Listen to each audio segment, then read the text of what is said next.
Good afternoon and welcome into the Splatoon 3 North American League playoffs. We made it here, baby. Welcome in Jordan Kent alongside Nine and Lily. And don't forget, Zach will be joining us a little bit later. We're also going to have Falco and Big Money will be making an appearance, of course, as well, too. But before we get to the rules and the bracket, Nine, here we are. The top 8 after nearly 10 weeks of regular season action. Here we are, your excitement levels we prepare for today.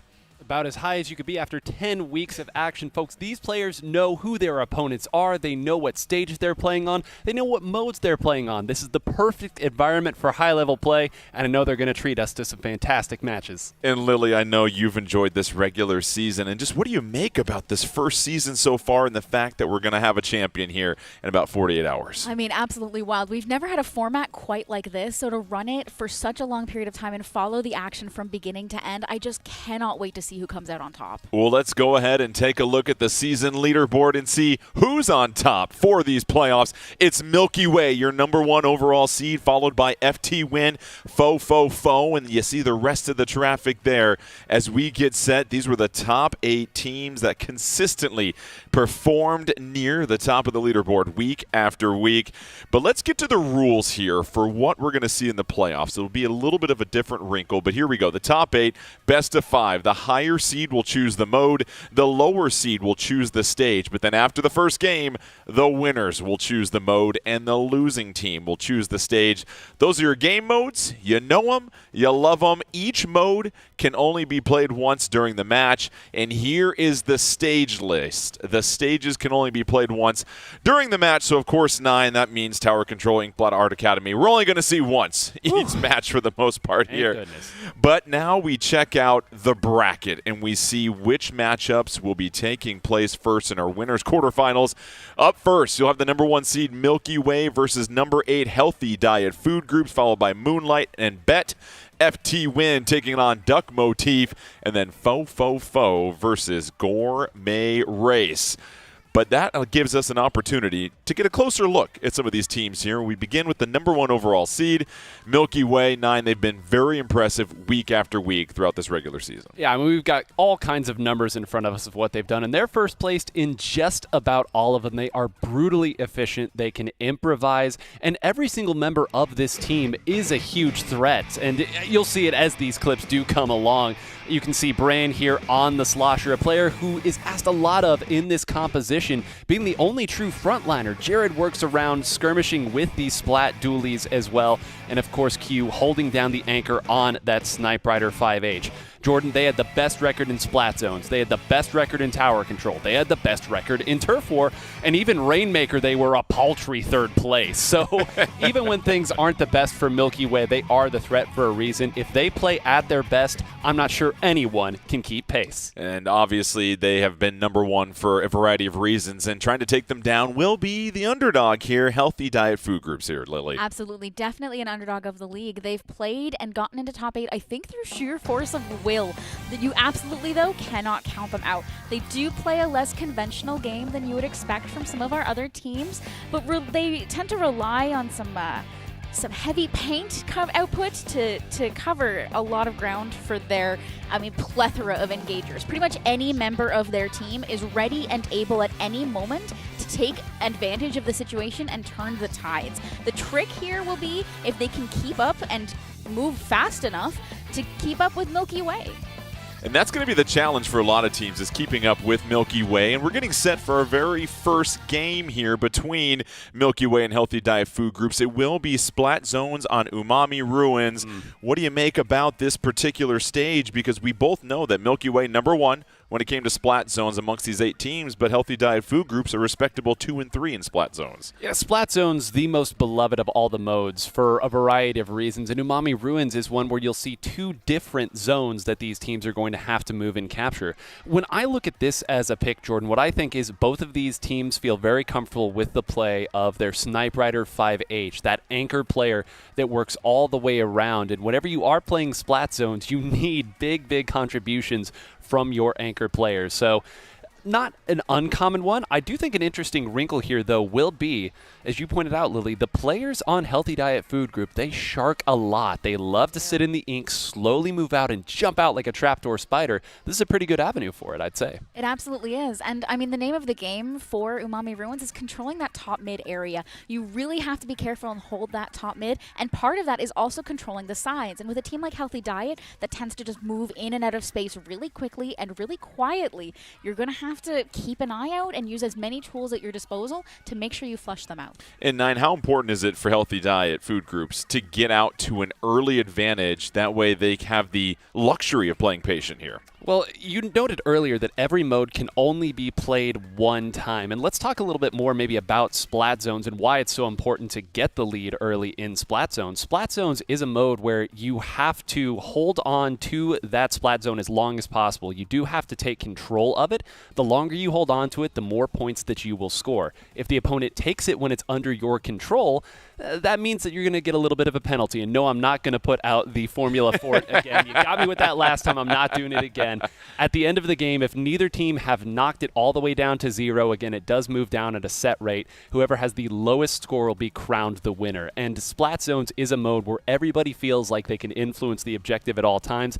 That's why it's so fun. And to your point, Jordan, it's why you need to get this win early on, because a lot of these other modes, you can really throw a curveball or two. In Splat Zones, you got to play it honestly. And that's what's going to be interesting with Milky Way as well, too, Lily. Their ability, if they can get an early lead, you know they're going to push outside of that zone and put a lot of pressure and try to make Healthy Diet Food Groups feel very uncomfortable. Absolutely. And I mean, the huge contrast between these two teams, if you want to talk about playing honestly for Splat Zones, Milky Way is absolutely the member of the entire league that will play the most honest game. They're going to battle as quickly and as efficiently as possible right in your face, whereas HDFG, Healthy Diet Food Groups, is going to be playing a little more unconventionally, a little more off to the side, a little more from behind. So we're going to have to keep a real good eye on all of that and make sure that everyone knows where everyone else is coming from. Well, we are ready to go with Game 1 of the Splatoon 3 North American League Playoffs. Splat Zones, Umami Ruins, let's get it started. Milky Way versus Healthy Diet Food Groups, and we are off and rolling in 9. Anything that stands out to you about our initial loadout? I mean, a lot of this is what we expected, but with Healthy Diet Food Groups, you have to expect the unexpected. Blop over on the left side is going to be playing one of the Bamboozler class weapons. This is something that you're really only going to see Blop using at the top level, and believe it or not, it's actually Healthy Diet who's going to take the first points. And Lily, we talked about them getting out to an early lead. Here comes Milky Way, though, trying to seize back the zones. They get one, and now they have a second. They really do. And I mean, we have Evie on that carbon roller up on that top mid, getting a little bit of a distraction through. But I mean, you honestly have to be able to sit in those positions and hold them really tight. What I am loving, though, is the ability of Healthy Diet here to stop Milky Way from getting early control of this spawn area. Milky Way still increasing their lead at this moment, and so far not much of a threat coming from Healthy Diet Food Groups. You see a Booyah Bomb coming out right now. And they need to jump on top of that Booyah Bomb to make things happen. That's one of their only engagement specials that they have that they can throw from a safe distance, Jordan. You'd love to see them take advantage of it. They did sneak a couple members in, but look at that. Milky Way saw exactly where the threat was coming from, put the right players there, and they had to jump back. Milky Way continues to push forward. Here's Q advancing, and Lily, obviously, if your anchor is moving forward, that means you as a team are taking over more of this stage. We really are. We see Ice here just diving into this spawn area, and this is the name of the game for zones. There's only 18 ticks left on that clock, and taking control of this area, stopping them from moving into mid, is the way you're going to win this. Only 5 ticks left, and I just don't see a way that Healthy Diet is going to be able to get in there and paint. Milky Way, a very quick and decisive victory in Game 1 over Healthy Diet Food Groups. They will take Splat Zones, the 1-0 lead, and that essentially kind of went to script as far as what you expect, a 1 seed versus an 8 seed, and how consistent Milky Way has been. Yeah, those early scrambles in Splat Zones, Jordan, you may see the lower seeded team get the first points, but it's because that higher seeded team, they're playing for the big push that comes right afterwards. If you run forward, get a little bit too overzealous, if your opponent built some specials nice and dutifully, they could take you 3 or 4 down. And you saw how wonderfully they rotated their attackers. Bran went down into the pit area as Jared moved forward. forward, Ice is back. And I think at one point there, Q, the Sniper Rider 5H player, was the foremost member attacking at that point. Every one of these players can improvise. They know where they need to be. And Lily, we saw Healthy Diet Food Groups take the early lead, but it just wasn't enough. And you saw a lot of patience from Milky Way to just gather all the resources that they needed to and take advantage of the situation. And that's what you're going to see in things like Splat Zones. But I think this is where now things are going to get a little bit more interesting. Well, Splat Zones is one of those modes that is played consistently at the top level. We're going to see a little bit more of an interesting strategy going into the other modes, going into Tower Control, Rainmaker, Clan Blitz, even Turf War. Those are things that we don't see as much on the top level and things that other teams have had a chance to strategize and really look at. So that's, I think, where we're going to see teams like Healthy Diet really shine. And speaking of Tower Control, that's what we have coming up next here. And 9, do us the honors and break it down for us here. All right, Tower Control, you may have guessed there's going to be a tower in the center. Really? Get out of here. Thanks, Jordan.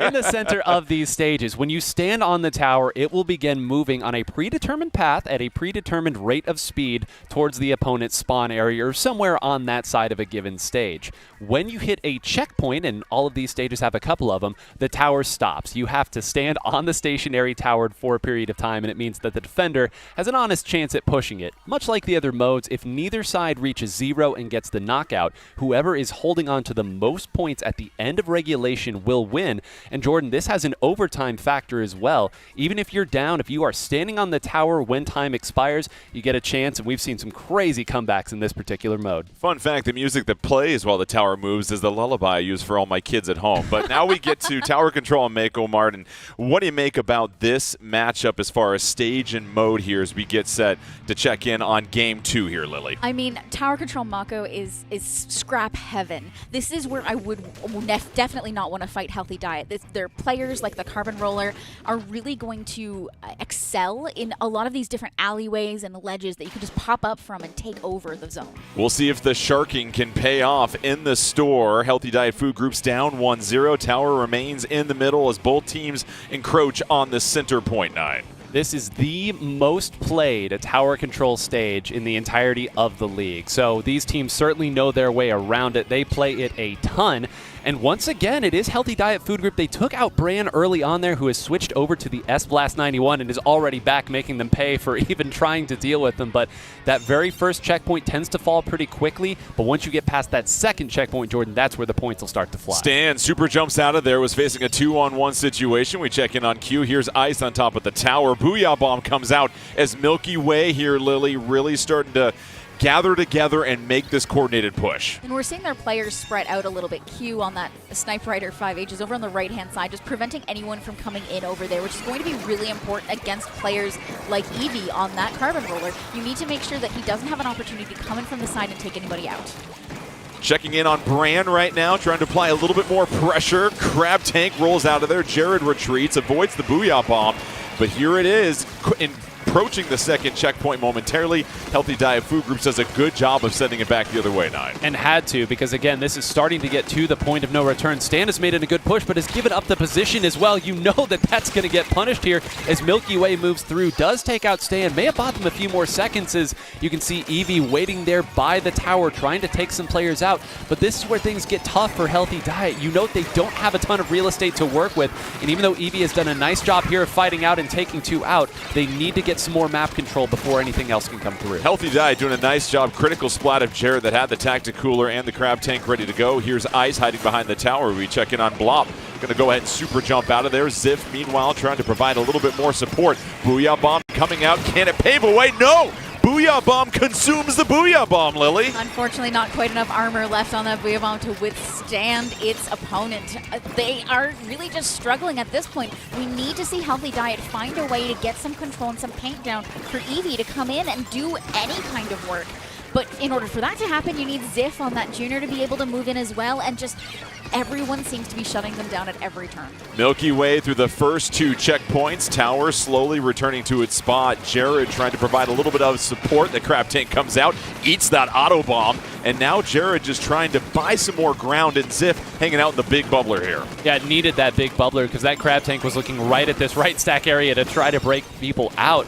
And now, finally, we actually see a bit of control for Healthy Diet. There's still players who are firing at them, but they're up 3-4. They have some turf, but again, when you have a very short-range composition like this, if you don't move Q, and Q's going to move herself apparently here to take some more players out, it's going to be playing tennis with a brick wall over and over, and poor Stan cannot get one of those Booyah Bombs off. Another Booyah Bomb goes down. Healthy Diet Food Group's being pushed out of the produce section, and now it's Milky Way that has got the advantage and the tower, and all it takes for them is just another coordinated push here, Lily. Q is just a menace on this Snipe Rider, and truly there's very few people I think who can match her in terms of accuracy and, I mean, even just shots, taking out and pinning players down for her teammates. She is a monster. One more checkpoint remains. The tower is there. Here comes the Tacticooler out for Blop. However, the tower's going to stop, and Healthy Diet Food Group's going to send it back. 4-4 on the map, 4-3 advantage for Healthy Diet Food Groups. Here's an opportunity. Then get one more splat. There it is, 9. Well, okay, now finally we might get the tower back into the center of the stage, which is what they've been trying to do this whole time. Stan would love to close out Ice here, needs to close it down. Instead, again, a boom. Come on, Stan! Oh. Again, Jordan, when we talk about efficient play here, there was an opportunity for Stan to take out Ice. Instead, one shot misses. You have to take that second one. That's just too much time and too big of a window to give Milky Way. Milky Way will not allow you to miss and recover. And so now, with under 45 seconds remaining, it's Milky Way. They have the tower and now get sent back. Checking in on Brand, just trying to pepper a little bit more. Finally, a Booyah Bomb comes out for Healthy Diet Food Groups. Brand's going to go ahead and retreat. Just over 30 seconds now left. And Lily, here's an opportunity. If you are Milky Way, you just need to hold strong and play a little bit of defense. You really just, that's it. I mean, there's really nothing else they need to do. Healthy Diet is spending so many resources and so many specials just trying to get into this mid area, let alone touch the tower, that I don't know if they have enough time or, I mean, specials left to make it not only to back to mid and take control, but also push that tower to 14. I just don't think I see how it's going to happen. 4 seconds left. Healthy Diet Food Groups, they are crowding the tower right now. Big Bubbler comes out. They're going to have to expend every resource. They pick up a splat there, but it's not enough as Milky Way checks out, and they will take home a Game 2 victory. Now they're up 2-0, and 9, you said it kind of got to neutral there for a moment with Healthy Diet Food Groups, but it just goes to show you there's no margin of error for them. You miss a shot here or there, all of a sudden your advantage goes bye-bye. The windows are so small at this level, and I hope if nothing else you've seen just one missed shot, what that can mean. And again, it's every player from Milky Way who is making those big moments happen. Of course, Q got the highlight shots there, but Jared had plenty of crabs going around, Ice constantly rotating around, and Bran on the S-Blast as well. I mean, 4 minutes of that game was just Healthy Diet Food Group trying to defend and give themselves an opportunity, and that's nothing against them. Milky Way will make most teams look like that, so we're on to Game 3. Yeah, it's interesting for Healthy Diet Food Groups amongst tower control games with the top 8. They now drop to 0-7 in tower control. So, Lily, where's the counter pick here for Healthy Diet Food Groups if you want to try and avoid that first knockout here down to the losers bracket? I feel like it has to be Rainmaker. It has to be. I mean, Clan Blitz is a little bit more of an organized game that I don't know if I'd want to play against Milky Way, even if Milky Way we know is very strong in splat zones. You can transfer that to Clan Blitz, and I don't want to. Same with Turf War. They're just a little too organized, a little too paint-heavy to be able to do that. I think it has to be Rainmaker. We need to play some fast-moving ambush game. Well, speaking of Rainmaker, that's what we call a terrific segue here. We'll get to the rules here in just a moment for Rainmaker. But one more thing I wanted to visit about Milky Way, because it sounds like we'll be talking about them quite a bit here this weekend. Is there a weakness with this team? Is there a place where you're thinking about in this matchup we can expose them here, 9? Or are they just that deep and that stacked? Weakness is a strong word, but I will tell you one important wrinkle of this Milky Way composition that is we go and watch some of these other teams, you'll notice is a little different. We've talked about Bran on that slosher, but these days a lot of teams will also run a blaster or another short-range weapon to pair on the attacking side. That's not the way that Milky Way goes about it, so sometimes in those firefight situations you can get the better of them, but it's asking a lot to do that consistently. Regarding the rules for Rainmaker, 9, let's send it right back to you here.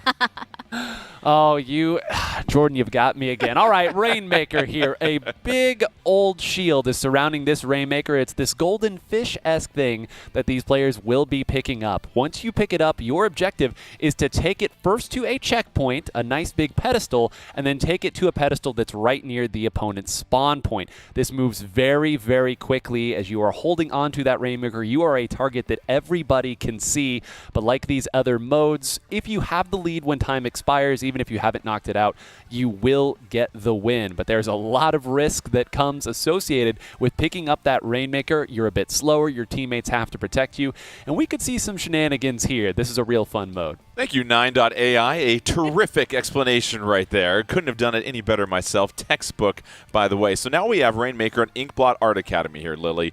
Wow. Always an interesting matchup here between this stage and mode. It's not what I would have chosen if I were Healthy Diet. I definitely probably would have gone something for more like Undertow that has multiple avenues to try to get to that pedestal. Unfortunately, when you're working with Inkblot, you only have one checkpoint on your way to the goal and really only one avenue that you can take to get there.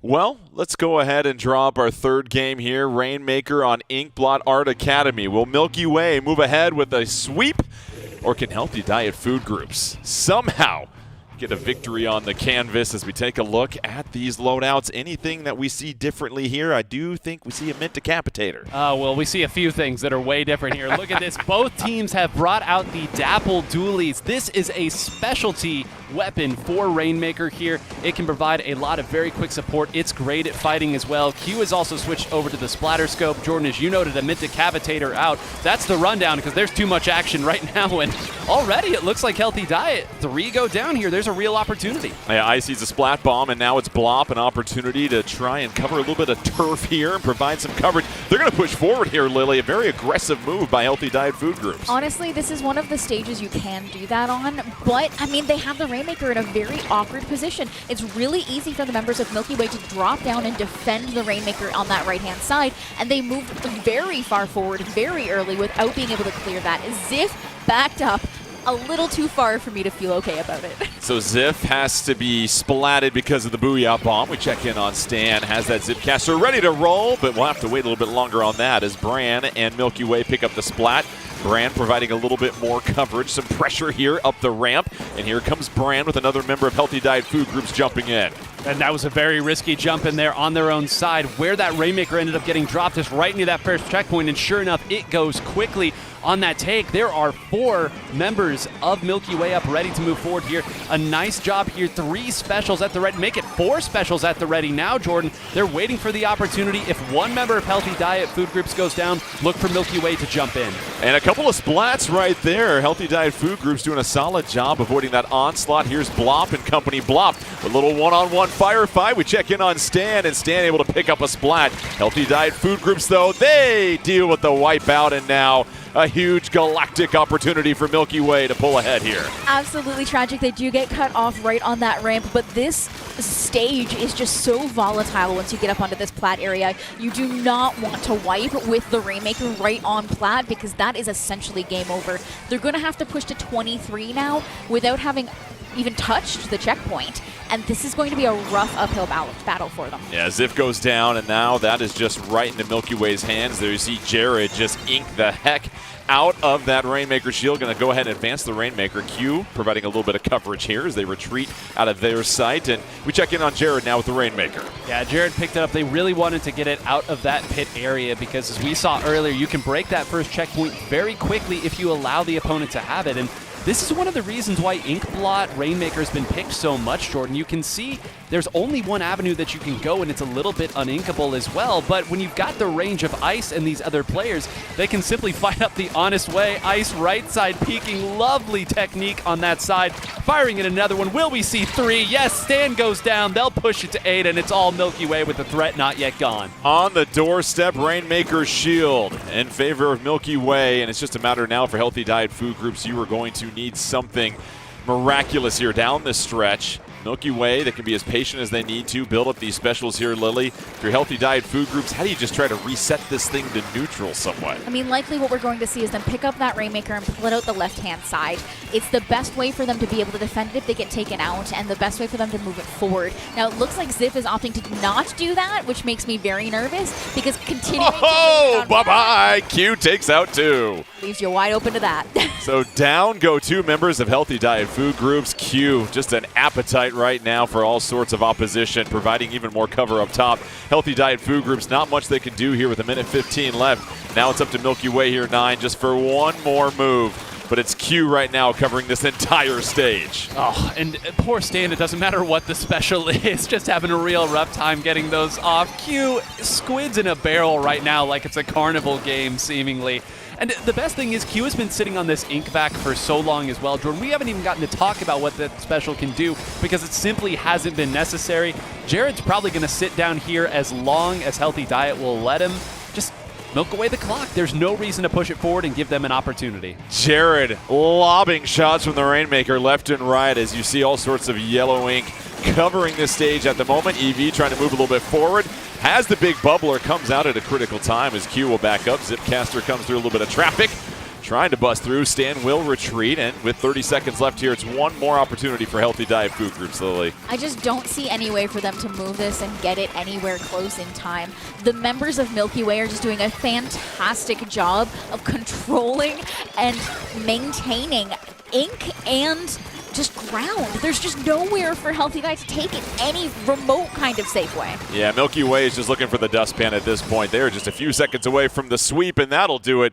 Milky Way 3-0 over Healthy Diet Food Groups, and kind of what you expect from the #1 overall seed here, 9. And credit to Healthy Diet Food Groups. They're going to be down in the losers bracket here next, but you quickly see why Milky Way might be the favorite in these playoffs here this weekend. We love a Cinderella story. We love an underdog. From every angle that we could find, this one was going to be maybe the biggest that we've seen. Again, there are some teams that when they play aggressive, they can overextend slightly. There are small gaps in the attack. That's just not how Milky Way plays. They don't give you anything for free. You have to overwhelm them, and that just wasn't in the cards today for Healthy Diet. They're a more patient team. As we've talked about, they can trick you, but there's no trick in this team. Milky Way is too strong. Imagine if they had, though. Well, sure. Yeah. If they had. Hey, we can play that game all day if you'd like. Just imagine. But Milky Way moving on here and proving that they're the team to beat. Yeah, regardless of the imagination, the reality is Milky Way is looking really, really good. Let's go ahead and check out the bracket after we got done with our very first match. Milky Way, the 3-0 sweep over Healthy Diet Food Groups. They will then await the winner of Moonlight and Bet. That match coming up next. And speaking of Moonlight, let's now take a moment to gaze upwards and bask in their light and get a chance to learn more about this crew here, Lily. Absolutely. I mean, Moonlight, they're a long-standing powerhouse. Some of these players have been around and just running into the grindstone that is top 3 for literal years. There's no way that any of these players are brand new to any kind of situation. They have seen everything. Now, what we're going to have to wait and see, though, is that this is their ultimate chance. There's some players here that are playing today that this might be the last opportunity Moonlight gets to see to take them out. And this is their chance to take them and prove that they deserve to stand on that podium. They deserve at least top 3, but maybe even the gold. That's Moonlight, your #4 overall seed. And now we turn our attention to the #5 seed, and that is Bet and 9. You could argue that they might be the biggest wild card in these playoffs. Well, now I don't know what I'm going to say for all this because you took it right there. You can quote me right there. Go ahead. My apologies for taking the words. The adage in the community is that Bet can almost beat anybody, and that's not something that we've made up here. They come so close so many times, but Jordan, they can also lose to anybody if the day is not right. This is a balanced team that never saw a fight they didn't enjoy trying to take here. Zero going to be leading the charge on this 52 gal, but Dante plays a very fun brand of slosher as well. Simo moves around with a number of different weapons that can assist based on what the mode and the stage call for, and I want to give a special shout out to Mecha on the Sniper Rider 5H, their anchor. Jordan has put up impressive numbers all the way throughout this league. I want to go back to Moonlight here, Lily. They're known for having some patience. How does that maybe contrast against some of the aggressive play styles that we see from some of the top teams? You mentioned they struggle with some of the top three for the most part. They really do. I mean, I find Moonlight is very much a really great foil for a lot of these teams. They play a little bit more volatile of a game, I find, with some of their weapon compositions than some of our other top teams do. And as a result of that, they actually struggle with some consistency. So their top opponents are going to be any team that can consistently come at them, play an even, honest game, and just keep them back. Yeah, it's really interesting, too, Nine, when you look at Bet. Is there anything their composition is maybe missing? You mentioned they've got really high skill level with their aiming and just some of those technical gifts that we all wish we had when it comes to Splatoon. But you look at their loadout, anything that they might change to or pivot or maybe experiment with here? Yeah, Simo is kind of the utility tool for this squad. Has weapons that really nobody else is able to pilot at a really high level, including the Tensabrella. Simo has arguably been the best Tensabrella in North America for the better part of 5 or 6 years right now. So there are a few weapons that Simo can switch over to. I wouldn't expect too many big changes outside of that, but sometimes you need the right tool for the right job, and as we've talked about, Jordan, with this format, the teams know exactly where they're going to be playing, and they know what modes they're going to be playing. They've certainly got something cooked up. And Lily, going to Moonlight once more, SS Nolan made the change to the S-Blast 91, and we've seen this before with teams. You change maybe one aspect of that composition, all of a sudden, all the gears start to click and move into motion. I truly think that that was the biggest and best thing they could have done for this league. They made a couple really big changes, and part of it was moving Basil off of that E-Leader and back onto Snipe Rider, which provided a stable base for all of the rest of the players to move into stronger positions, and that includes Nolan moving onto the S-Blast. I believe that moving onto a weapon that powerful at this stage in the game is honestly going to be one of the linchpins moving forward.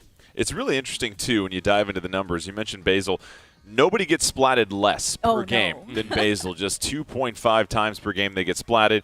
And as far as Shadow, more specials deployed than anybody else per game. So some heavy hitters as well for Moonlight 9. And it just is interesting. It's sort of that fourth team outside of that upper tier, you could argue, of the top 3 teams that is knocking on the door and has shown some glimpses of excellence at times. It's more than glimpses. They have played Milky Way as well as any team in this league. So earlier when Lily was talking about there's opportunities here for them to continue on the path that they've been on thus far, it's been proven week after week. So they can play well against Milky Way. They've got a winning record against fofofo. Their record against FTWin isn't great, but when you look at Moonlight, it's almost a similar story to Bet. You look at some of the teams that they've lost to. They have not played well into Duck Motif. They have not played well into some of these other lower ranked teams. So very volatile the way they play. They've been searching for stability, and today is the ultimate chance to prove it, especially against a team like Bet that's so mechanically gifted. If they can hold the line against this squad, they've got to feel real confident moving in what would be a match against Milky Way. Well, Bet's going to take those mechanical gifts. We're going to have splat zones for our first game mode. We're still waiting what stage it's going to be, but both these teams, Lily, kind of middle of the pack when it came to their performance on splat zones across the top 8, so there's not a whole lot of separation here. Looking at Bet and this loadout for them and some of these mechanical gifts we've talked about, how does that play into splat zones? Where do they really want to play to their strength here if you look at where they really excel? I feel like if we're talking in terms of matchups, these two teams are pretty even in terms of how and what they like to play. So I think it's going to come down to who can get the early momentum, who can get the early setup. Because if you can get Basil in a good position and not move her, she's set, and she opens up the whole stage for everybody else to move forward. Yeah, and for Moonlight, their approach here to splat zones, I mean, we've seen they've got a little bit more versatility in their kit as a team as opposed to Bet that likes to stay a little bit more solid and consistent with the weapons they're heading out with. And that's why the stage is so interesting. We talked a little bit earlier about the E-Leader from Basil and some of the switches off that. One of the things that dictates when and where that E-Leader comes out is the stage they're playing. There's some stages in this lineup that the E-Leader is so powerful, the longest range of any weapon that we're going to be seeing today. It can really dictate a game, but the tricky part is if it's a shorter range, maybe a more firefight. Let's say we go back to Mako Mart even maybe for splat zones. Will we see the E-Later there? I'm not sure, but that's why this is such an interesting choice early on, and I believe it's going to be Hagglefish that we'll head to first. And Lily, you look at splat zones on Hagglefish Market. What really stands out to you as far as what you need to keep in mind on this particular stage? This map is kind of shaped like a figure 8. It's got some side alleys, and if you can keep moving in a nice motion, you can control both sides, you can control the whole flow of the stage. And it's going to be really, really important for both of these teams with some players on them that might like to take some of those flanking opportunities. We're really going to have to watch those stages, really watch those sides, make sure that whatever team we want to win is controlling them. And I imagine if you're Bet, you get off to an early lead here, you really want to be aggressive in the way that you push towards Moonlight spawn, or what's your thought process once you have control of that zone? Yeah, get 0 on that 52 gal up where the opponents are trying to drop down. A 52 gal with a head of steam with a fully charged splash wall in front is not something that you want to have to deal with. One of the strongest weapons in the game, especially when it is sharking, when it is moving underneath players' drops. So look for that moment. It's going to take maybe a special 2 to displace that weapon if it gets up. But the other thing to note, kind of on the other side, is that depending on the composition, we could see a double big bubbler composition that could come out here from the members of Moonlight. And if that gets into your spawn, that's a problem too. So I don't want to say this is going to be a super aggressive game of splat zones, but you know on this stage you've got to get up and attack once you get that advantage. Double bubbler, that's a lot for a team to chew on right there. And so you take a look at what you're going to see here from Bet, and what's interesting is we've got different roles on these teams here, and it's very common knowledge for a lot of these top 8 teams, but there's a lot of folks that were part of the Splatoon 3 North American League that were really dipping their toe into the competitive scene, and you've got roles like Flex and Skirmisher and Engage. Break some of that down there for me, Lily, if you don't mind, as far as the difference between what each player is supposed to do for some of these teams. I mean, how about I tell you about my 2 favorites? Oh, go ahead, please. Anchor and support. So Anchor is one of those players that's going to sit on the back lines. They typically hold a longer range weapon that can cover a lot of ground. They hold high visibility areas so they can keep an eye on everything coming at them and make sure that they have eyes on all avenues to support their team. And then support players, which is what I am, of course.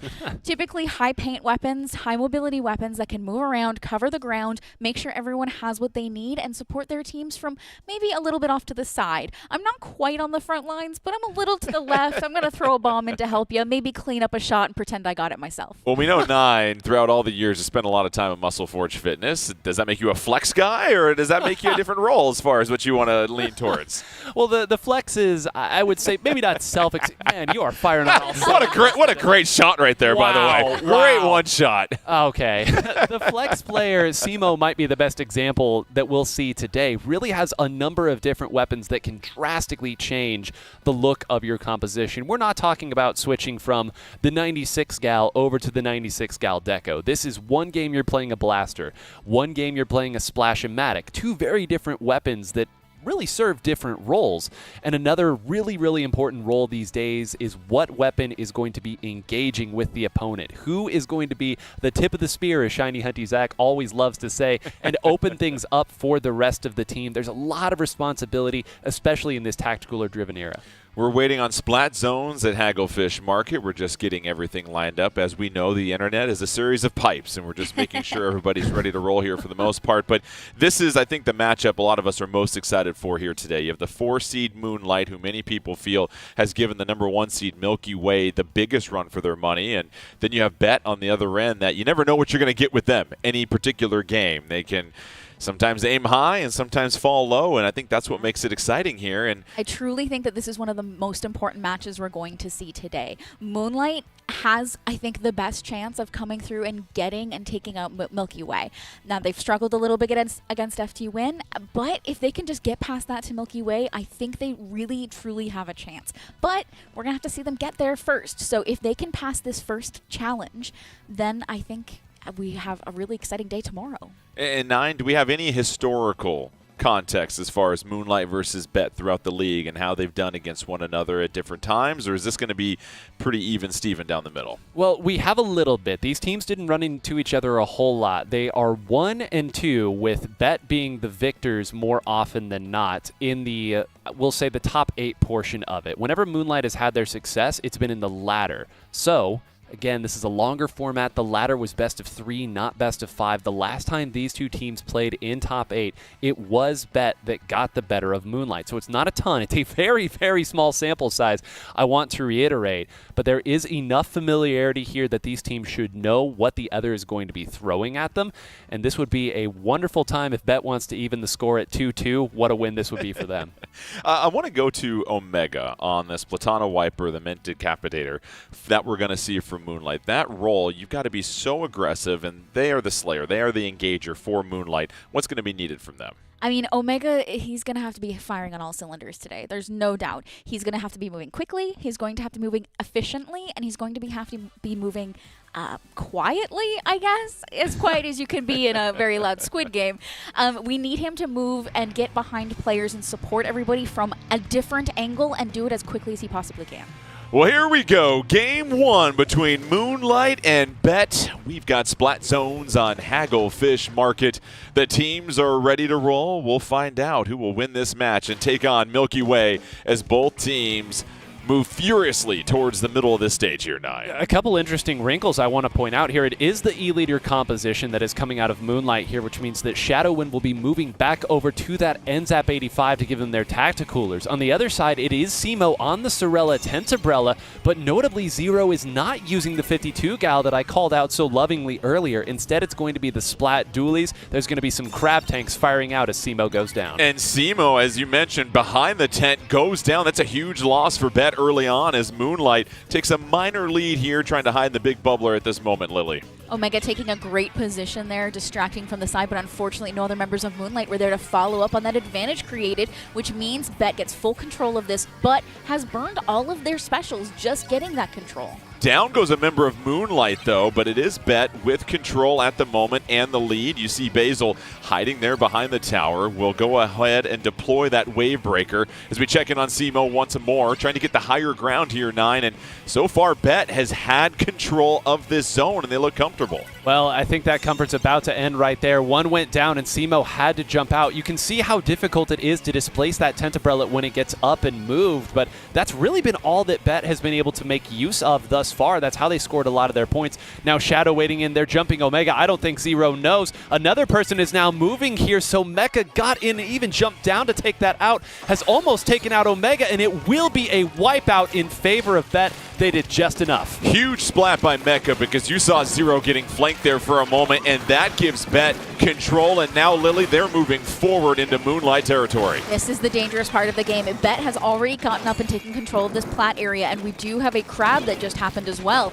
Controlled that whole area and locked them down. We're putting Moonlight into a very difficult position, having to move forward into so many mid-ranged weapons that doesn't really allow for them to move around very much. Dante, great timing of the triple ink strike right there to take back the zone. They still build the lead. They lose control, though. Here comes Moonlight. They've got the refreshments out, and they're ready to roll, Nine. Well, they got to get the zone. That's the one thing they don't have right now. They are dangerously close to more and more points ticking away. I think that Bet has now respawned. They've come in with more specials as well, Jordan. Again, another one comes through. It's Zero who's coming on the attack. I think Moonlight being just a little bit too slow. Omega might have dug them out of the hole, but time is oh so close to expiring. Oh, Nine. They brought the cooler to the beach, but had no place to lay down the towel. Now it's Moonlight that is trailing big time. Bet just 5 seconds away from getting this victory. Omega just trying to hang on into the middle of the zone. They steal it and tack on a huge penalty, Lily. They needed that penalty. They were so close to just losing the game now, and what they need is time. That's all Moonlight ever needs, is a little bit of time to steady themselves and put themselves in a better position. We see so many of these players from Bet coming in from the sides and trying to narrow everyone down. If they can just let Basil get into a good place to sit, that would be great. And you saw right there as well, they saw that the flanks were coming in, so all 4 members of Moonlight said, okay, if you're going to give us the center of the stage, we'll move in and attack there. Now you see the flank came in again, so right now, Bet has made it very clear, Jordan, they are going to flank you until you do something about it. So far, it's been working for them, but watch out. Moonlight close here. They're taking some points away. If they cycle one more series of specials, they might find themselves close to equalizing. Yeah, you saw Zero pick up the one-on-one. Simo behind that Brella, just trying to get a little bit closer. Triple ink strike comes in. Zone goes back to Bet here, Lily, and we've got ourselves a heated Splat Zones game here with under a minute 30 left. We do 2 down on the side of Moonlight, 1 down on the side of Bet, and Bet is back into a a lockout position, which is not what you want to see at a minute left. That said, Moonlight's penalty really isn't that big, so they still have a chance. Back and forth it goes like the tide's beating up against Inkopolis. It's Moonlight moving forward. Shadow up above with better positioning. Has the Tacticooler ready to go. Under a minute left.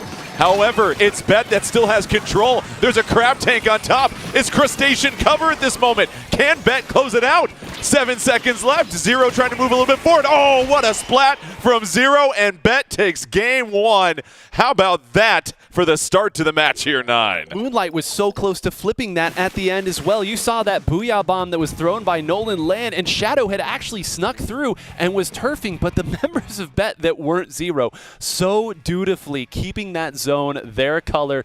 Great work. You've got one player who's in front. They're the ones who have to wait and shark everybody else. Keep that zone orange, and it's game one. I mean, not just that, that Booyah Bomb actually clipped the center box a little too much, and unfortunately all of the paint didn't get onto the ground like they wanted it to. So that combined with the additional paint coming out of Bet, they just couldn't get that cap. But they were so close.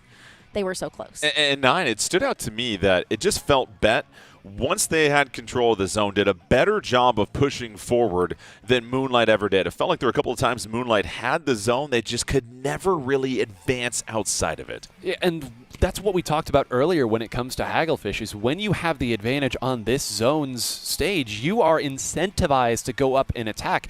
And look at the composition that they had. Your Slosher's up attacking? Great. That's what we want the Slosher to do anyway.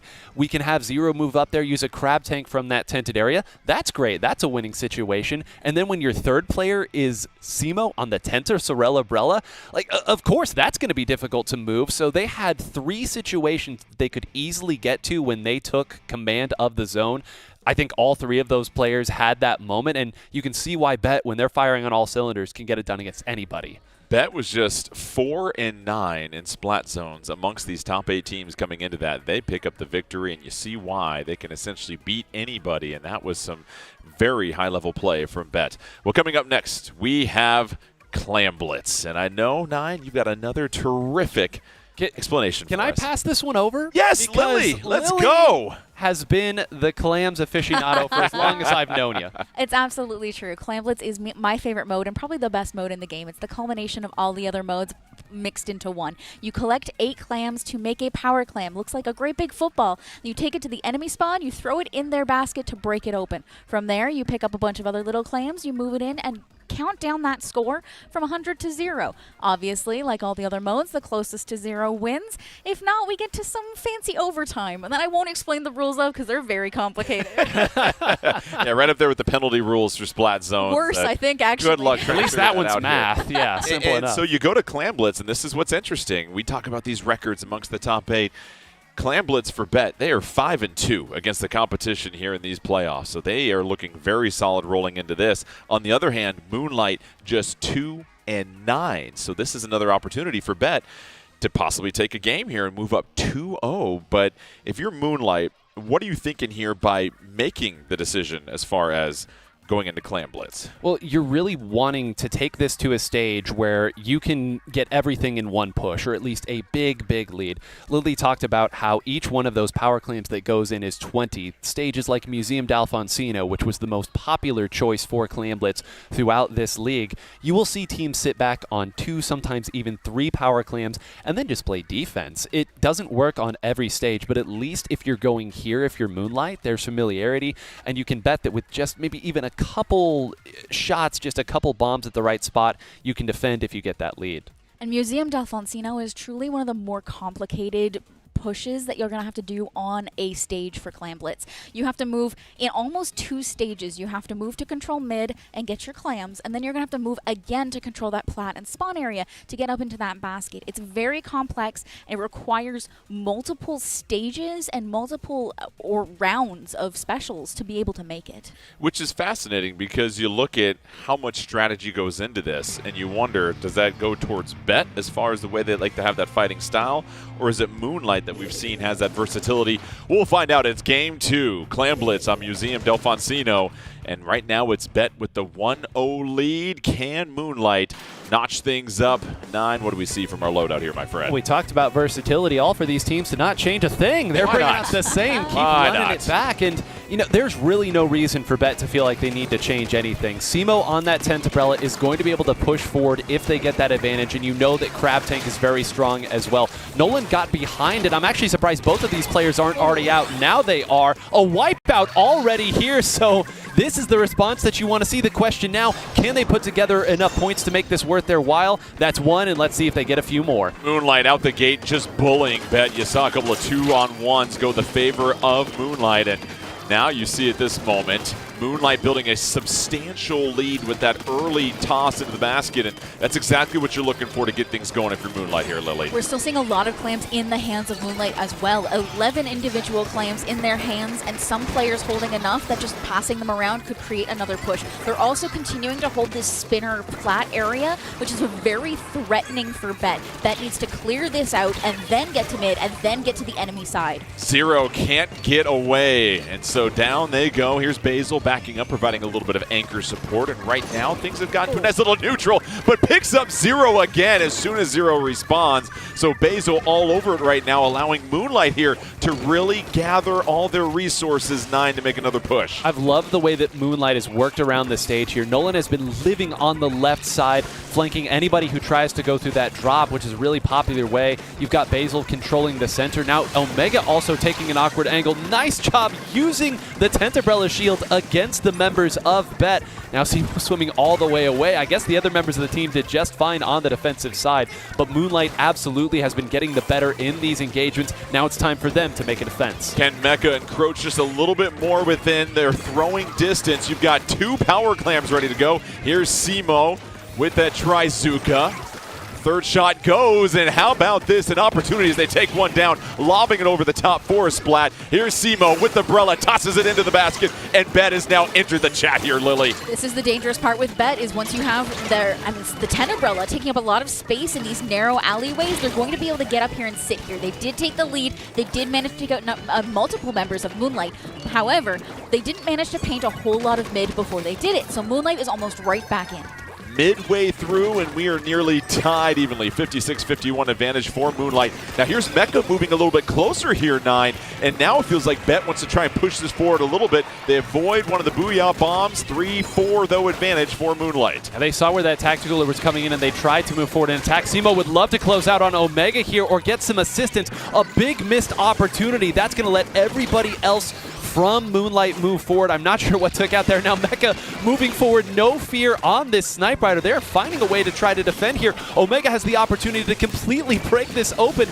Jordan, they are fighting and holding on for dear life. I think maybe Moonlight has the advantage, but now Zero's worked on the flank. Nolan will move forward and grab it. They've respawned, and there's so much pandemonium on the board. Here comes a Booyah bomb near the basket that's going to provide a little bit of cover, but they still can't toss the power clam in there. Bet is picking up splats left and right, just trying to protect this base. And here comes Simo with a Trizuka and a Crab Tank coming out. Everything being deployed in the kitchen sink right now for Bet as they're able to hold off that push from Moonlight. Some impressive defense there, Lily. Honestly, all Moonlight really has to do right now is tick down the clock. They need one more push, and they're set up in a great way in this mid area to make that happen and controlling a lot of the plat. So if they can take as much time as possible here, control the area, stall things out, and then make this push like they are now, they can hopefully make a really big impact. A couple of power clams will certainly help that. They are now in the positive, trying to chip away and building this lead. They are. It's a 25-point lead with under a minute left here. Here's Basil up ahead, and they're just slowly putting clams in there to keep that clock going here, 9. And they may get even more than that. Okay, will they throw one more in? No, so this will close up. That's the end of this push. Basil has jumped out. Shadow is still waiting over there, so they'll try to get just a little more and make this more difficult. But now comes the work for Bet. Finally, Shadow does jump out and actually takes one out. That's Simo out. 2 has gone out, so all the while, Shadow was waiting in the wings on that NZAP 85. Not the weapon that you would think would be the one to attack, but make no mistake, taking those 2 players out has completely changed the dynamic for Bet. It took another 15 seconds off the clock. This is Moonlight's game to lose. And to your point, under 20 seconds left, and now Bet is going to be forced to play aggressive and play early. They don't have the luxury of time. Here comes another Trizuka. Dante just being patient behind that Brella. Dante's going to have to provide a little bit more cover. 8 seconds left. Dante chasing the opposition down to the valley. Simo's going to try and push forward. Here's a chance with the power clam coming through. They have a lot of resources. Tenta missiles coming out as well too. Zemo still staying alive, but no! It's a fumble as time is expiring, and the wipeout for Moonlight, and they will go ahead and take care of business against Bet. And now it's just a matter of Judd coming onto the screen and letting us know that Moonlight has tied this thing up 1-1. I mean, we could say they went 2-9 in clams historically throughout the league, but that was probably one of the most convincing clams games I've seen throughout the league. Period. Dominant performance by Moonlight, and you mentioned it was just a matter of that second push there. And Lily, I think you were the one that described it well. Even though they got pushed out, all the resources that Bet had to expend just to try and get them out of their spawn left them exposed for a moment, and that's when Moonlight seemed to strike. It truly was, and that's the name of the game, especially for Clamblitz and especially in Museum, is oftentimes you have to make the patience. You have to create the patience somehow in your mind if you can. Because you can't just run forward and take control, because then you skip that whole mid stage and the opponents are right back where they were. You have to take it in steps. I'm going to take that advice as a parent. Create patience in your mind when you can. That's it. Yeah. Okay. So 9, now you look at Moonlight tying this thing up 1-1. This is kind of what we expected here between the 4th seed and the 5 seed. And what we saw in the first game, the aggression from Bet, was kind of countered by the team play from Moonlight there in that second game. And it's so important to look at the stage and what it's offering you at a given moment. Really the way that game went was how that first engagement went. You saw right at the get-go, the rollout, the idea for Bet was, we're going to go ahead and put 0 on this crab tank. We're going to get Semo up on this right side, and that's how we're going to attack. Whether they did their homework or they guessed right, Moonlight was ready for it. They took those 2 players out almost immediately. Nolan was watching, and they scored that first big push with very little opposition. You don't have that many resources. You saw how much more difficult it is to push in when your opponents are tacticaler. That defense was unbelievable. So to get that lead early on, it meant that they didn't have to force the issue later on. They made Bet, and some of those sharks that we talked about, Shadow, who was waiting and took those players out. In that last defense, Omega was the one who jumped out of nowhere to attack. When you have the lead and when you know what your opponent's trying to do, it drastically changes the game plan. Yeah, we even saw 0 multiple times try to come in on a flank and come out from the side, and the members of Moonlight were just ready. They knew it was going to happen. They were ready for it, and they took him out without any real challenge.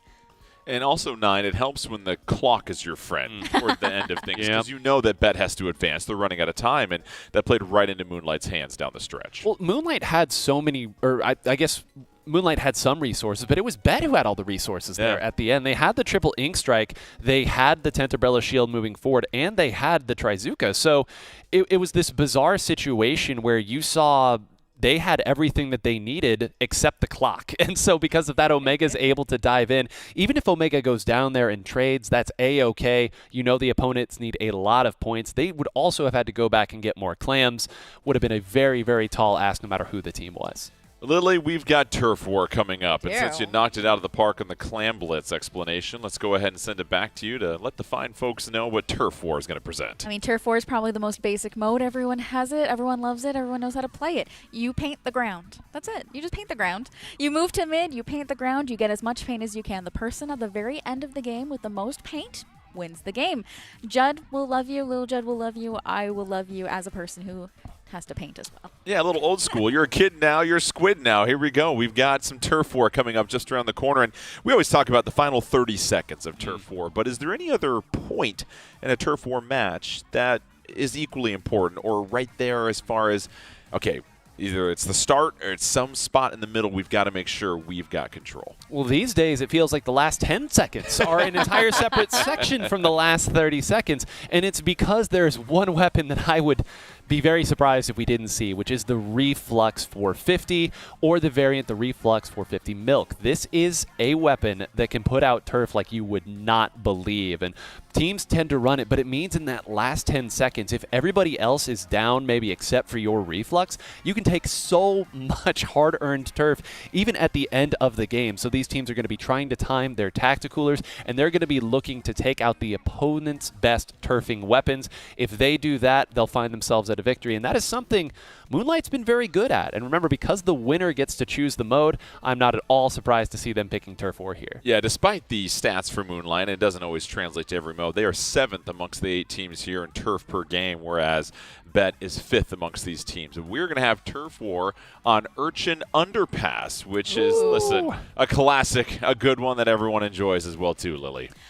I wonder if they're trying to move Basil off of that E-Leader, because that feels like the biggest challenge for them right now. Basil has been getting a lot of shots on a lot of players before they can have any effect on the game. So if we go to a match like Urchin Underpass where Basil might not want to play that E-Leader, it's not quite conventionally good, I would say. So if you can throw that out, make Basil move to something else, maybe you have a chance of taking this. And diving into more analytics, Shadow, the highest turf per game amongst any player in our top 8. So buckle up. Let's send it back to 2015. Turf War and Urchin Underpass. I don't know where you were at 10 years ago, 9, but here we go. We've got both these teams getting set. In the cradle. No, I was here with the rest of you all fighting it out on Urchin Underpass, the biggest stage in this entire game when it comes to turfable area. So as you're trying to think why here, if there's ever a stage where you can absorb maybe a last rough 5 seconds or 10 seconds, it's going to be the biggest stage. You can build a lead and not lose it all in the last minute. And Lily, to your point, no E-Leader on this stage right now, as Basil will have to pilot something else. Typically what you have to do. The longer range weapons just have a disadvantage on these slopes. They're so easily accessible to any member of the opposing team. You're just not safe. Just under 2:30 left in this one. Both teams, essentially their full teams out on the stage right now, and that's a nice little 1v1 pickup for Zero as they move forward and claim some more turf, and now trying to take on a little one-on-one action against SS Nolan. Down goes 2 there for Zero. And there's a pretty solid hold that Moonlight had of this hills area of Bet. So that was a really nice 1v2 that Zero is able to fight through there, give the rest of the team a chance. You'll note that there's lots of avenues to jump your way back in here. That super jump that you can make use of, and Zero falls on a bomb there. Oof. It means that even if you're way far back, because it takes a long time to swim back into relevant positions on this stage, at least you can jump into your team. So we're going to see a lot of that. Both sides chucking bombs, booyah bombs, sub-weapons, special weapons, and then wait it out for the big fight. And it's a skirmish for mid right now, Lily, and it feels like whoever gets advantage here is going to be able to pull ahead just a little bit with under 1:30 left. I mean, truly, as we were talking about Museum, there's stages and steps you have to take on that stage. It's the same thing here. You kind of have to take control of your spawn, then you move forward and take control of this hill area, and then mid, and then the opponent's hills. So as we see Moonlight moving forward, or Bet moving forward as the case right now, we're going to see them taking and trying to take the opponent hills. I think that was Basil that picked up Mecha as they were swimming up the wall, but here comes Zero approaching, and now we've got the first opportunity in a while, and it's 2 splats for Zero right there. Bet is deep into Moonlight territory, 9. And this is big. Just a minute left right now, and Zero even knows where Nolan is at, so that has been called out. It looks like Omega is also down as well, so a couple of the big fighting forces from Moonlight down. Now they're going to be patient here. You know, Nolan is going to be providing this tacticooler on this Claws 96 gal, just waiting, making sure nobody gets up into this position. Jordan, it is time for them to wait. Now or Never is playing. Here come the specials, and now the game begins. And here it is, the final 30 seconds here. Here's Mecha. All teams, 8 players on the stage right now at this moment. It's going to get fast and furious. And Lily, right now, it seems like Bet has got a slight advantage, but another booyah bomb chucked over by Moonlight. And that's 2 down on the side of Bet. Moonlight has a chance now to move forward and quickly. We really need to see Nolan up there with that firepower lasering down his opponents, and we need to see Omega as well. We need to block these team members from getting back in and getting some paint, and we need to move forward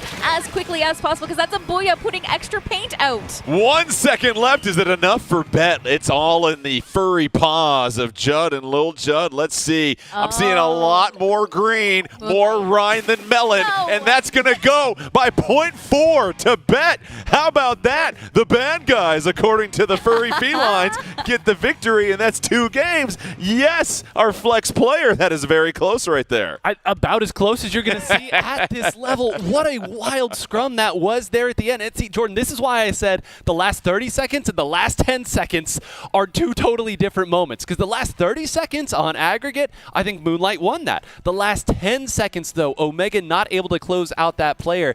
And Simo at the very end, I told you all, if your reflux player is up, they can take a ton of turf, was working onto the hills area of Moonlight. It was just enough, and I bet those players are partying right now. And Lily told us as well, too. You called out that Booyah Bomb in the final couple of seconds, and at point 4, that might have been the game changer right there. It easily could have been, because that Booyah Bomb was also thrown into Moonlight's spawn, which is a place where they could not contest it at the end of the game. If it had been anywhere else on the hills, they might have been able to paint over it, and we might have even seen a 0.1 difference in the score. However, throwing it to spawn was very smart. I mean, you love it. 4 versus 5, and it comes down to point 4 on turf war. You couldn't script this. Trust me, the paper's empty. There's no script here. This is all just happening right in front of our eyes here. So now we get set for Game 4 and an opportunity for Bet to possibly score the minor upset. They lead 2-1. They're going to choose the mode here, and essentially that's going to leave either Rainmaker or Tower Control as a viable option. It's going to be Tower Control on Crab Leg Capital that I've been told here. So now, if you're Bet, how do you close this out? Crab Leg is so again, for those just joining us, if you are the winning team, you get to dictate the mode. The losing team gets to dictate the stage. The mode makes sense here. Bet loves Tower Control, and they're probably delighted that they get to use it here in Game 4. But that does mean that Moonlight gets to go to Crab Leg Capital, an open-air, long stage with grates. This screams Basil to me. I was about to say. Absolutely. Screams Basil, screams E-Leader. Tells me immediately that Basil has been saying, this is working. The E-Leader is working. I'm taking out Zero before they're even a challenge. I'm taking out everyone. Everyone, not a problem. And the pressure that Basil can put on with that E-Leader on a high open stage is absolutely wild. This is what's interesting. Bet has won the 2 games in which they choose the stage. If they lose this one, they will choose the stage for Game 5, and we saw them do that on Urchin Underpass to eliminate that E-Leader. Of course, that Game 5 would be Rainmaker, but either way, you can still try to find something a little truncated to eliminate the number 1 option there for Basil. So looking at this now, if you're Bet, we've mentioned what their approach is. Moonlight, you've got the E-Leader. You've got some open air now. You're pretty solid on Tower Control. How do you push this to a Game 5? You really rely on Omega here. And one of the big highlights that we saw in that highlight package, it was Omega on this particular stage in mode going crazy on that Mint Decapitator. If they get in the spawn, watch out. Game 4, Moonlight versus Bet. Possibly coming down to this here, and a chance for Bet to move on to winners semifinals to take on Milky Way. Or will Moonlight continue to shine bright? Here we go. Crab Leg Capital, site of Tower Control. And now as we look at the loadout, Lily, I'm going to give you the opportunity to set the stage for us here when you look at some of these weapons as you curiously look at the choices. I mean, there is a few things. Nothing new from Moonlight. Moonlight is exactly what we expected them to be. It's going to come down to Basil pinning people down and everyone else picking them off. Bet, however, has opted for the Crab Tank, which I love to see. You'd think Tower Control, they might pull out the Neo Splash to get some strikes, but no, we're going Crab Tank for pressure. Both teams had their crew cut in half, essentially. Now they respawn. Nobody really has a lead at this point here. 9, just 2 for Moonlight, but a lot of action going on at the moment. It just seems like they're trying to set up spots as Nolan picks up the splat, avoids the splat bomb, but then all of a sudden able to stay alive and gets the Booyah Bomb out. Sometimes you just got to stay on the stage. Nolan's been the MVP, I would say, in the couple of games that Moonlight has really pushed forward there. Took a couple members out in an early firefight when Bet was gaining the advantage very quickly, and then opens things up for this first push. This checkpoint, one of the most contentious first checkpoints in the entirety of Splatoon 3. You've got to break through it quickly, and then as the tower moves away, Jordan, you're sort of defended simply by the tower path itself. Mecha trying to provide a little bit of anchor support. They hop on the tower to push it forward just momentarily. As you mentioned, that first checkpoint, the hardest to get to, and now it's kind of at a stalemate here in neutral. Back and forth it goes, Lily. It really does, and honestly, I think it's going to come down to specials. Just on Moonlight's push we just saw, not this one, we saw a Crab Tank pop and just lob shots over that massive wall onto tower. We're seeing the same thing here again. The Crab Tank sitting back, lobbing shots, the strikes coming in, but that's all their specials burned. They have nothing else to stop this push. Down goes a member of Bet. Moonlight with all 4 on the stage still. Just over 3 minutes left. Shadow hiding behind that tower, getting a little bit of cover, trying to chew into this first checkpoint. Will they be able to bite through? And that's a splat by by Nolan. Nolan, so far, as you pointed out, 9, the early MVP. Here's a Booyah Bomb right in the face of their spawn as well. Also took out 0. Moonlight is waiting for Bet to use their resources, backing up a little bit, and then taking these players out, identifying where the attack is coming from. We said it's open air early. You can see exactly where the defenders are going through. Now you've got Omega on the drop here. You've got the other members looking up at the top. You've got the second checkpoint already gone. Omega's out, could put that big bubbler on the tower. This is all Moonlight thus far, and they can continue to play this patiently, Jordan. I mean, and now we're into a do or die moment. We've broken that second checkpoint. We've broken that first checkpoint. Once you get to third, you have to stop tower, and there's so few avenues to do it. You're on a straight road, and we're almost there. Omega on that last checkpoint with the sword, just staring down that snipe rider and tapping tower. They don't have to do anything. They can just sit here and wait because there's only one direction that Bet can come from. Over 2 minutes left. Still a lot of time if Bet is able to coordinate a push here. They take down a member of Moonlight, but they lose 2 members. The math doesn't math, and now it's Moonlight with the advantage still. They've gone through all 3 checkpoints. They got it all the way down to 7, and they have the tower. This is a precarious situation for Bet now. And look at how far that tower is going to have to move just to get back into the center. Right, Moonlight can come out of their spawn, Jordan, swim over to the right, and now they're still at the tower. They don't even have to super jump their way back in, although, of course, they're going to continue to do that. But Omega's going to continue to live right here until given a reason not to. That Booyah Bomb is the only resource they have. That absolutely is. They threw the bubble on there. The Booyah Bomb came and cleared it out. They do finally have control of this top left area, but it looks like Omega's just right back in again, and no one's noticed. Omega creating all sorts of havoc, trying to be the ending to this one for Moonlight, trying to take it to a game 5. That's a splat there on SS Nolan by Mecha. That picks up 1. Triple Ink Strike ready to go for Dante if they decide to use it. Team member jumping in, and all of a sudden they're all clustered together. This is some coordination that we're seeing from Bet with over a minute left as the tower resets. They're going to have to act quick because down goes another member of Moonlight 9. It's got to be quick and it's got to be perfect at this point. If you continue to trade out with Nolan, that is not going to work in your favor. Now, they took another member down, and it was Basil, so somebody probably got way behind them, but that's A-okay because who else? It's Nolan. Johnny on the spot. Great work, and again, continuing to put pressure, and even has this Booyah Bomb if things get a little hairy. Yeah, Nolan and Omega right now, the 2 skirmishers just creating havoc for Moonlight. Bet dealing with them. It feels like their attention is just so diverted, Lily, and they just can't get anything coordinated at this moment. Oh my god, and Omega over here on this right-hand side just teasing Mecha and not allowing anybody to move forward. He's just saying, hey, I'm here. You're going to have to deal with me first before you get to the tower, and you only have 20 seconds left. Down goes Omega finally with just 20 seconds left, but it might not be enough time left on this clock here for Bet. Look at all the ground they have to make up. Essentially the entirety of the stage, and you've got Basil just hanging back there, peppering some shots left and right. Moonlight trying to close this out. Booyah Bomb comes out with just 3 seconds left, and that is going to do it. We've got a Game 5 coming up as Moonlight picks up the victory on tower control. When Moonlight looks good, they look real, real good. That's how it goes. And listen, as soon as we saw Crab Leg, there was sort of a knowing nod that spread amongst this desk, because that is the power that you get when you are making your counter pick. And it looked great for them. And the wild thing was, it wasn't even the highlight shots from Basil, but the laser that comes from the E-leader, it moves people around. You say, okay, the E-leader's looking over there. I can't go over there. So let me go this way. And it turns out that's where your S-Blast player was waiting the whole time. We talk about the pressure created by that laser. You don't even necessarily need to shoot anybody. All you have to do is prove that you can. As long as you've proven that you can shoot somebody, then you have now put a flag in their mind that this person is a threat. And if they're looking at me, I could be splatted at any moment, and we can't allow that. So I need to now avoid it, and once you get that going, you throw Nolan and Omega in there, 2 high AoE weapons with pretty good range. Suddenly there's nowhere for anyone to go. That leaves us Rainmaker for Game 5 coming up here between Moonlight and Bet, the 4 seed versus the 5 seed. Couldn't ask for anything better, to be honest here. So we're going to have a Rainmaker. Now it's just a matter of what stage, because Bet, keep in mind, both teams essentially have won both the games in which they choose the stage, and now it comes down to Bet.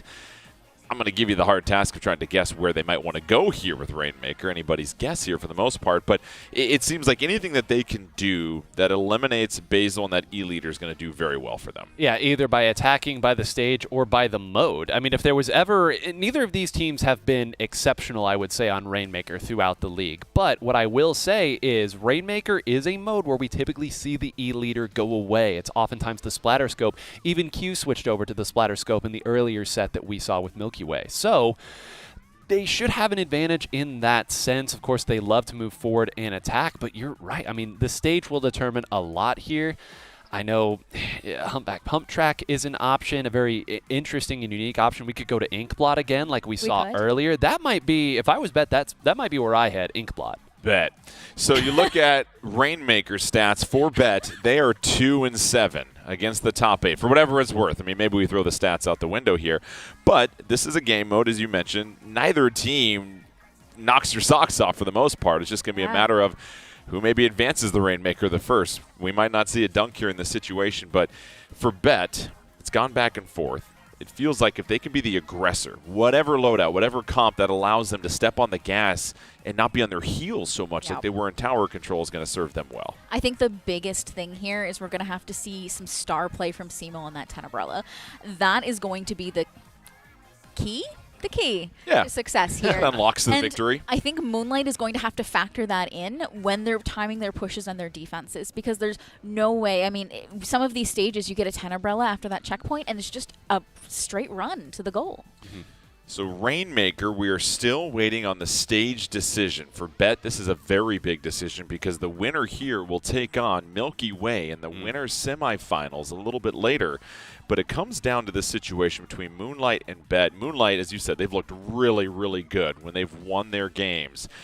Do they have one more in them? No team has won the consecutive games that they need to get this victory here in the match.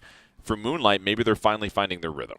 Maybe so, and I think we were just told, yes, I got it, Inkblot Art Academy is where we're headed, and Lily kind of teased it a little bit earlier. Why would you go Inkblot as to anywhere else? Why was I even thinking that? It's because if you get that checkpoint and you get up onto the plat area, to the VATS area, you have a shield the whole way through, and if you have your Ink Vac as well, now that blocks everything, and it means that you aren't going to have to worry as much about the flanks. And I know that seems weird given that Bet has been the team that's been flanking so much, but when everything is right in front of you, it means that you can coordinate a little better. You aren't as worried about Nolan and Omega out positioning you. This is such a fun place to settle it on Rainmaker here in our first Game 5. Rainmaker, Inkblot Art Academy between Moonlight and Bet. Any other thoughts on mode and stage before we get started here? I'm terrified. For anybody or just in general? In general. Okay, okay. I mean, we have a 2-7 in Rainmaker against a 3-7 in Rainmaker. In terms of matchups, like, both of these teams are bad at Rainmaker. It's why it's Game 5. They waited the whole time. When it rains, it pours. Let's go here. And that's why it was the 5th game mode, essentially, because neither one really felt confident. And so you deal with the scraps that are left on the table and you work with it here. And so it does feel like, though, Simo with that Brella is going to be critical. If you can get to a situation where you can get the lead, you can get to that second platform and the latter part of the stage, you've got all sorts of cover coming your way. And you've got a great defensive resource, too. We talked earlier in that last game. I know Milky Way moves so quick that we didn't really get to harp on it. That ramp is uninkable. So that means that if there is a Tentabrella shield, you cannot wait and remove your ink. You've got to move forward. Buckle up, boys and girls. We got a Game 5. Moonlight versus Bet. Who will advance to winners semifinals and who will be knocked down to the losers bracket? We'll find out. It's Rainmaker on Inkblot Art Academy. And Lily, what do you see with these loadouts here as we get started? I mean, it's about what we expected from Moonlight. We do see that VAC charger coming out, except instead of the NZAP, we're seeing the Dapple Dualies coming out on Moonlight as well. Something we expect from Rainmaker now, but not necessarily something I expected from Moonlight. Mecha with the early Tentacooler, chucks that out. Mecha picks up a splat, and right now it's a slight advantage for Moonlight on this stage, even though Bet nearly got to that checkpoint. And now it's Mecha just hanging out, waiting for a few more reinforcements, and down goes Mecha as Omega picks up the splat. Yeah, tried to be a bit of a nuisance there, allow the rest of the team to swim back in wherever they wanted to. May have accomplished it. It does look like Bet got their footing back underneath them here. A nice crab tank as well that they'll use to fire forward and try to take these players out. They're going to continue to jump and try to grab the Rainmaker there. More pandemonium here. It's 2 down. Jordan, this is what Rainmaker is supposed to look like. Everyone moving forward towards that giant shield, and you're just hoping for the best in the scrum. Yeah, you're seeing a lot of trades going back and forth, and right now that Rainmaker hanging out by the first checkpoint for Bet. They've got their early advantage. Still plenty of time left in this one. If you're Moonlight, you're just going to be patient here until you bust this thing open. And now with that ink back fully charged, here's an opportunity to advance if you want to, Lily. Truly. And I mean, one of those things that I noted at the beginning and didn't say, however, is Bet has completely dropped their backline weapon. They have no anchor on this. They've moved Mecha onto the dualies as well. So they're really just hoping to move as quickly as possible without any interruptions. Keep in mind, Bet essentially sacrificed a member of their team to keep that Rainmaker near the spawn. And now the lead will switch over to Moonlight. They are there. They clear the first checkpoint, and it's Shadow that continues to pepper that shield. They've got some situations here that are going to be favorable, 9.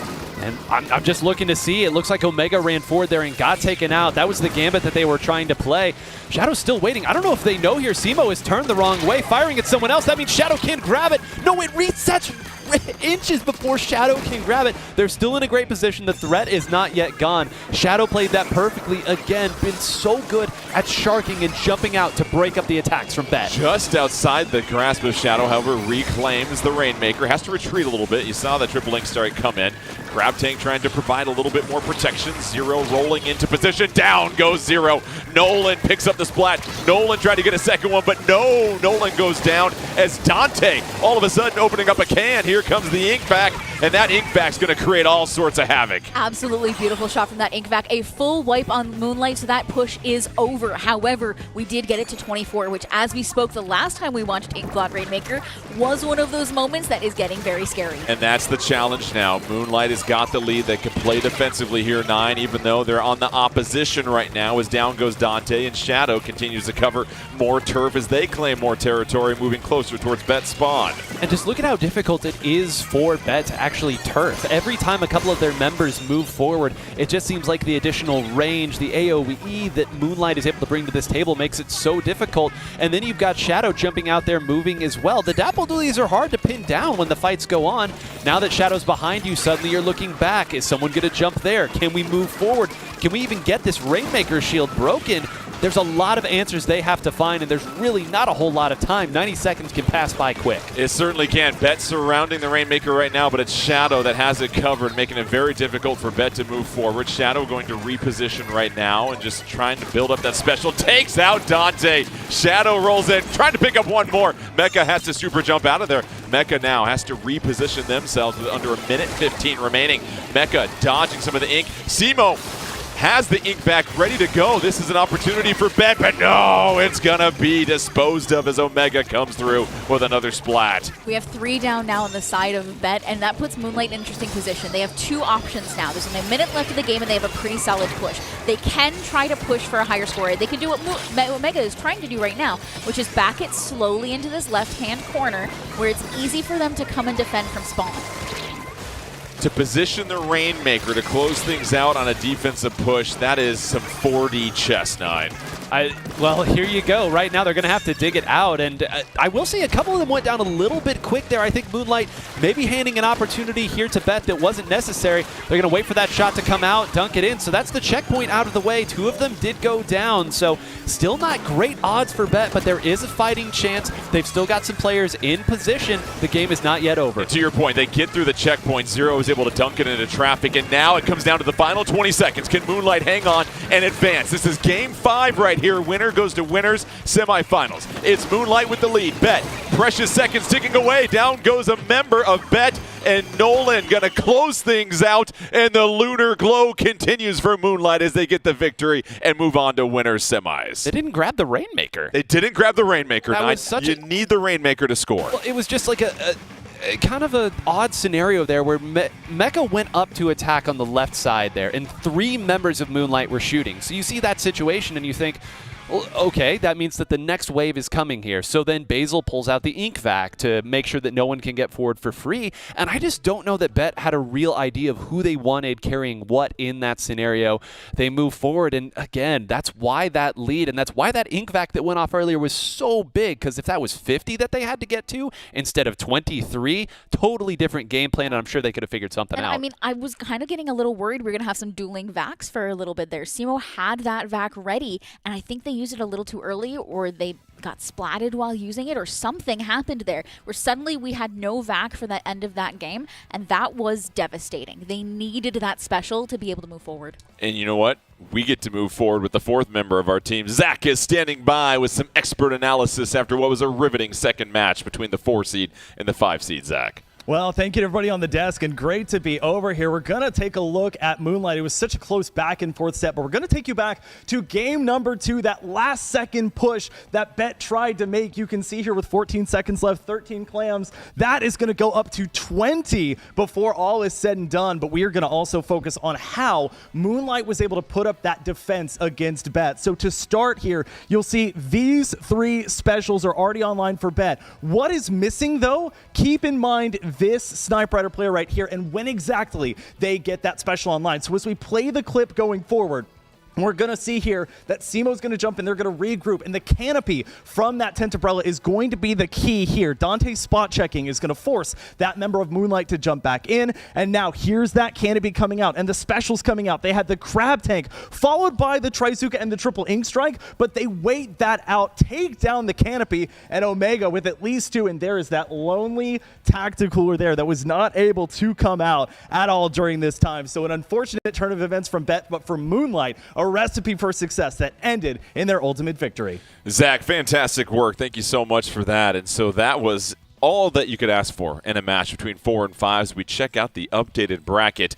That went the distance to Game 5, but it is Moonlight that'll move on to take on Milky Way. And don't forget, 9 pointed it out.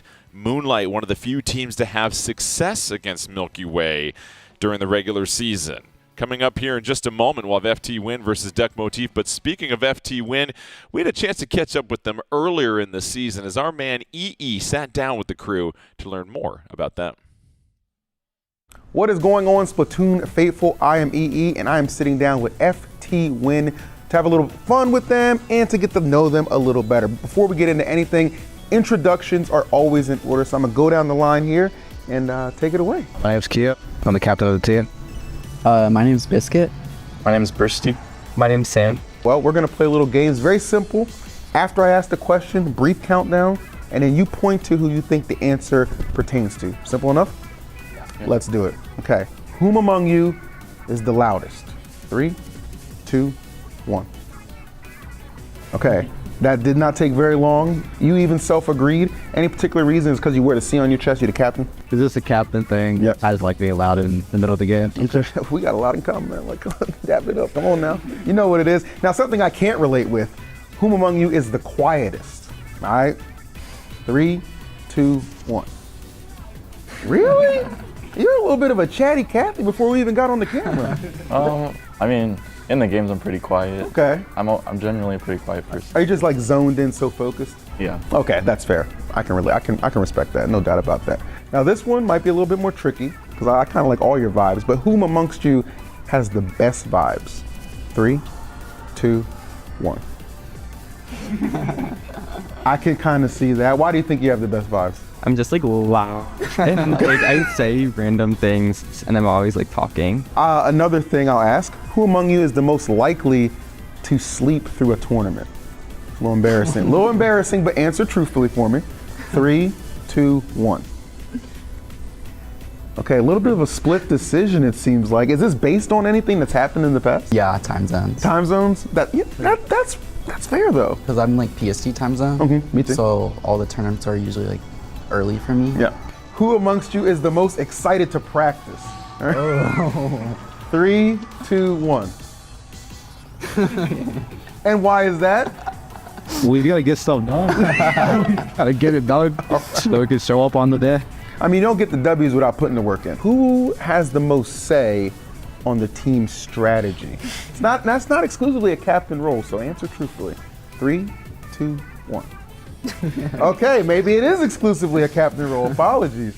I get opinions from them, but like I play the most, Okay. so like, and I watch the most of everyone else, like other teams. So I generally just like know what we should do. I think. So you study the film enough to make the boss calls. Yeah. Okay, I think that's fair. Nothing wrong with that. Who among you is the most versatile? 3, 2, 1. Really? Talk Like to in me, the because I game, know he trained you. Yeah. So how does that work? I feel like I've played every role in like at top level. So okay. I'm like throughout like the past years of me playing. So I feel like I'm just like already experienced on like different roles.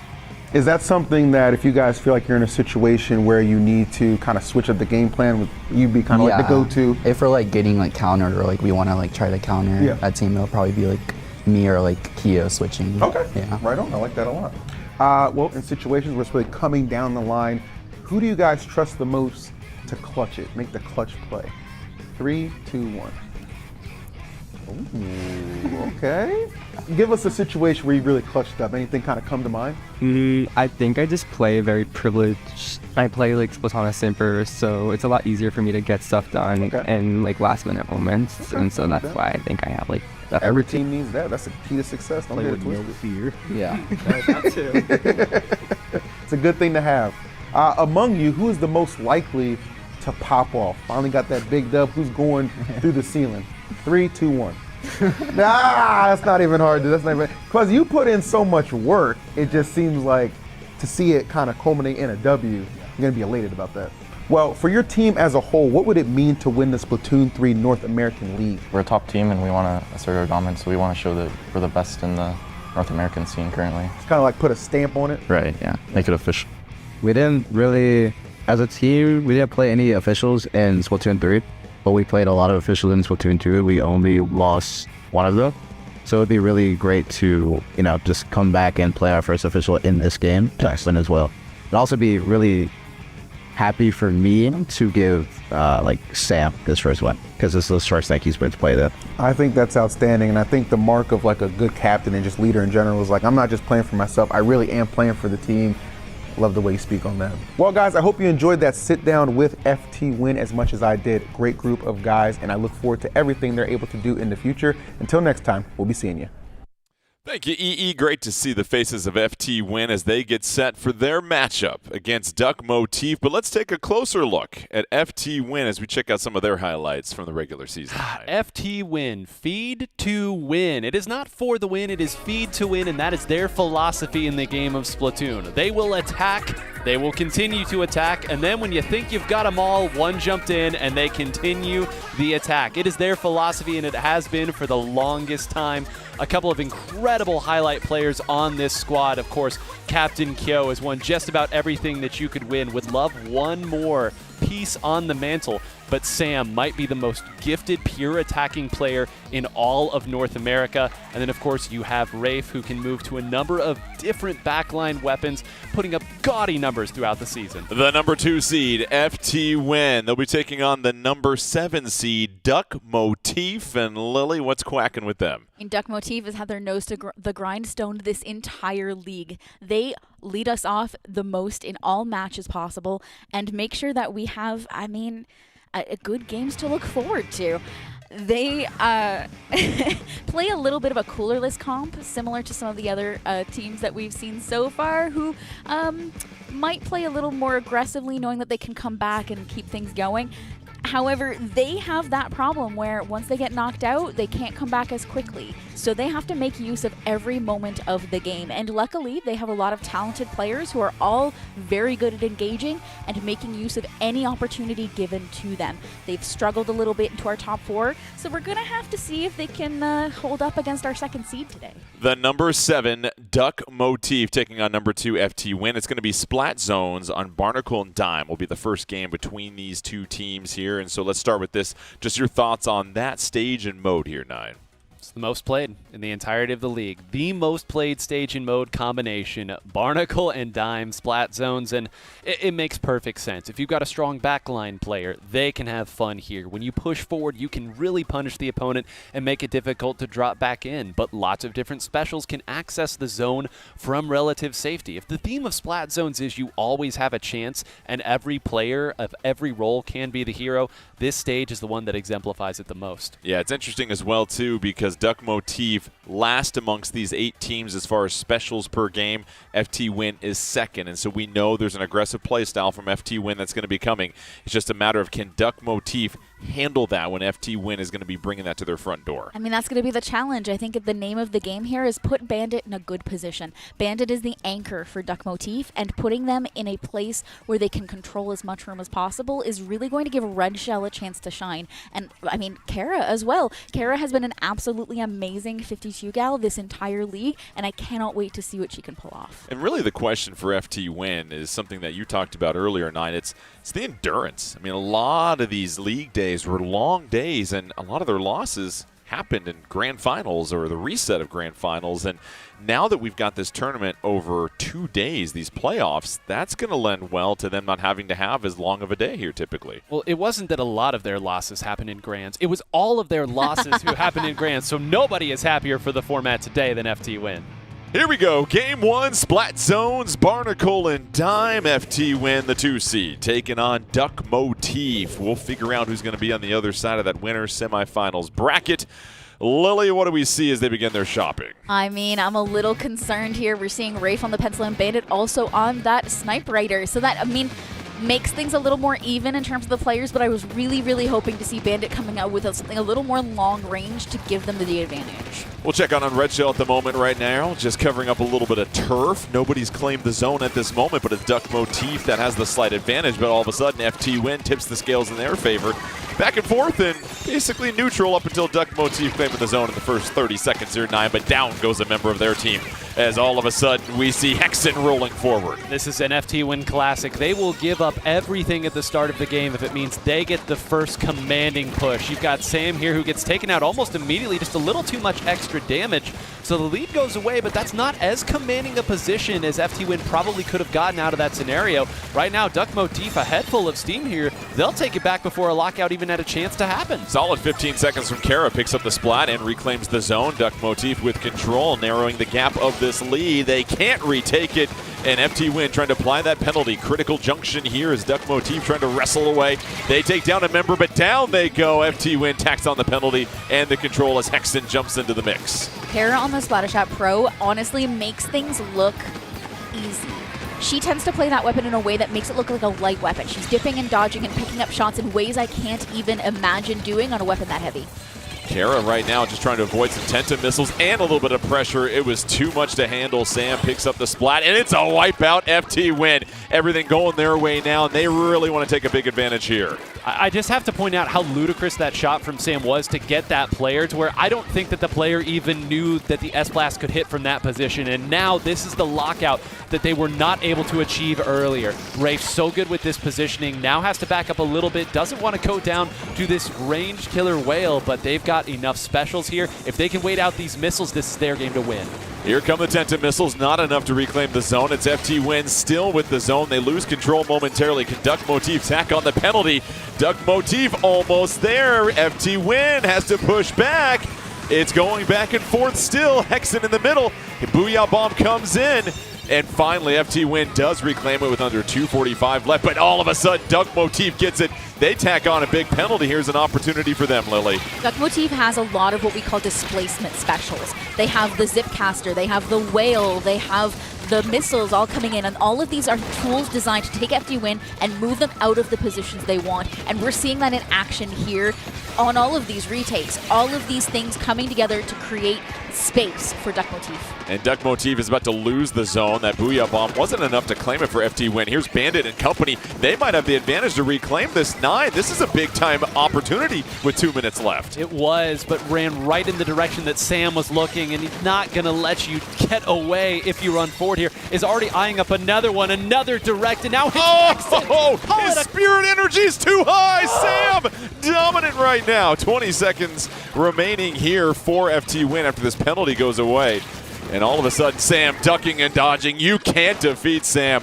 All over this game right now at the moment. No answer. Duck Motif do they have for Sam? Let's check in on Vexen, just trying to provide a little bit of cover with that killer whale. 90 seconds remaining. FTWin still controlling things, and now it's just a matter of if they can close it out, Lily. We do see all of their specials just having been burned. FTWin is almost close to another crab, however, as well as the cooler. So they do have time here to kill, and it really comes down to Duck Motif needing to get in here and needing to paint, but the crab is causing so many problems. They just can't stand where they need to stand to put that paint down on the zone, and that's it. Eventually, they get pinched in the end, and FTWin picks up the victory 1-0 in Game 1. And really, 9, there's a lot of things that you can point out. I think the individual efforts of Sam and what we saw on a couple of those highlights there, those are things we're certainly going to clip and talk about later. If there's one thing to note about the group that was trotted out that time for FTWin, you'll note that there's no Kyo, not currently available for the roster for this particular match. That means that the front-running duo isn't there. So that's good if you're Duck Motif. That's only one threat you have to worry about. The problem is that threat is Sam. And as we saw, Sam might be enough single-handedly breaking this away. I mentioned the numbers being absolutely gaudy. 12.8 splats and assists per game on a weapon that doesn't provide tacticooler. Those aren't many assists, Jordan. I'm going to say that. And it's very impressive because you can have a game plan, Lily, but all of a sudden, if one player can come in and just outplay not only one but 2 of you, it can just blow everything up. And I mean, Sam is a creature of opportunity. Just blazes in, sees anyone coming in. I mean, just rolled forward, picked off a shot, turned around. There was someone jumping in, turned around, chucked a burst bomb, took someone else out. Sam is a menace, and they're going to have to find a solution to not just FTWin, but Sam specifically, or they're not going to make it through. And amongst engagement players and Slayer players that oftentimes go down quite a bit, that 12.8 splat to assist ratio is wildly high compared to everybody else in similar positions. It just goes to show you just how proficient Sam can be in that situation. Well, we're back to a familiar situation. We've got tower control, Mako Mart, and what do you make here now? Because this was FTWin choosing the mode, but then the stage selected by Duck Motif. Yeah. Game 2 for FTWin will always be tower control unless they get to play it Game 1. That's just the way that they're going to run it here. And as we noted earlier, Mako Mart, the most popular tower control pick throughout the North American League. So for those of you keeping track at home, that is the most popular splat zones into the most popular tower control. It's well practiced, and it's just an unfortunate spot for Duck Motif to be in. There's not any wrinkles that you can throw at FTWin here. You've just got to fight them out over and over and over again. It's true. They're just too experienced. There's just no way you can come in and throw something that FTWin hasn't seen before. They've seen everything. They've played too much. They're too in it. They're too in it. I just need some of them to fall asleep a little. And they're also so versatile, too, which is the other thing. Good They've point. had unbelievable counter picks that they've brought out in different games throughout this as well. So if we do go to a Rainmaker or Acclaim Blitz, you might see how deep that roster goes. Yeah, with FTWin, again, it's similar to Milky Way. There's really no weaknesses with them other than if you just get them in a long day and they haven't had a snack in a while. That seems to be the only way to beat them, essentially. And you give a lot of credit for Duck Motif for logging all the games here in the league, but doesn't matter how many games you log. If you come against a Goliath, you better be ready to play some of your best play possible. So here we go, tower control, game 2 between FTWin and Duck Motif. And for this one, it feels like if you're Duck Motif, you've got to essentially be flawless here, 9. Well, I mean, take a look at some of the compositional switches here, too. Now it's an S-Blast out for both teams. Both sides bringing a Splatter Shot Pro, albeit some different variants, alongside your Snipe Rider 5H. So they're just trying to out-tower control FTWin.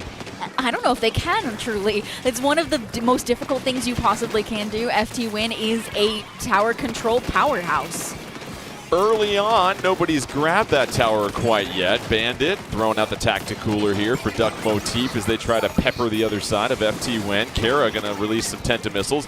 Down goes a member of each team. They quickly get back into play. 30 seconds have gone by. 9 finally Duck Motif hops on the tower. Yeah, some opportunistic play there. I believe Hexen actually fell off the map early there, had to jump back in, so that was an awkward spot to try to make the defense from. This crab tank should give them at least a chance at defending and maybe sneak a couple of their players in, but right now, FTWin hasn't gotten a solid foothold. They take a couple down here, but they're going to have to fight very diligently to get back into the center. Kara firing up almost took out both Sam and Rafe there, so I'm liking what I'm seeing from Duck Motif. Duck Motif, they're swimming well in this one so far, Lily, as you continue to look at FTWin, having to expend resources to get back into this one, but it's Shaq that picks up one splat, looking for a second, not before Duck Motif can retreat. Shaq honestly doing a fantastic job of reacting in time to the members of Duck Motif, which can be a problem considering how fast and how...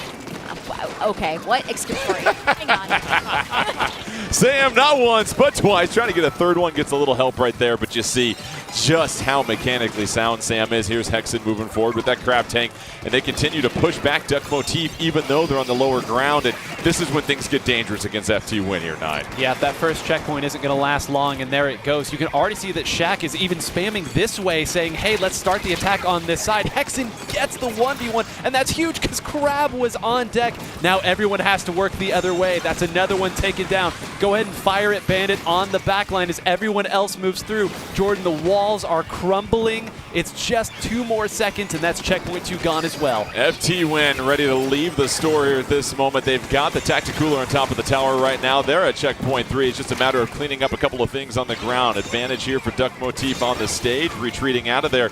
Duck Motif just trying to hold strong and push that tower back. They finally do, Lily. They truthfully do, but I mean, Red Shell trying to move up and take some space, has no idea where Sam is, and that is dangerous. Sam is just going to take you out, period, and there's nothing you can do about it. Now, we do manage to get into mid, and we are managing to take some control, which is step 1. We still have 2.5 minutes, so it's not like this game is over, but 15, that's a far push to go. Well, you haven't even gotten through the first checkpoint. Also, if you're Duck Motif, you're just trying to get back on the other side of the stage here for the most part. Rafe can be so patient back there, just applying all sorts of pressure. Red Shell trying to do something, not going to happen. Trades with Shaq, they go down. Rafe, however, gets splatted. Now it's 4-2. Duck Motif, hold on a second as they start to fly forward a little bit, 9. And they need a special right now in order to slow this down. It's Vexen who's going to be tossing the first one out here, that Booyah Bomb, to try to clear some space. FTWin waiting and trying. I think the crab tank might be fired out and used already, and that might create enough space for Sam to get in, who slams the door shut. 2 go down immediately just from Sam's main and sub weapon. But again, Jordan, that's knowing how long you have and how many defensive resources you have. They still have a whole other checkpoint that they can defend if it gets to that point. And it's so true, and you might have plans, but FTWin has Sam, and Hexen moving forward right now. Sam in behind. Sam, why not pick up another one potentially? Red Shell goes down for Duck Motif. It is 4-1 on the stage. FTWin looking very comfortable here, Lily, with about a minute 15 left. The problem I think we're having right now is Duck Motif forgot the first rule of fighting a lane war against an S-Blast. Never stand at a 45-degree angle from a teammate. It is so true. That residual damage can stack up. Here's Kara pinned into a corner, just trying to escape. Has a couple of escape routes. Vexen trying to provide a little bit of support. Suction Bomb comes in, forces them out of the way. Under a minute left here. Sam with the Booyah Bomb. Where do they place it to get in the way of FTWin? That annoys them. Takes out Vexen. Sam retreats. FTWin all over it as Sam just continues to dominate, 9. And, you know, we're talking a lot about Sam, but we've got to note the other members of FTWin knowing the job. All of these jump-ins and crazy shots that Sam is hitting is only because Hex, I don't even know how many crab tanks this is from Hexen here, but you know the job. Stand on the tower, put out the crab tank, and let the rest of your members move forward. Shaq diligently being the next wave of pressure. They even scratched out a couple more points there. They continue the pressure on. This is looking like a repeat of our earlier Mako Mart TC game. It always feels like there's a member of FTWin just right behind somebody, no matter who you splat. Kara does pick up 2 with 8 seconds left. Who knows? Maybe there's an overtime miracle coming for Duck Motif. Tenta missiles ready to go for Kara. 4-on-4.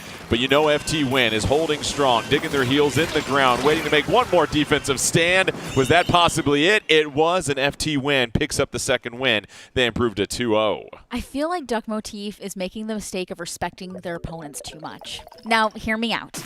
FTWin has a big name. Everyone knows them, everyone knows the players, and there's a certain amount of fear that comes from that. You look at FTWin and you say, oh no, they're going to get me. I need to be careful. But Duck Motif shines as a team when they're playing not careful. They need to go forward. They need to have the confidence to say, I can get this splat, I can take them out, and I'm not worried. And right now, they're playing worried, and that's a problem. So Duck Motif trailing 2-0, and for FTWin, we talked about how impressive Milky Way looked in their couple of victories. FTWin, they haven't really broken a sweat so far, Nine.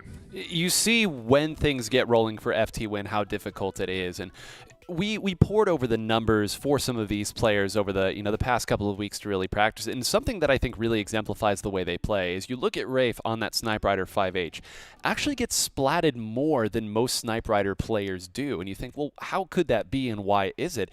It's because FTWin, if they can fit one more jump in, and if their Snipe Rider player has to move up a little bit more to get that extra jump in, they will do it. They will gamble that you will crack under their pressure. And that's why in these games, when it's been sort of a neutral scrum, they've needed Sam to kind of open things up for them. But the moment that it starts to become this surgical procedural attack, I'm not sure there's anybody better in North America. Yeah, it's hard to really find an area against FTWin that you can go into a game here, Lily, and say, we've got to expose them here. And so now it comes down to game 3. FTWin's going to choose the mode here. If you're Duck Motif, you're going to choose the stage. But at this point, I think you called it out right. If you're Duck Motif, you can't afford to be patient and timid and meek. You need to be the ones that take it to FTWin. We've seen that in a couple of doses in the last couple of games. We saw it in Splat Zones as well, too.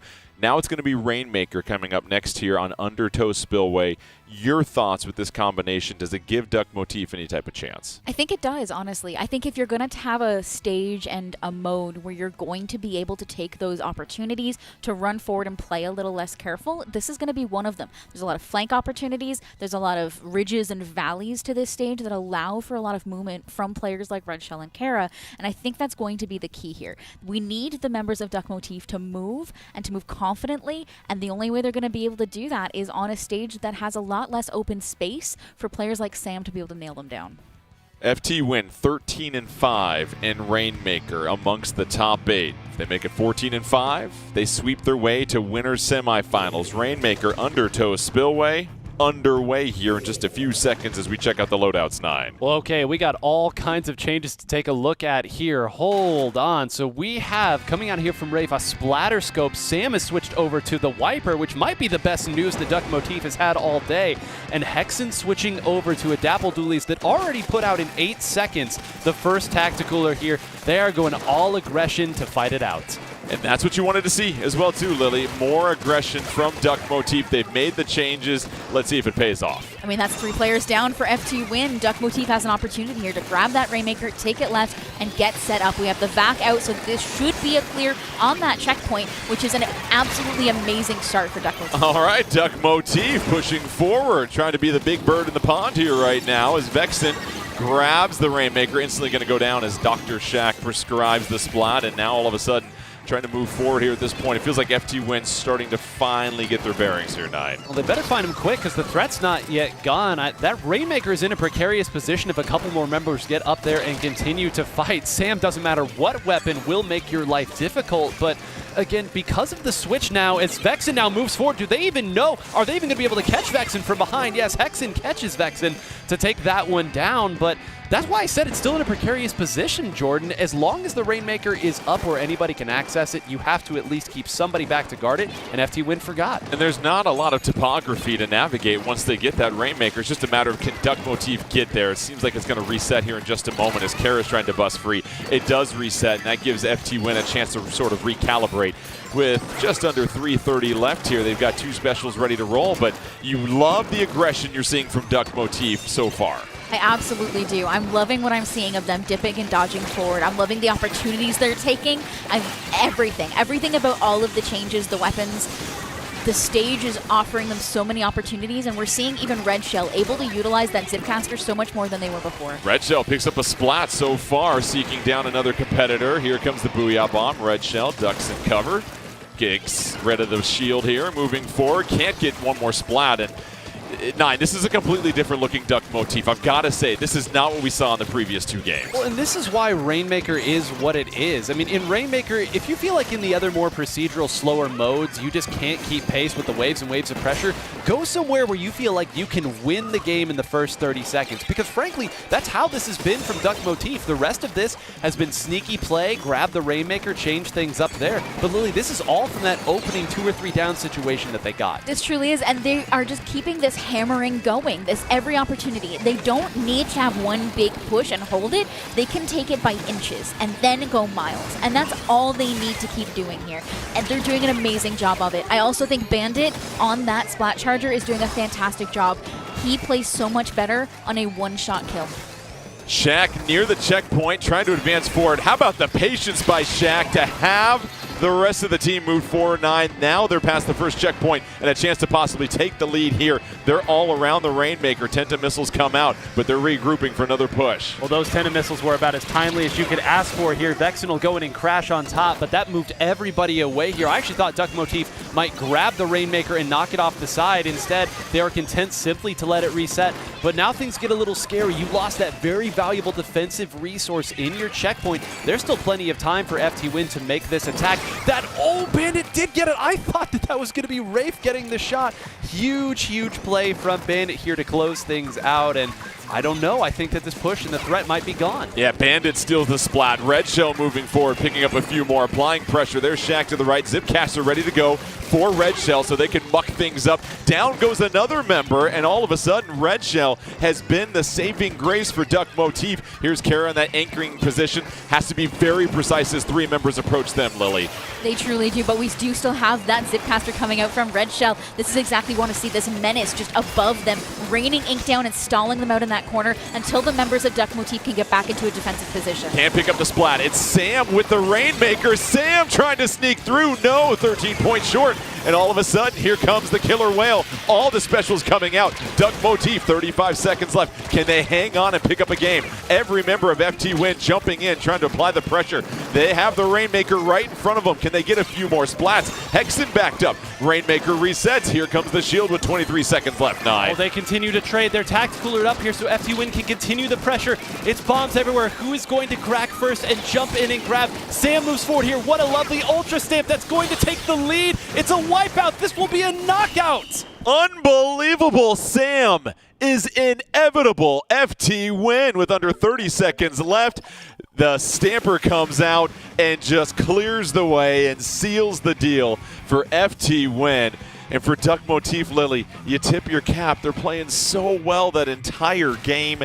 But the final 30 seconds, FTWin, just too much aggression. You saw the tacticooler came out. That allowed them to apply the constant pressure, and that left things open for Sam to be the cleanup hitter. I can tell you what the exact problem was. The moment they lost is when they sat there in that corner for, 30 seconds and stalled it out. Because all FTWin was waiting for was an opportunity to use that vac. As soon as they had the vac and the hammer combo, there was no way to stop that Rainmaker. It was going through. So that was the problem. They needed to get in there. They needed to get those splats before that vac and before that hammer came online.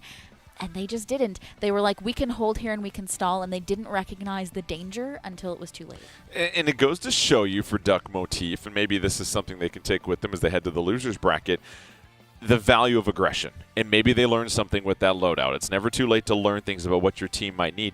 They looked completely different, as we said, and while FTWin did get the victory, it only took a push in the final 30 seconds. I mean, this was not your typical match that we are used to seeing between a 2 and a 7 here. Credit Duck Motif down the stretch. Yeah, they really pulled it together. I think, if anything, they've got to feel good on Rainmaker moving forward here. And sometimes that's a nice thing to learn. Maybe you haven't felt that Rainmaker is your strongest mode, but you just made FTWin pull out all the stops, and some hero plays from Sam at the end were really the difference. It's impossible to find the right answer all the time, but very proud with the way that Duck Motif fought there at the end. Let's send it to our man that always has the answers. Zach is standing by with some more analysis. Well, and what could have been a Cinderella story for Duck Motif there ends in the sweep for FTWin, and it was so close. In fact, maybe even a bit of an overheat there from Vexen, who looks, as we start this clip, to be in a great position. So they get the pick there onto Hexen, and they're going to have the sight to maybe get somebody on the jump in. But as we play this clip going forward, here are the shots along with the Killer Whale 5.1 coming through. So that's the pick there onto Sam. That is the main offensive edge gone, and that is where they try to get that pick, and this allows FTWin to group up. So you could see there they had the beacon to jump back in, the tacticooler is going to come out, and 3 folks from FTWin are going to pick it up all at the same time. That's going to give them a lot of momentum, but who have they been talking about on the desk this entire time? It is Sam rushing forward there with the Ultra Stamp, gets not 1 but 2, allows Dr. Shaq to perform their magic and get the break on the Rainmaker. Beautiful work from an FTWin team that's moving forward with a sweep. Yes, sir. Clean operation right there from FTWin. And so they'll advance on to winner semifinals. Who will be facing them? Well, that's going to be the winner of Fofofo and Gourmet Race. But let's go ahead and check out the bracket after we are now done with our 3rd match. There it is, FTWin with our 2nd sweep of the day over Duck Motif. And as we mentioned, the 3 versus 6 matchup, which should be interesting, especially when you look at what Fofofo has been able to do. And for more on this team, let's go ahead and send it to 9 for a look at their highlights from the season. Maybe a team that was one of the more popular choices among some of the fans. I mean, the darling of this league, I would say. You said highlight, as if every game they played didn't seem to be a highlight. This team is about style. They are about making you feel bad because they are simply better at the game than you. They've got the loud threat in 3Z, who gets splatted a lot, but is also forcing you to deal with continued attacks. And when you finally have dealt with that, who else is waiting but Dat Menace, Dat Kid? That's a problem every time they get behind you. You see right there the ink brush closing it down, but you've got to also give a lot of credit to Dark and Harsh. He's so disciplined, understanding that they need to be the turfing forces of this team so that you can keep that attack going and keep moving around. And you have to point out as well with 3Z, they get splatted more than anybody else per game. However, that doesn't take away from the havoc that they can create. That 1-2 punch with Dat Menace will certainly be fun to watch. Their opposition, well, let's go ahead and send it to Lily. I mean, you got a Kirby pen the other day. It's only fitting that you do Gourmet Race here. Absolutely. I mean, thank you. I mean, Gourmet Race, I mean, they're nothing if not consistent. Every single time they came to the league, they scored the same, if not better, each consecutive time. They never scored worse than a previous week, and we absolutely love to see that. I mean, they play a very balanced game, and they do their best when they're driving forward with their weapons at the helm. They don't wait for specials. They pick opportunities and use their main weapons to take everything from their opponents. Their key to success right now is going to be momentum. If they can find their pace and find it quickly, I have no doubt they can take Fofofo out. Well, it'll be tower control on Hagglefish Market coming up here between these two teams. And with Fofofo, you mentioned they attack no matter what, it feels like. They're essentially going to be like stirring up a hornet's nest for the most part when you approach them.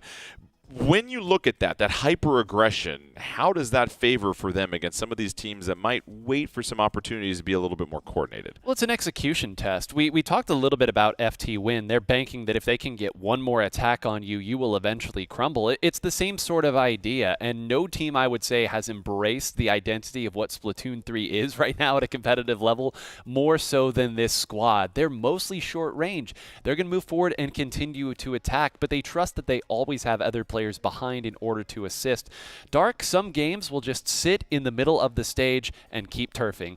Throw a booyah bomb, keep turfing, because they know that the frontliners will get the job done. They'll crash in if necessary, but you talk about momentum. This is the best Rainmaker team in this entire league, and there's no mode that asks for momentum more than that one. And then as we look at Gourmet Race, as we get started with tower control and Hagglefish Market here soon, it feels like their ability to push forward in coordinated effort efforts is really going to be key for them, maybe more so than any other team out there. And listen, this is a team that has an opportunity. They've got maybe not as much versatility with their loadouts as well too, Lily, but how do they find success here in this matchup? I mean, truly, I think it comes down to Shiny specifically. Shiny is their anchor player, and as an anchor player, part of your job is to create a stable base for the rest of your team to move off of. Shiny is very skilled at that and moving up in time with their team. They have no problems taking those incremental steps forward and backwards as needed and providing that platform for everyone else to spread from. And if we can get that set up, if we can get Shiny into position, everyone else branches from there and supports everybody else at essentially a nice little arc, 45 degrees from each other, and they all just rain ink down on their opponents. The teamwork is impeccable. And 9, we've got to talk about Dat Menace a little bit more, because I felt like whenever we did our Splatoon 3 North American League show, we'd started off with highlights. Dat Menace was half of them, essentially. I mean, you might not be wrong there. That's one stat we don't have, but it can't be too far. The vibes of it matter. Yeah, even if it's all about vibes, right? That's what life is all about. Can you take a guess on how many highlights? 9.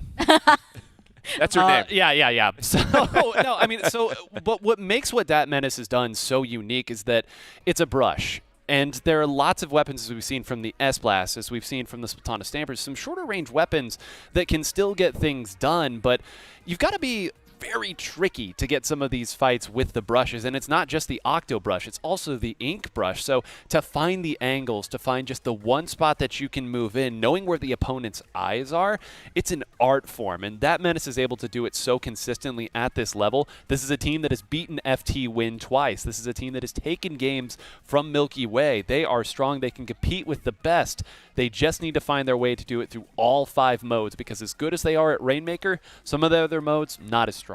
Yeah, that's going to be interesting, because you look at Gourmet Race, and they're second in Turf War overall amongst these teams at 3-1. And, this is also a team that's going to get splatted more than anybody else, Gourmet Race. They certainly have to pick themselves up from spawn more than any other team in the top 8. And listen, you can have that aggressive play style, but there's certainly times, I imagine, Lily, that you might have to take your foot off the gas just a little bit and really read the situation. Yeah, absolutely. And I think that's where players like Pika come into advantage. Pika is a tactician and one of probably the smartest players we have at high level right now, who is able to execute plans pretty quickly. Now, the problem here and the conflict is whether or not that those ideas can be communicated in time with the rest of the team.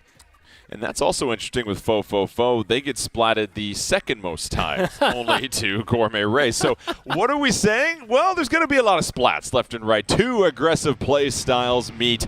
Only one can advance to the winner semifinals to take on FTWin as we begin Game 1 between fofofo, the 3 seed, Gourmet Race, the 6 seed, Tower Control, Hagglefish Market, as we get set to 9. Take us through this loadout here, my friend. Well, that's exactly what I expected from fofofo, and more or less the same. I will say one interesting wrinkle here is actually Pika playing the Splattershot Pro Frozen. Now, we've seen a lot of Splattershot Pro play today. I think every set has featured at least one, but from Pika, if you call Pika a tactician earlier, Lily, it's so important to be able to identify where opponents are. You can maybe be the third into the fight, but against this team, you have to be able to communicate. That's a rough way for that one to start from Shiny. That's still a few going down there from fofofo. It's just that kid, but that kid might be enough here in stalling things out. That kid trying to find a little bit of cover, picks up their first splat. Expected Zipcaster comes out. Dat Kid with another one. Let's just start the game with the highlight. Dat Kid flying around once more. Take out everybody. Dat Kid, it's your show. Take the mic. All right, I quit. I'm out. Dat Kid stole the show. Both splats for Dat Kid of fofofo, and that opens up the door for them to move forward. And already the tower's advancing, and you see the one-on-one capability, Lily, of Dat Kid and how it can just turn a game on its head.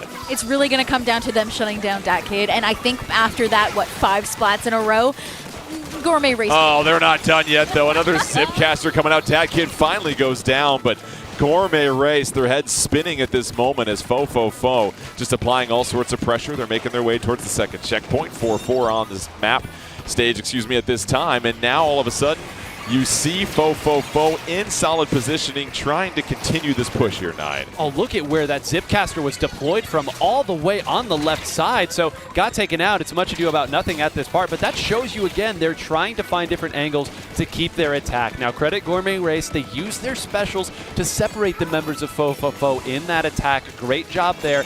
Identify where they're at and make it happen. I'll be honest, Jordan, outside of that one unbelievable play from that kid, they actually had done a really nice job, and now they're finally going to get a chance to prove that they can attack too. 3 members go down, though, for Gourmet Race, and that'll just leave 1 member isolated. That Shiny on the tower gets a little bit of help as Leap jumps in, and I got to hand it to Gourmet Race. They survived that disadvantage pretty well here, Lily. They absolutely did, and not only did Shiny survive and hold that tower in that 1v1, but put out the tacticooler so that all the members jumped back into a safe position on that tower. They were able to grab the cooler and jump right back out. Down goes Leaf, down goes Pika. That's going to be really hard. They continue to attack the tower. Here comes Dark with the Booyah Bomb right in the middle of the meeting. And now Dark is able to send the tower back the other way. Fofofo playing a little bit of defense, but it's Gourmet Race that's got the lead now, 9. Again, I want to point out, as wild as the play was from that kid, it was wild because that kid was the only one left up. They had already gone 3 down, so then they cycle another 3-down situation. Gourmet Race can clearly fight against them in this position. Again, Pika, I think, call it 2.5 down. So now, if they can continue to communicate where these attacks are coming from, Jordan, and not fall for the tricks that fofofo is laying them, I see no reason that Gourmet Race can't hold this defense. Miner in a one-on-one skirmish trying to get out of there. Does a nice job of retreating. Dark in the shadow of that Booyah Bomb, able to find a little bit of protection. It goes back and forth right now. Under 2 minutes left. Dark moving forward. They pick up a couple more splats, but it's still Gourmet Race with the lead here, Lily. 1:45 left as we kind of go back to neutral here with less than 2 minutes remaining. You really do. What I really want to see at this point is what Pika and Leaf are sort of considering here on the left-hand side. I want to see a flank. We're spending too much time letting fofofo get position and get specials, and now we have a wipe. A wipeout that opens up the door for fofofo, but the problem is the tower can only move so fast, 9. You can advance, but you gotta wait for the objective to come from behind you. Can Gourmet Race gather themselves? They're picking up splats left and right. Well, there you go. That might be enough, and they had enough defensive resources. Call it a wipeout, and Jordan, they also still had that checkpoint that they could use even if things got really bad. You look up at the top of the screen, though, Gourmet Race does not have that same checkpoint to contend with if they want to continue to fight. You see Pika positioning on the right side, Shiny watching over there to help as well. They don't want to let any of these flanks come through. As Lily noted, they got wiped out so quickly. ZZ moves forward here. Now time for maybe another highlight play. Here comes 3Z, also looking for Miner, who is out of ink. And fofofo, with 45 seconds left, has an opportunity for another attack. Here it is with under 40 remaining. Fofofo is pushing the tower here, but down goes a member for them. They're down 1 member compared to the 4 for Gourmet Race. Booyah Bomb comes out. Also the Stamper from 3Z, able to pick somebody up right there. Flattens the competition. Leave tries to combat with a Booyah Bomb of their own. Tower right near the checkpoint. Fofofo loses it, but they're back on it, Lily. They truly are back on it and trying to break that. They have 2 members on the tower, which, as we know, breaks things a little faster. The Zipcaster in there, able to be taken out, but we are so close to lead. They just need to maintain this. They have no choice. They have 3 down from Gourmet Race. They need to sit on tower. They cannot get off. 30, counting down and managing. At the last second, they take the lead. It's a buzzer beater victory for fofofo. They were impressive enough down the stretch, and they get the win. And credit Gourmet Race, but 9, it was just too much fofofo as time was winding down, and they were just all over that tower. And every single fight there at the end, you could micro-analyze it and break down, like, you took a little too much damage here, you took a little too much damage there, and that stings for Gourmet Race. You really had the best, and it was, again, 3Z that second time, diving forward through a lot of damage. 3Z was already at like half health left when they dove forward and made that happen. But that's fofofo in a nutshell. Any one of their players can break open the game with a number of highlights, and then they're disciplined, rotate around the tower, and eventually, if you've got the tacticooler loop in your favor, you will find a way to win. And that's what you pointed out with Gourmet Race, is that they were doing a great job all game, Lily, of being able to push forward, keep fofofo on their heels, but when you talk about disruptors on each of these teams, 3Z and Dat Menace. It was Dat Menace in the beginning for fofofo, 3Z down the stretch. Absolutely, and I mean, I think it was close enough it could have gone either way, truly. I mean, and that was game 1. So what it comes down to now, I think, is mentality. either you look at that and you go, dang, we were so close, I'm angry, or you say, we were so close, that's winnable. And we need that second mentality in order for, Gourmet Race to pull through. Yeah, and that's going to be the thing. How do they respond here? Because fofofo obviously will get a chance to choose the mode here. And tower control is one of the stronger modes for fofofo. They're actually #1 in Rainmaker as well, too. For Gourmet Race, it feels like you can hang in there now, and that should give you a lot of confidence, but you've got to deliver right here. It's going to be hard if you fall down 2-0. Well, you also know that you're going to Rainmaker no matter what here. There is no world in which Game 2 does not take place on Rainmaker. Doesn't really matter, frankly. You know that it's going to be on Rainmaker. So for Gourmet Race, I think the thing that you take away from that first game is I think that Pika over on the Pro worked. Pika has been a very flexible player. Clearly it worked out, had a number of good fights go their way as well. So I don't think you need to scratch your head for anything compositionally. There's just 2 or 3 explosive moments that let you get away. And I think it's going to be tough here. You, of course, still have to fight it out and win. The one thing, these two teams have played a couple times. There's been some very quick losses for Gourmet Race here in Rainmaker. You cannot lose this in the opening engagement here. Whatever you have to do, however passive you have to play, turn it into a battle of endurance. It's your only chance here against this squad. I mean, if you're going to have to do a battle of endurance, the players from Gourmet Race, most of them come from Splatoon 2, and the name of the game in Splatoon 2 was Endurance. The amount of time you could spend just stalling things out with whatever tools you had really made it. And if they can pull that through here against the powerhouse that is fofofo, I think they'll do fine. Rainmaker on Undertow Spillway. Off we go. Do we see any changes, Lily, from the loadout now that we get to Rainmaker? I mean, we have a couple. I think the biggest one I would mention is the Dapple Doolies coming out from Pika, as we've been seeing in most Rainmaker games, and the Vac as well on Shiny. Fofofo with the 1-game lead, trying to make it 2-0 and build quite the advantage. Gourmet Race had the lead for most of Game 1 until the final 15 seconds. Here's Miner and Shiny right now, changing positions, but coming right in and mixing things up. It might have been Dat Menace, but then 3Z to clean up. And what a perfect perspective to watch right there. Shiny moving backwards as more and more yellow ink continues to push forward at you. Nice job there taking out Harshy before that was a break on the checkpoint. There's going to be some jumps in, so the threat is not yet gone. Shiny would love to get this tap shot to close out 3Z. Now they're going to have to guess when the second attack is going to come through. Leaf actually did get behind them, though, so maybe this is a successful defense. It's a bizarre one, and 3Z not done yet. That kid jumped in all the way behind. I cannot believe that kid jumped into that position as fofofo continues their attack. And he gets that position, which helps out a ton, as you mentioned now. So now all of a sudden it's dark with the Rainmaker. Has a convoy in front of them. 3Z coming through, just trying to take out a critical splat right there that'll help blaze a trail. Harshy, meanwhile, just trying to flank possibly, providing a little bit of cover. Little one-on-one situation there. They'll retreat. And now Miner has that triple ink strike ready to go.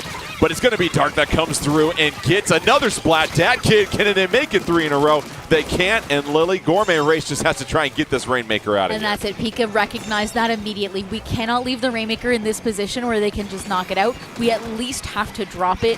That is vital. So they did manage to drop it down there. They have Shiny over top getting a beautiful splat on Dat Kid.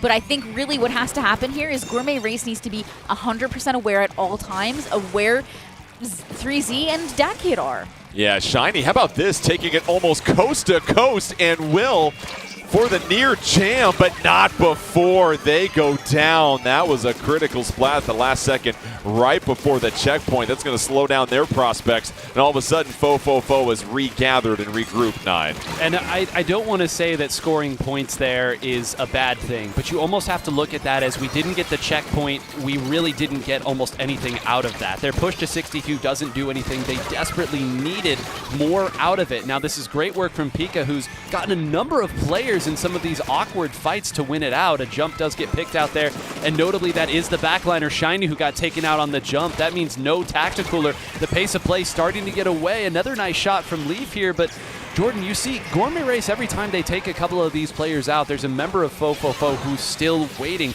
They would love to get a checkpoint shortly, but right now it's just too much fofofo. Just over 2 minutes remaining. Fofofo loses 2 members of their team, and now it's an opportunity for Gourmet Race. They've got to get through the wall, and no, that is going to be Dat Menace taking out a couple of members. Miner have to provide a little bit of support, but all of a sudden they roll into a 2-on-1. And now it's Gourmet Race that is down half their team, and all of a sudden, fofofo looking really sharp, Lily. They really are. Fofofo is doing a fantastic job of just staggering Gourmet Race out, while they themselves are in a stagger.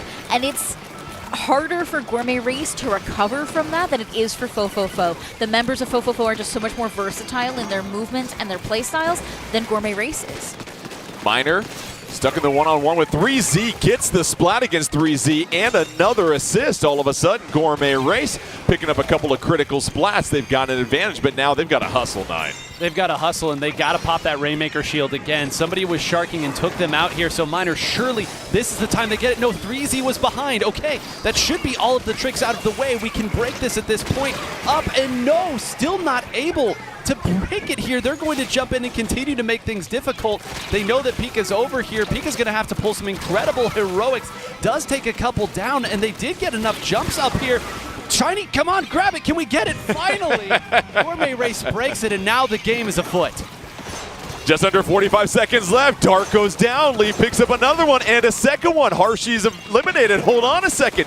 Gourmet Race could sprint this to the lead. 35 seconds. Booyah Bomb is going to open things up, but no, they lose the Rainmaker. They were 1 point away. Lily, fofofo getting a defensive stop when they needed to, and that's a heartbreaker. It absolutely is. Fofofo does manage to grab it and drop it down below, so Gourmet Race has to make that gauntlet one more time. 15 seconds left on the clock. They have to take out that Rainmaker. Now they have to pick it up, and it's in probably the worst position for them to have to do that. So close yet again for Gourmet Race. They might be kicking themselves after this, but hold on, there's a little bit of time left. Can they bust the shield? Triple Ink Strike comes in.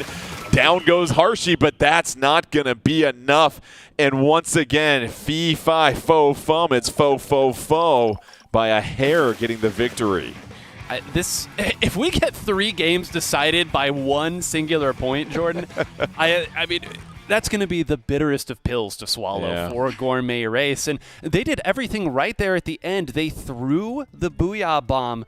They didn't, of course, have the Ink Vac. That's what you'd love to have in that scenario. But you've got the Booyah Bomb. Throw it forward. We'll use that as some sort of coverage. But I don't know who it was. We'd have to slow-mo that to take out the member who was still there. 1 point left. I mean, I have a controversial opinion. Okay. So the member that was left was Dat Kid. Okay. Sharking behind the pillow.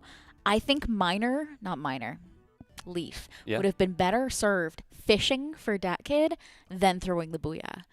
Because you start throwing blaster shots in behind that pillow, Dat Kid has to die or back up. That's the only choices. So my controversial take here is, instead of throwing the Booyah, you throw those blaster shots, fish for that ping, and then move forward. Or even move forward with the blaster shots. And it's hard, I imagine, too, in that moment, because you're sitting on a Booyah Bomb. Yeah. You see everybody cluster together. I click button that hopefully opens everything up. Yeah. But the point-and-click adventure didn't work out in that situation. Right. And as it's so close. But with those eagle eyes, you saw Dat Menace right behind. And you got to credit fofofo because, listen, there are times where, regardless of the rankings, if you can pull out a victory, it's those moments that happen in every game. 50-50 coin flip. It just takes one minor play, and fofofo has done that in the last 2 games. I'm glad that you put it there because these are decisions that have no right answers until hindsight. That's what makes this game so enticing to all of us is moments like that. And we've now had in 2 games 2 finishes exactly like that as well. So there's something to be said for the players who know exactly how much time they have left to make one of those plays, to dive forward and to close it out. And I think the most frustrating part of that loss too is that you almost beat fofofo and Rainmaker. Yeah. I mean, that's been as close to a chalk pick as you could have, that they will win Rainmaker. So, man, there's no solace in being down 0-2 for Gourmet Race, but man, I've been impressed with their play. It is double elimination, so even if they do go down, they're going to go to the losers bracket. They'll have a chance. But listen, it's only 2-0. It's not over yet at all. We've seen reverse sweeps before. We're going to have splat zones on Barnacle and Dime coming up here next. And as far as splat zones go, fofofo, second overall at 17-5. Gourmet Race, 8th at 2-9. So we'll see if Gourmet Race can defy the odds, not only in this game, but possibly for the entire match as we get set for splat zones on Barnacle and Dime. Fofofo, one more win gives them the sweep. Lily, what do you see with our loadouts? Nothing changing really. It all looks pretty much the same as we have seen. We do see Leaf, however, switching to the 52 gal, which I think is an interesting pick considering we're switching off the S-Blast, which does really well around the ledges on this map. Solo zone, both teams making their way, and a couple of splats go back and forth as they make an early trade here at Barnacle and Dime. Let the bartering begin. Here's 3Z trying to just find an opponent to seek their sights on, and they go down. And so how about Gourmet Race? Winning a couple of one-on-ones early on here, 9, but they do lose control. Yeah, and I'm interested to see, I was about to say, I'm interested to see where all the other members are because I saw those X's come up over the members of Gourmet Race very, very quickly there, and this is where things can get really scary. Now, taking out 3Z early on is nice, but they were tacticalered up, so you have to almost treat this as you need 2 for 1 in all of these fights. Dart gets away, and actually the Killer Whale 5.1 getting the big job done there. So I think that fofofo wasn't truly able to set up their lockout in the positions they wanted. They tried to make the best of it, but Gourmet Race responded too quickly. And now Gourmet Race has the zone, and they're looking to push forward just a little bit. Here's Leaf in that 52 gal behind the splash wall. Not enough as 3Z picks up the splat from the lower position.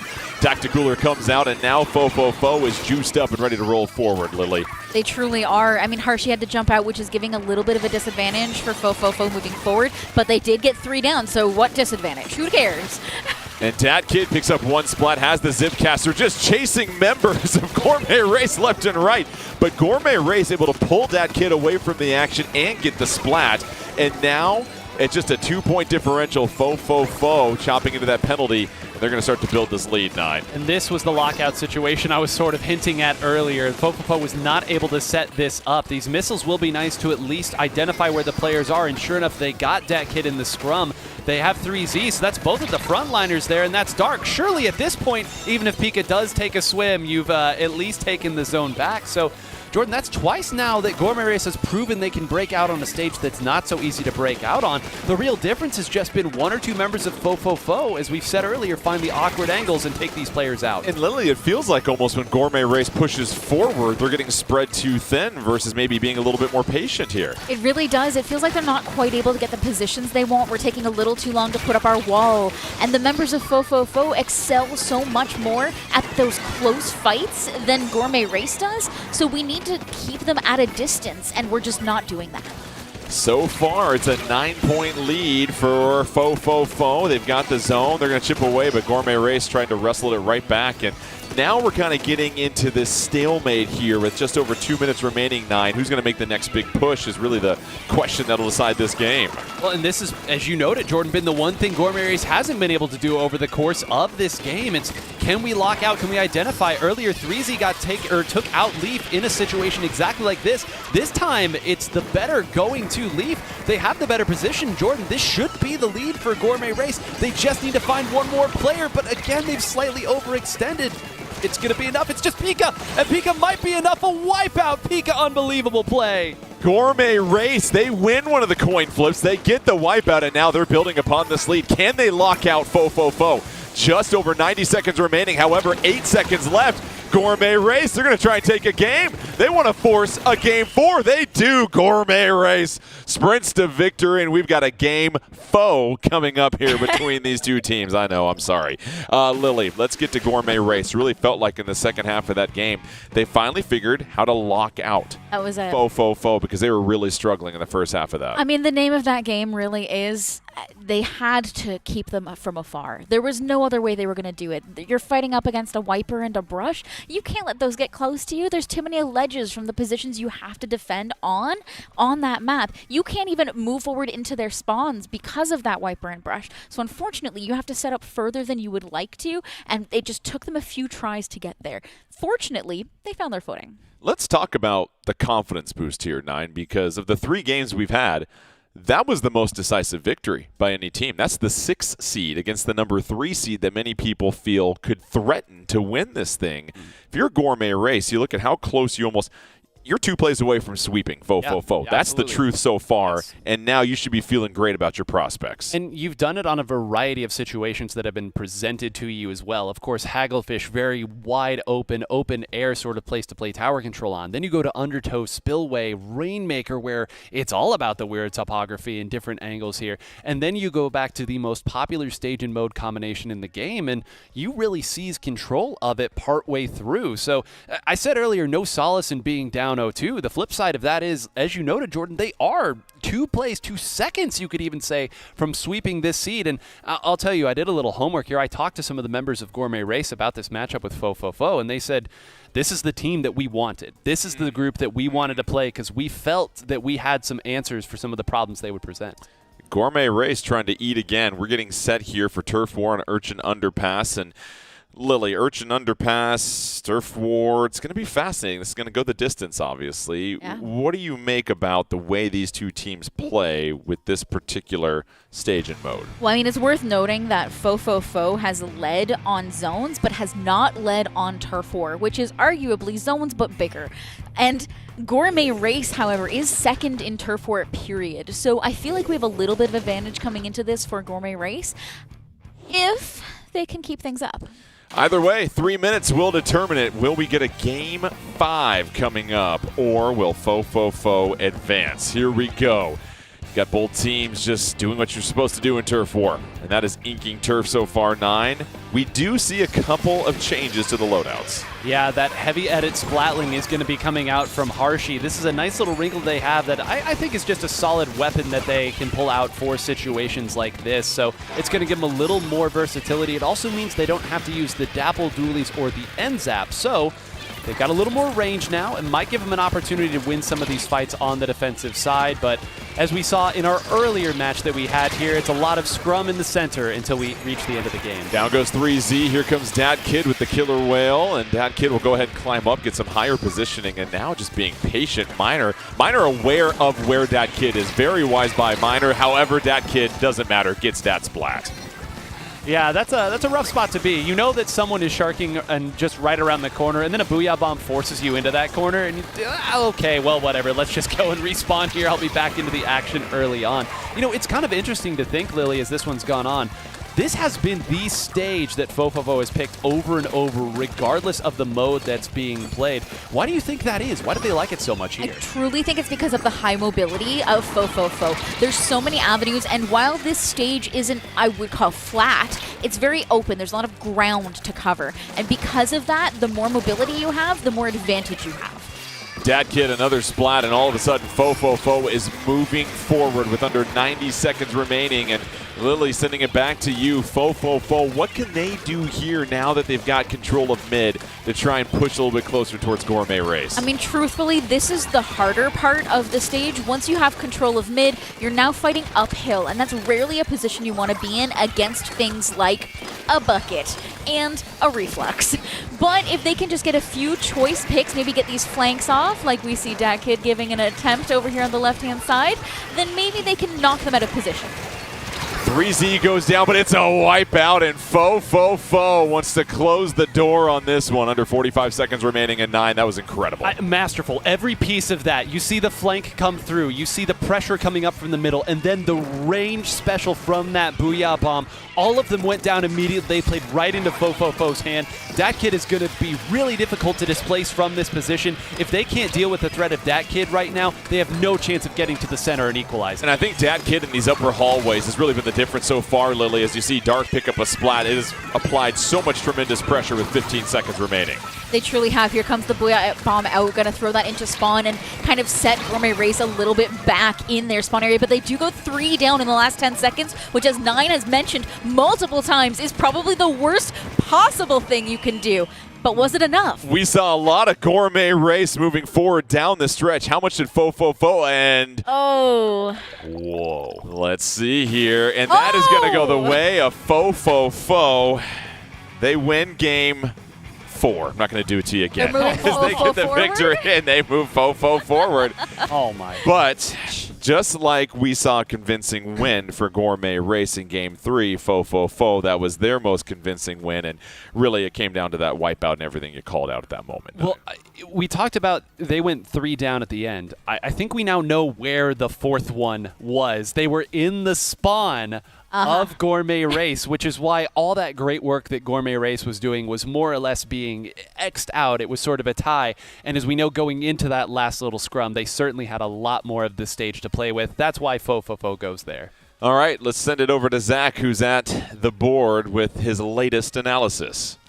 Well, we're going to change it up here a little bit and have 2 clips for you. We have to, of course, start with the spectacular work that Dat Kid, otherwise known as Dat Menace, was doing with this Octobrush. Take a look at the special progress here. They're going to get their Zipcaster midway through this clip as we start to run it here, and this is a full quad. So starting it out, they're just peeking around this, taking almost a slosher angle to get around, and then they will pop midway that Zipcaster and sneak through the boxes, just the tiniest little bit that you can imagine, landing up top to get the quad with that timer running out. That special is so hard to get. But now, Gourmet Race trying to run through. That kid was able to get a pick, and they are pretty well set up for success here. But again, as Dark goes down, they're in this sort of triangle formation. Harshy falls, and Leaf pushing forward here. A great effort putting the Booyah Bomb out as well, but it is going to be them being taken out there, stopped at that hallmark. So a great job there by fofofo to wrap this one up in 4 games.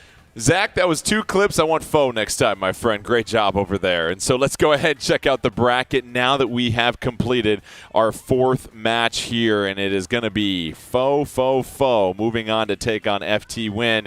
Milky Way versus Moonlight. So the top 4 seeds advance, but you could argue Gourmet Race just a couple plays away from the upset potentially. Should be a very exciting losers top 8 coming up here in just a moment. But let's go ahead and send it to an interview. Our good friend K-Bot had a chance to catch up with Moonlight, and when they get done, we'll have the second crew come in. That's going to be Falco, Zach, and Big Money bringing you the second half of all the action today. We'll see you in a little bit. Well, hi there, everybody. My name is K-Bot, and I have the absolute pleasure of being joined by Moonlight today. They're one of Splatoon 3's premier North American teams, starting with here Shadow, Nolan, Omega, and Basil. And we're going to get to know them a little bit better, playing a couple of icebreaker games and asking some questions about their team. So let's go ahead and get started. So the first thing we're going to do is we're going to play a little game. I'm going to give a superlative, and your job is to point at the person you believe that the statement most represents. I'll count down, 3, 2, 1. You point at the person that is your answer, okay? So the first one, who's the loudest in team comms? Okay, well, I didn't count down. But seems like we've had pretty clear consensus already, Omega. They're a little dramatic. I think the sound for myself is just too high. It's their fault. You think they've got you cranked up to 200%? Yeah, I don't know why. It's like I've been telling them it's Yeah, okay. not All listening. right. Well, who actually needs to be cranked up to 200%? Who's the quietest? 3, 2, 1, point. Nope. Man. Basil, seems like. I'd say that's true, yeah. I'm pretty quiet. Why is that? Most of the time I'm just too logged in to calm some things, which is something I'm trying to work on. Okay. All right, next up, who has the most say on the team's strategy? 3, 2, 1, point. For context, Chara is sitting behind the camera right now. Chara coaches this team, but most people are pointing at you, Shadow. So who is it? Listen, I give the orders to these guys. Chara gives me the orders.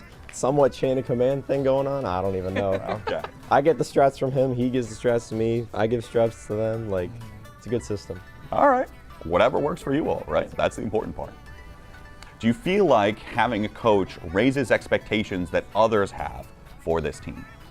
I feel like it's definitely raised the bar a little bit for us, but I think it's mostly just on us to really like keep ourselves in check and try and make sure, like, okay, even if there's a lot more eyes on us and people are expecting us to do better, we really are just putting in the work and doing what we can and hoping to put on a good show for everyone. Who do you trust the most to clutch? 3, 2. Count slower, count slower, count slower. 2.5. That's upwards. 2, 1.5, 1, 0. Oh, me? No, I'm not pointing at myself. That's weird. All right, Omega, your team votes you. I joke about it, but I play a lot of weapons that do random 1v4s. Can you think of 1 or 2 particular moments? There was a game on Scorch Gorge, Spot Zones, and I was the last one alive. I had a big bubbler on the left side of zone. I left it, played on the right side. We somehow won that game. Nolan told me later that he thought, oh, we lost that game, and then yeah. What would it mean to you to win the Splatoon 3 North American League? I bet I'm gonna steal their answers, but it's everything we've worked for the past 2 years. Like, the basis of the team was to play these events. It's finally here. This is what we worked for. So, I mean, it's everything to this team. It would mean everything to me. I mean, it's starting the game, my competitive career, like, I was just doing it for fun, but now I've taken it a lot more seriously, and I really want to win, especially with them. It would be my greatest achievement. It'd be so nice, so fun. Omega? Well, I had something interesting happen to me when I thought about all the tournaments I played. When I talked to my family about it, I'm like, I think I'm one of the best players in Splatoon right now with all the best teams and everything. I think we're one of the best, and I don't really know how to express that or anything. I'm very proud of it. I'm here with my best friends. I'm playing to win, and I want to win with them so bad. From playing handheld on a personal hotspot in the floor of my room on 2018 to playing on stage with them, I couldn't imagine that I would get here, but I'm so happy that I am. And I can't wait to keep pushing with them and see what more we can do. I need to give you a hug. All right, well, that was Moonlight. Thank you all so much for sitting down with us and sharing a little bit more about your team, and we look forward to seeing you compete. Well, we are right back here for more action with the Splatoon 3 North American League playoffs. We are so excited to get you started with winners semifinals, and we will be taking a look shortly at Milky Way versus Moonlight. My name is Shiny Hunter Zach, and joining me now on the desk are two fantastic casters in Milana. We will start with you. How has your impression of day one been, and what are you looking forward to? Holy, like, some of these matches have just been so close. I haven't seen matches like this even throughout the league, and I just love Splatoon. Man, it's so good, and I hope you guys out at home are having a great time too. And Falco, welcome into the desk. Has your love of Splatoon also blossomed with today's action? Oh, absolutely. I mean, we have seen everything across the spectrum, from all games and matches, a few going to Game 3, a few going to Game 5, especially some nail-biter games. Well, we might see some more action here as we take a look at the bracket. Let's show you what we've already done today. We see Milky Way getting that 3-0 sweep over the number 8 seed Healthy Diet Food Groups to advance to our winners semifinals, and they will take on Moonlight, who had a much different journey with a 3-2 victory over Bet. And on the bottom side there, FTWin with a sweep of their own over number 7 Duck Motif, and rounding things out, as you just saw, Fofofo with the 3-1 over Gourmet race. So Milana, taking a look at the number 1 versus number 4 seed here, we are getting the teams that the seeding would expect, but maybe a little bit closer, especially on the Moonlight side. Yeah, I've seen them fight so many times on the battlefield already throughout the league, in a couple of the weeks actually, and some of these matches have been just so close. Some of these games have really just been neck and neck, and a little bit surprisingly, because a lot of us have seen Milky Way. We've seen Milky Way over the course of many, many years. These players have been at the forefront of the competitive scene, and just being able to see Moonlight kind of step toe-to-toe with them, it's just been so great. It's been really awesome to see. And Falco, for Moonlight, you know, they have been one of the teams that has matched up the best against Milky Way. If you include ladder, 3-3, an even record against Milky Way, not many teams can say that. Yeah, definitely, and they've taken a few games off of Milky Way in the top 8. They've played each other 13 times in the top 8. Moonlight has won 5 of them, with Claim Blitz being Milky Way's best at 3-0. Moonlight undefeated in Rainmaker at 2-0 against Milky Way. Well, and we've not got long to wait here as we look forward to Game 1, which is going to be Splat Zones on Inkblot Art Academy. Milana, we see that stage come up not infrequently. It's proving to be a little bit more versatile than the tower control meme would purport.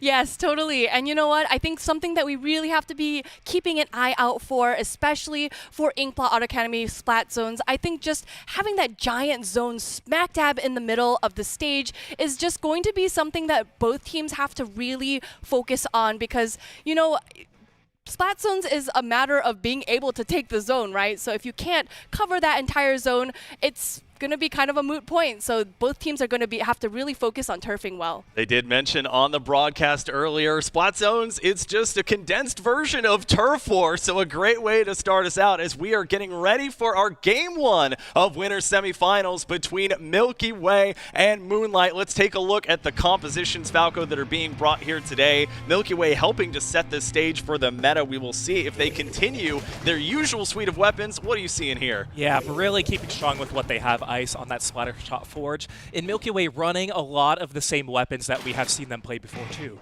Basil here bringing out the E-Leader. Now, Milana, not the scoped variant, so feeling very confident in having that full sights, that sort of purview over a stage like this one, of course, where you have this large one zone, as you mentioned.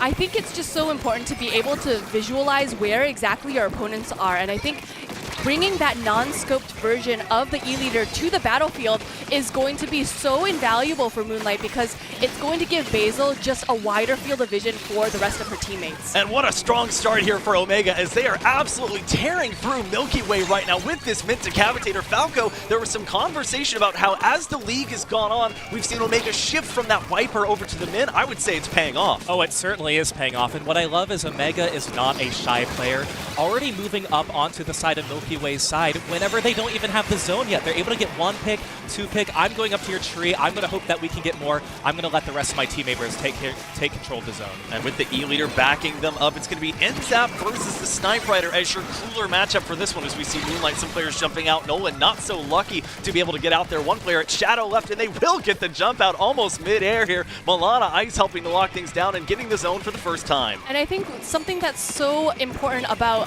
Ice as a player is that he is so well-rounded. He is keeping an eye out for Moonlight. He is watching those drops. He is, you know, we could always use a second pair of eyes, especially in a game as chaotic as competitive Splatoon, and having Ice there at the drop, just waiting for that, I think is going to be so great for Milky Way. Second pair of eyes. What about a pair of Booyah Bombs that came out there as we saw some changes, but Milky Way changing in the form of taking the lead here over the zone. In fact, going to put some tri-strikes down. Shadow going to find one pick there, trying to play off these boxes, but it looks like the threat for now, Falco, has subsided, as that's going to be 2 down for Milky Way, and Moonlight takes it right back. Yeah, Moonlight able to take it now. We knew Milky Way they were going to take control of the zone, and Milky Way does such a fantastic job getting ink all across the stage whenever they are able to take control here. So now Moonlight's hoping that they can get rid of some of these penalty points here, potentially push their points closer to that 31 mark where Moonlight got, and having a few player advantage now and every now and then, it looks like it might be possible, Zach. The wave breaker that's expiring there practically landed on Ice's head. They have to be happy that there's no direct impact damage there, just the 45 from being hit by one of those 3 waves. Omega here on the left, they're staying over by where that ink rail would traditionally be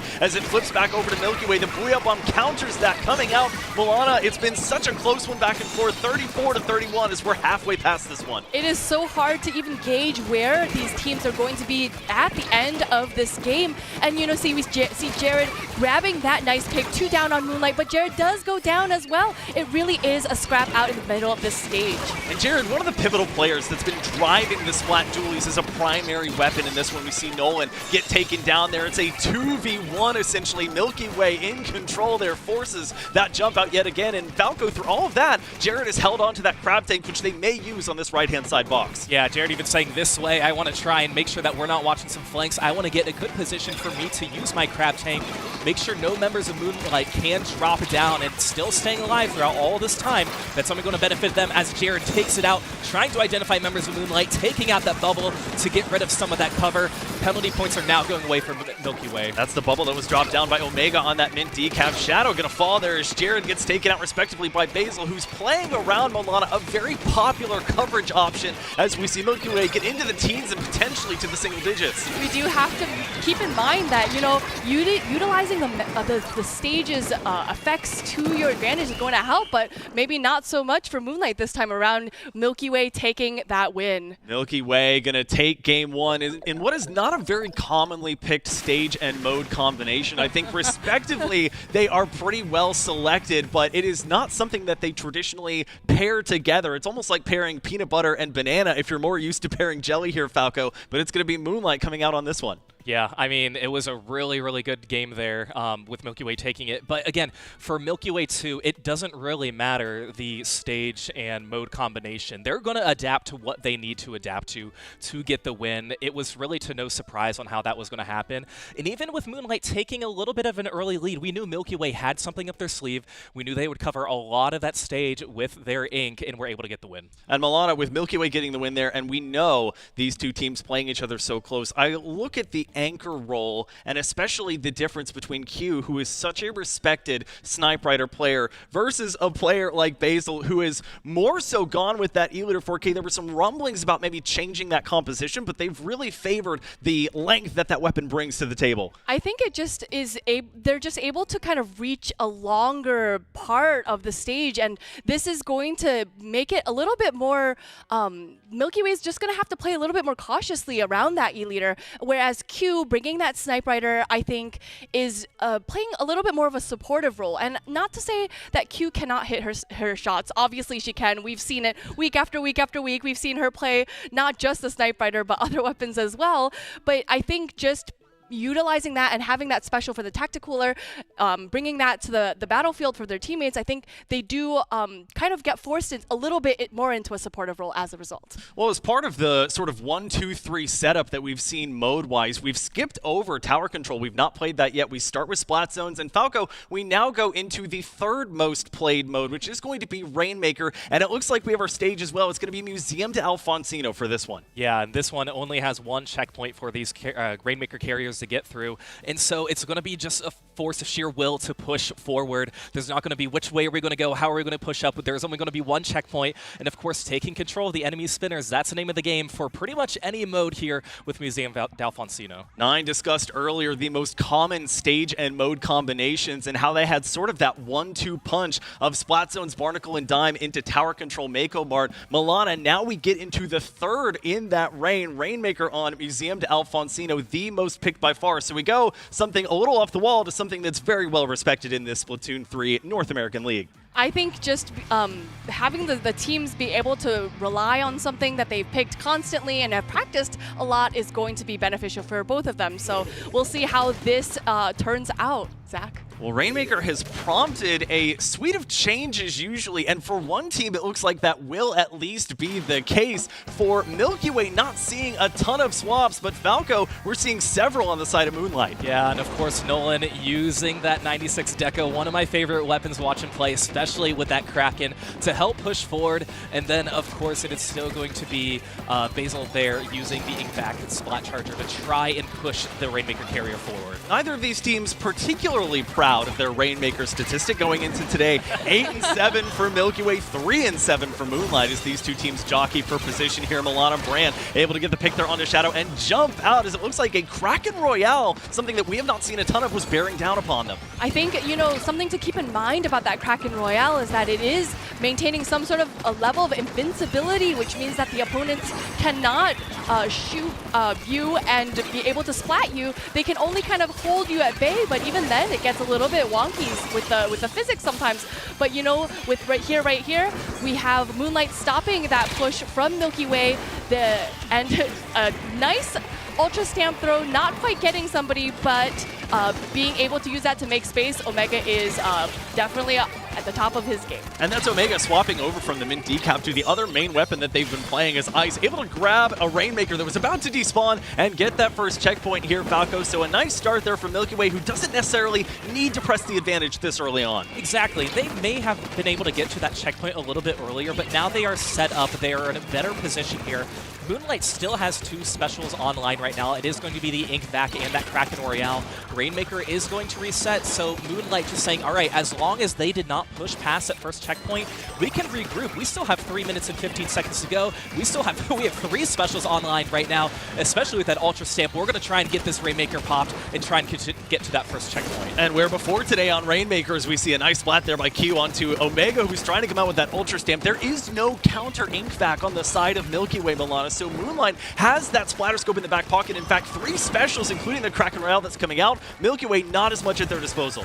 Yeah, and I think that, you know, Moonlight is going to have to utilize those specials to their advantage. A lot of these specials are to help the Rainmaker move forward towards the enemy base, but, you know, if they can't get the pushes happening, are these specials really worthwhile? Shadow caught in a tough spot there. That is typically where you would want to send your Dapple Dualies, to place beacons in a situation where they are not going to be easily spotted, as Milky Way gets started with another Rainmaker push. Basil trying to hang around and keep that ink back alive. That's going to be an important special here, Falco, as Ice tries to get the advantage, set up Jared over there to the left on that spinner that you called out before this game.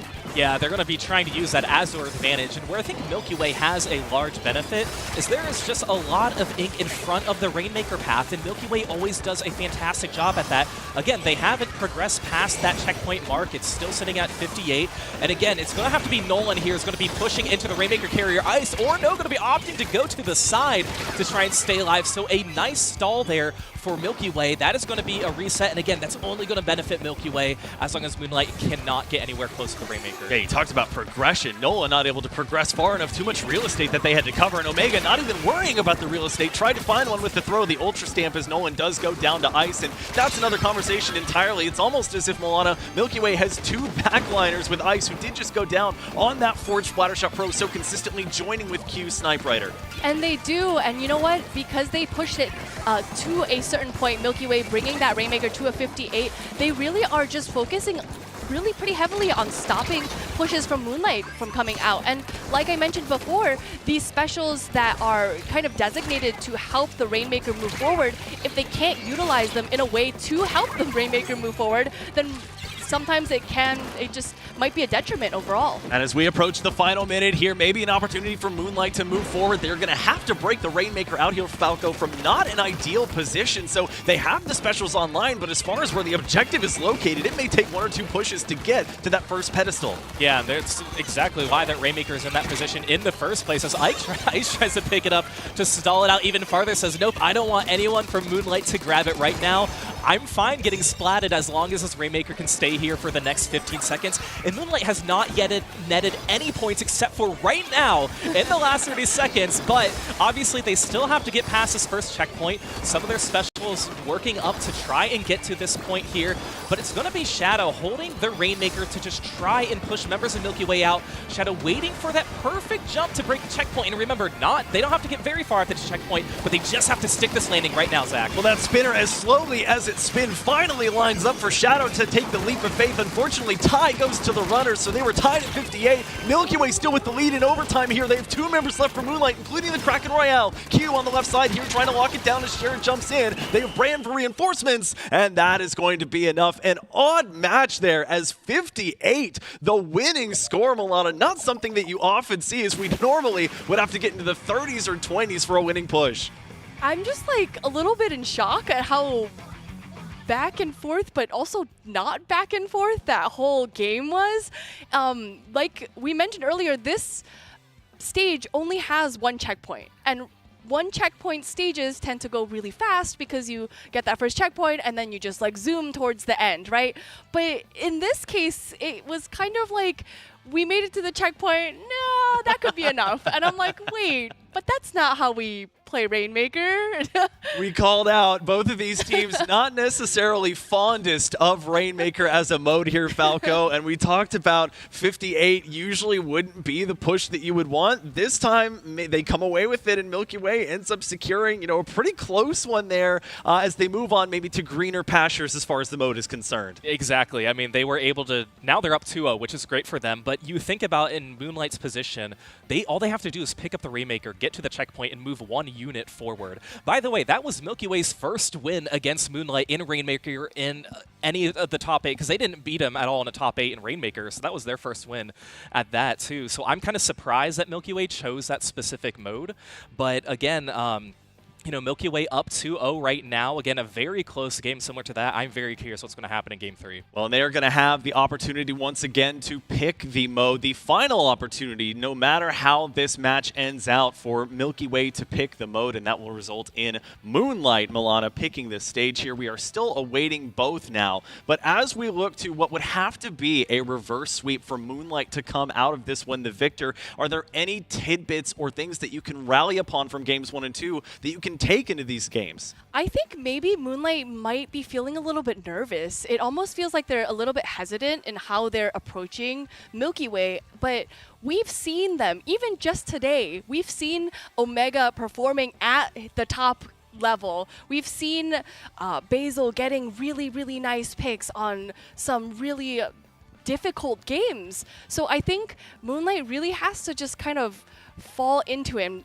They're like, okay, maybe they're like Milky Way's top seed. It's kind of hard to feel like I could perform toe to toe with them, but they've already proven it. They've proven it week after week. So that's what I want to see. I want to see a more brave, a more disciplined, a more out there Moonlight. The record technically in top 8s is, I believe, in Milky Way's favor, but even going into this one with the ladder involved here, Falco. And for Moonlight, maybe some untapped potential in their composition. I see Shadow with the Mini or Zinc Mini Splatling potentially at their disposal. We see Nolan, who I believe that was on the 96 Galdeco, could be going back over to that S-Blast 91 as a nice offensive option, and especially a blaster on a mode like Tower Control, a very viable option. Yeah, I like this. I mean, I like this mode pick, and of course that's going to be for Milky Way, but it could very well follow suit of how Rainmaker played out, with no team really progressing past that first or second checkpoint.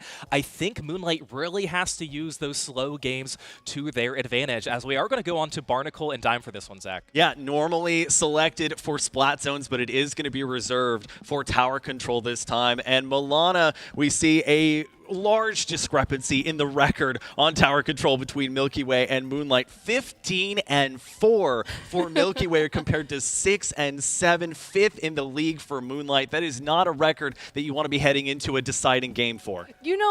We can look at the numbers all we want, but I remember very distinctly that there were a bunch of Tower Control games that Milky Way played where just by the skin of their teeth, they were able to stay on the tower, or it just so happened that the opponents kind of lifted their feet from the tower and they were able to take the win. So, we could see the 15-4, but who knows? Moonlight might be able to keep their toes on the tower, Well, and Falco, to Milana's point here, one thing that Moonlight has excelled at is in matches that have gone the distance or gone longer. I believe 8 of their 13 top 8 matches have gone to a deciding Game 5. So if they are able to take this one to a Game 4 or a Game 5 situation, it starts to get better odds-wise for them. Yeah, and that's the crazy thing about Moonlight, is if they start slow, they can finish really strong once they get that momentum going, Zach. So we'll see what happens here in this one. Well, we take a look at a potentially deciding Game 3 here. It's Tower Control as we get set for this one. Barnacle and Dime, your venue, and of course,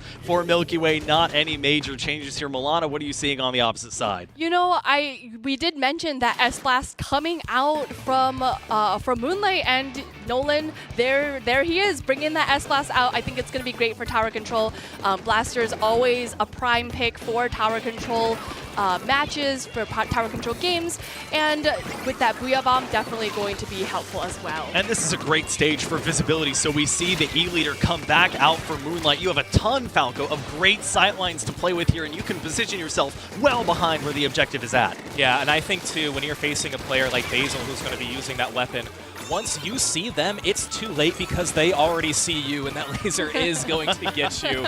So you want to make sure you are not in any line of sight in front of Basil, and right now it looks like Milky Way is doing a good job staying away from them. Milky Way going to take the position of having the tower first. Jared having to roll away quite literally with that crab tank to take themselves out of what would otherwise have been an optimal position. Moonlight making sure that Milky Way slinks away as they throw out the Booyah Bomb. However, Moonlight in the process losing all but their E-Leader player here, Milana, as Milky Way looks to push the advantage. They are, and the Tacticooler coming out is going to give them a little bit of an edge here, that if they get taken out, if they get splatted by Moonlight, they can come back into the action relatively quickly. Ice with the Booyah Bomb. Honestly, all of these specials coming out, working together in tandem. I think Milky Way is going to be able to hopefully hold at least the middle of the stage as they continue to get picks on Moonlight. And Falco, looks like the strategy for Milky Way of combining rather than layering one after the other. Their specials did work out in that last team fight. There was 3 down against Moonlight, and still the tower continues to move closer to that second checkpoint. Yeah, and that allowed Milky Way, 3 of their players to push up well in front of the tower. It wasn't until later where Q was able to hop on, push that all the way to 65, so they had a lot of ink in front of the tower to help accelerate that, and now Moonlight's going to have to try and overcome this position with all these strikes coming out. A lot of this paint, or a lot of this ink that's coming out too from the side of Milky Way. So again, we could see that uphill battle that we saw in Game 2. We saw fofofo earlier. For Milky Way, it's been 2-2-2, just 2 specials at a time. Just pop them in pairs as Q sitting behind the tower. That's usually the player that you would expect to be riding the objective, but has to get that tactical out first. And you can see just how quickly Milky Way regroups here. Milana as Moonlight looking to put together some type of defense with this tower still in mid. And you know, Moonlight throwing out a tacticaler, but if they can't stay on the stage, if they can't stay alive, the tacticaler might not be as useful as hopefully they had anticipated.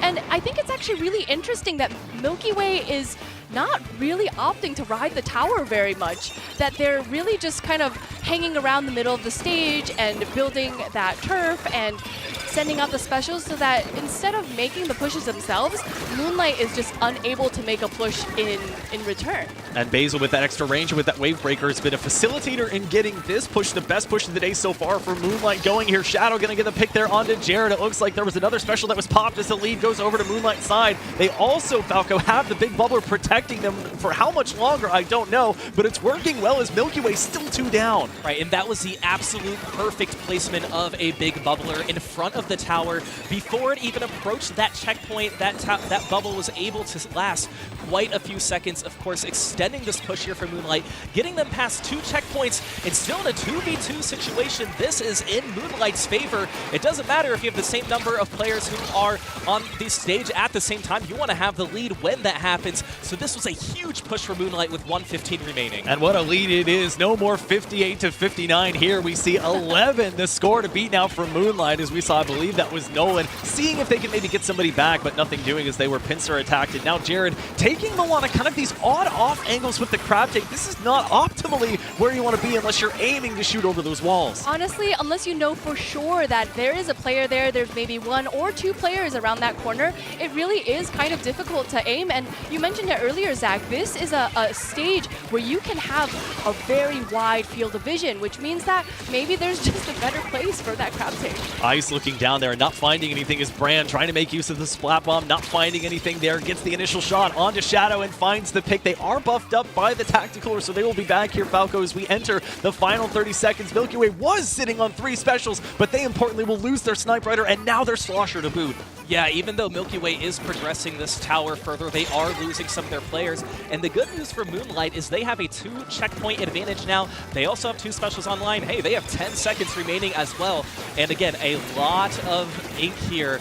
On the side of Moonlight here is in mid. That Booyah Bomb came out to try and go to the tower. This will be Milky Way's one last attempt, but some tri-strikes coming out. The Booyah coming out from Moonlight as well, and it's going to be Brandy trying to hop on the tower with some of their teammates. Suction Bomb is going to move some people away, but Moonlight able to take Game 3 here, their first point on the board, Zach. A bit of desperation antics, not enough there for Milky Way as Moonlight comes surging back with the most emphatic performance that we've seen from them in this match to bring it to a 2-1 here. So Milana maybe putting some of the stats, as you mentioned, on their head. 15-4, at least starting from today. Make it 15-5 as they lose 1 on tower control. And now I believe just Clamblitz and Turf War left as we go forward. Yeah, I just wanted to reiterate that it was a little bit strange to see Milky Way not making the pushes that we've known them to make, not making those really strong leads that we've also known them to make, that they were playing a little bit passively, and I thought it was a little bit strange to see that coming out from Milky Way.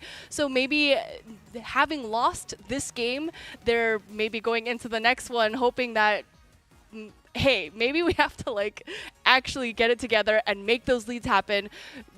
show the crowd what we're made of. And Falco Moonlight is a team that has been playing together what feels like forever. They have not done a lot of pickups or random teams. This is a team that has been playing together consistently for years, and they have earned their spot in sort of this upper echelon of Western Splatoon. Yeah, one of the legacy teams who has had a 4-strong for however long we can remember. Again, they have not had any rotating players, and it really shows with how well they play together. Now, here's the thing. They're in a very tricky situation. They have to choose between Turf War or Clam Blitz. I would say tricky. However, they have to win both of those if they want to win this match anyways.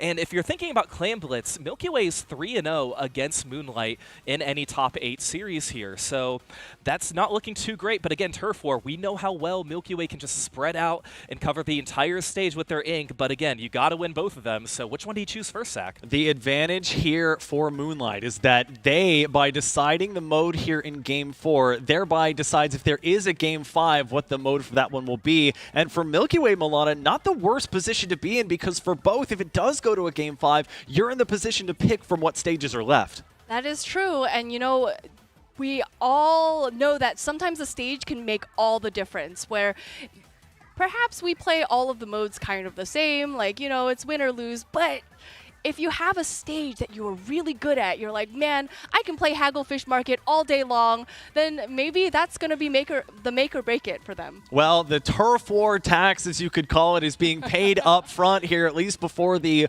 supposed Game 5, if we happen to get there. Falco, we're still awaiting the stage, but some of the more popular ones, Crab Leg Capital and Urchin Underpass, neither have been selected, and it does, in fact, end up being Crab Leg Capital as we get into this one soon. Yeah, and this is the same stage that we saw Moonlight really try their best and do well. It was Jordan Knight and Zach who said, hey, this is where Basil's really going to shine. Now, the thing is, this is Turf War. Are you going to expect an E-leader in Turf War?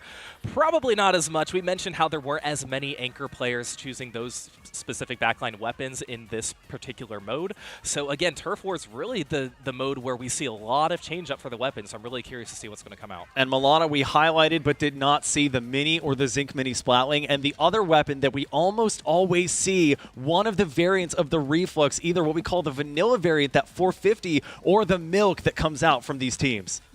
I'm pretty sure that every time we've seen Milky Way play Turf War, which admittedly is mostly on Urchin Underpass, which in this case is not, we've seen Q swap off from her notable chargers and swap to a Mini Splatling. And I know specifically because every time I see her throw that Ultra Stamp, it just warms my heart. It's so good. But I'm hoping that maybe that she gets to swap to that as well. Maybe a little less on this stage in particular, just because of all the grades. The Ultra Stamp might not be as successful, but hey, a girl can dream. It is a sight to behold. We have seen Q throw it over the tree that sits to the right of where the zone would be on Urchin Underpass in a perfect arc. The St. Louis Arch, shout out to 9-Hole Grains for that one, getting a splat there in the connection. But let's wait no more as we get into game number 4. It's Turf War here on Crab Leg Capital and Falco. Let's take a look at what changes, if any, come through weapon-wise. Yeah, well, Q's going to be sticking with the Snipe Raider, too. It's something you don't see very often, too. And Basil's going to be moving to that one as well, sticking with an anchor style of weapon, and we are going to be seeing Shadow on that Reflux with the Torpedo and Booyah Bomb. Omega sticking with the same weapon they typically have, and Nolan on the Splatted Shot Forge. And in addition to that, we're also seeing the custom dually squelchers, and alongside that, a special that we hardly ever see, Milana, the Super Chump making its Turf War appearance. I don't really think that the Super Chump is necessarily the best special for Turf War. However, it is able to create a lot of space for your team. It is almost a little bit of an annoyance to try to pop all of those Super Chumps in order to not get them to unsuspectedly sneak up behind you. So the Super Chumps can be useful, and Jared obviously with that pick, getting that nice pick right there and moving into Moonlight space, probably a great selection as well. Well, that last 10 to 15 seconds was a good example of why it's strong. The range for that engagement was perfect. Being able to roll on these grades that you can't dink is great, and the Super Chump covering basically the spawn area of Moonlight perfectly. So for that unique situation, did very well. They have the tacticooler set up on those grades as well. Milky Way does as Shadow Falco on this Reflux, just trying to keep it calm here back in spawn. I know, Shadow's trying to play catch up here a little bit, just trying to re-ink over everywhere that Milky Way Way has too. And you mentioned with the chumps, these chumps are going to be popping in places that you typically wouldn't be turfing on your own too. So it's a way to distract a lot of these players. And right now, Milky Way is definitely using that towards their advantage by taking control of mid here. Omega's going to be trying to break in here a little bit too, using that bubble. This might give a little bit of leeway for Milky Way, especially with the Booyah Bomb coming out. They get out of danger, but we are halfway done with this game, Zach. Shadow and Nolan kind of skirting around the backside of this mid area, hanging around even to the left next to where that wall would be. Nolan hasn't left there for 10 or 15 seconds as Shadow tries to engage Jared and then thinks better of it. It's going to be Q. We are seeing Milana this pencil or Snipe Rider v Snipe Rider matchup here as both teams have opted for with the Tacticooler. Yeah, and I think the Tacticooler is a great pick for Turf War. Just getting splatted can be, I think, the most detrimental for a mode like Turf War. So being able to get back into the action, get back quickly, nice snipe from Ice right there.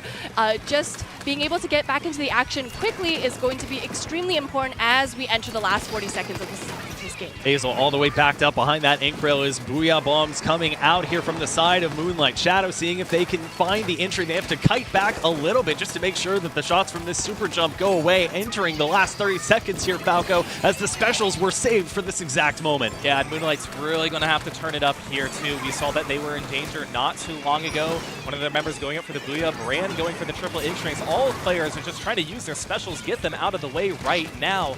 And we'll see if Milky Way can really hold on to this, but Moonlight able to push forward. A few of their members are going to go down, but taking a look here at the middle of the map and that danger sign here, it is not looking too good for Moonlight. Maybe a bit of a spoiler that danger sign is of who could have come out the victor. Normally, we would have to wait for Judd and Lil Judd to decide this one, but the stage looking decidedly orange as it's going to be Milky Way ending it off in Turf War by almost 20 percentage points. And they, Milana, will claim the match here 3-1 to advance to our winners finals. And you know what? I think that's just such a solid place to be. You're sitting pretty in the winners side of this bracket. You have your 2 losses in your pocket that, you know, this is a double elimination bracket, which means that you have to be able to have lost twice before you're out of the tournament. So sitting pretty in that winner side of the bracket is going to be very useful as these teams continue to move forward. Well, it's been a beautiful suite of action, and it looks like we have somebody ready for us with a bit of analysis coming up here. It's not going to be myself, unfortunately,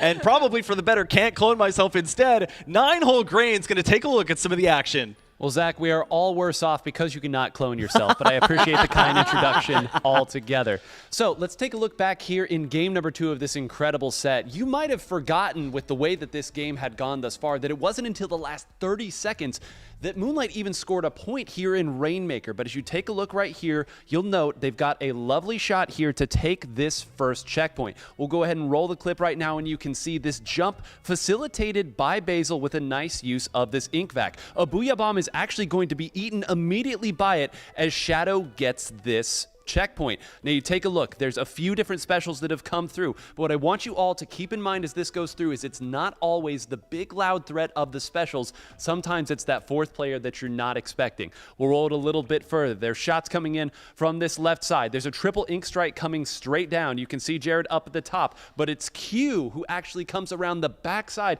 You can see the score right here. 1 more point would have done it for Moonlight. Instead, Q is the player who is the hero at the end. Lovely job saving your specials, with the last player left being the one that makes the heroic play and gets a 1-point victory in what was a very close match. Zach, back over to you. You've heard of shiny tips. We're going to have to start calling it 90 tips with the way 9 handled that telestrator there. Fantastic job breaking down some of that gameplay. In fact, let's take a look at the bracket following the way that first winners semis match went down. And there it is, Milky Way with the 3-1 match victory over Moonlight. That's going to send Moonlight down to losers quarters as Milky Way advances to winners finals. And it also, Falco, spotlights our next match coming up, which is our second winners semifinals between the number 2 seeded FTWin and the number 3 seeded fofofo. Yeah, these are 2 teams who have probably the most head-to-head history in this league so far. 24 games played in the top 8 bracket. That is FTWin leading that series 14-10. FTWin 4-2 in their matches played. So again, number 2 seed, number 3 seed. a lot of history, a lot of back and forth here, so it's really kind of a coin flip for how this one's going to go, Zach. And if you're including the latter in sort of the record there, it only goes up 1 on the win and loss side each. So 3-5 if you're fofofo, 5-3 if you are FTWin here, Milana. So the seeding doesn't lie. This might be as close as we can get. You know, that means that we can expect a Game 5, right? You know, there's just something so exciting about watching Game 5s, especially at this level, because we can see that there's just the smallest errors make it so that your opponents can capitalize on that. And just being able to pinpoint that and, like, experience that, it's prime Splatoon, man. And Falco, we are already available with our mode and stage combination here. Which 3 modes have been played the most? It's Zones, Tower Control, and Rainmaker. And look at how close these 2 teams have been as we look forward to Tower Control and Urchin Underpass. fofofo first on Rainmaker, FTWin second. fofofo third on Tower Control, FTWin second. It's just so close with these 3 modes in particular. It really is, and in their head-to-head matchups, it is FTWin 4-0 on Tower Control against fofofo. So, but it wasn't them choosing that specific mode. It's actually fofofo as the lower seed going into this one too. So, I don't know what fofofo has up their sleeve, but they definitely have something. Maybe they just really like Urchin Underpass. It's very possible, but you're choosing this specific mode against FTWin. You've got to bring your A game. And I think the Splatoon 3 North American League has been sort of the blossoming or the advent of Urchin Underpass as a stage here. And Milana, we'll depart maybe from the stats for a second to see, are there any players on either of these 2 teams that you're particularly looking forward to seeing? Listen, we've seen fofofo. We've talked about how players on fofofo are just... It's basically their highlight reels that we've seen. We've seen 3Z, right? We've seen Dat Kid, and it's just... I was in the back when I believe it was Dat Kid got that quad, and I was just like... I kind of like choked, and I was like, oh my god, I'm like, I can't express myself because I can vouch for that. Yeah, he was there. He was watching me like choke, and like he was just like, what happened? And I'm like I couldn't talk. So like it's just so impressive watching them. And you know, we've seen FTWin play time and time again, and we've talked about all of the players on FTWin, and just being able to watch Sam has just been so interesting because as somebody who maybe is a little bit tangentially outside of the competitive scene, seeing Sam rise up the ranks, join FTWin, and just perform game after game after game have just been so impressive. I don't know if you meant to do that, but Dat Kid with Dat Quad is something that I'm going to be sticking with for quite a while because I love that turn of phrase. And Falco, I'll bring the same question to you here. I know Milana mentioned Dat Menace or Dat Kid. That is one of only 2 real brush players that we have in the top 8, with the other one being on Duck Motif here. Any other weapons or sort of players that you're looking forward to seeing here? Yeah, and Milana touched up on this a little bit, but Sam from FTWin, who is one of their newer players, but has really shown their place on this team and has been really dominant. And it's really interesting after watching the interview with FTWin and, you know, kind of getting to know them more. I'm like, yeah, okay, I can see how Sam fits in with this crew, but it really has been showing some dominance so far. And again, one of the highlights of today, depending on who you ask, you know, Kyo not being really available for that start for FTWin. So they're playing with their sub for all of these matches here, Milana. That almost puts them with a 2 support player composition. Yeah, I was honestly a little bit nervous about that because, you know, we've known Kyo to be an engagement kind of type player, somebody who always is at the forefront, in your face all the time. And I as far as I know from Shaq plays a little bit more supportively, and I think that just that difference in playstyle kind of made me a little bit worried about how they might perform on day 1 because of it, but it seems like they've been kind of rolling with it. So, you know, we'll see how that kind of affects as they continue through the bracket. And that is a big tool out of your arsenal. The Slosher has been one of the top 3 weapons played across the Splatoon 3 North American League, so to not have that and to have to replace it with Jack, who has been very good on a variety of weapons here, Falco, that is something that shows how good FTWin is to have a player like Shaq as their sub for these types of events. Right, and that makes it difficult for fofofo. They have a harder time predicting what Shaq is going to play when he has a lot of weapons at his disposal. So the more variety you have, really the better, the less predictable you're going to be. And, you know, Shaq was more active before, came back and is subbing with FTWin for this particular tournament in this league.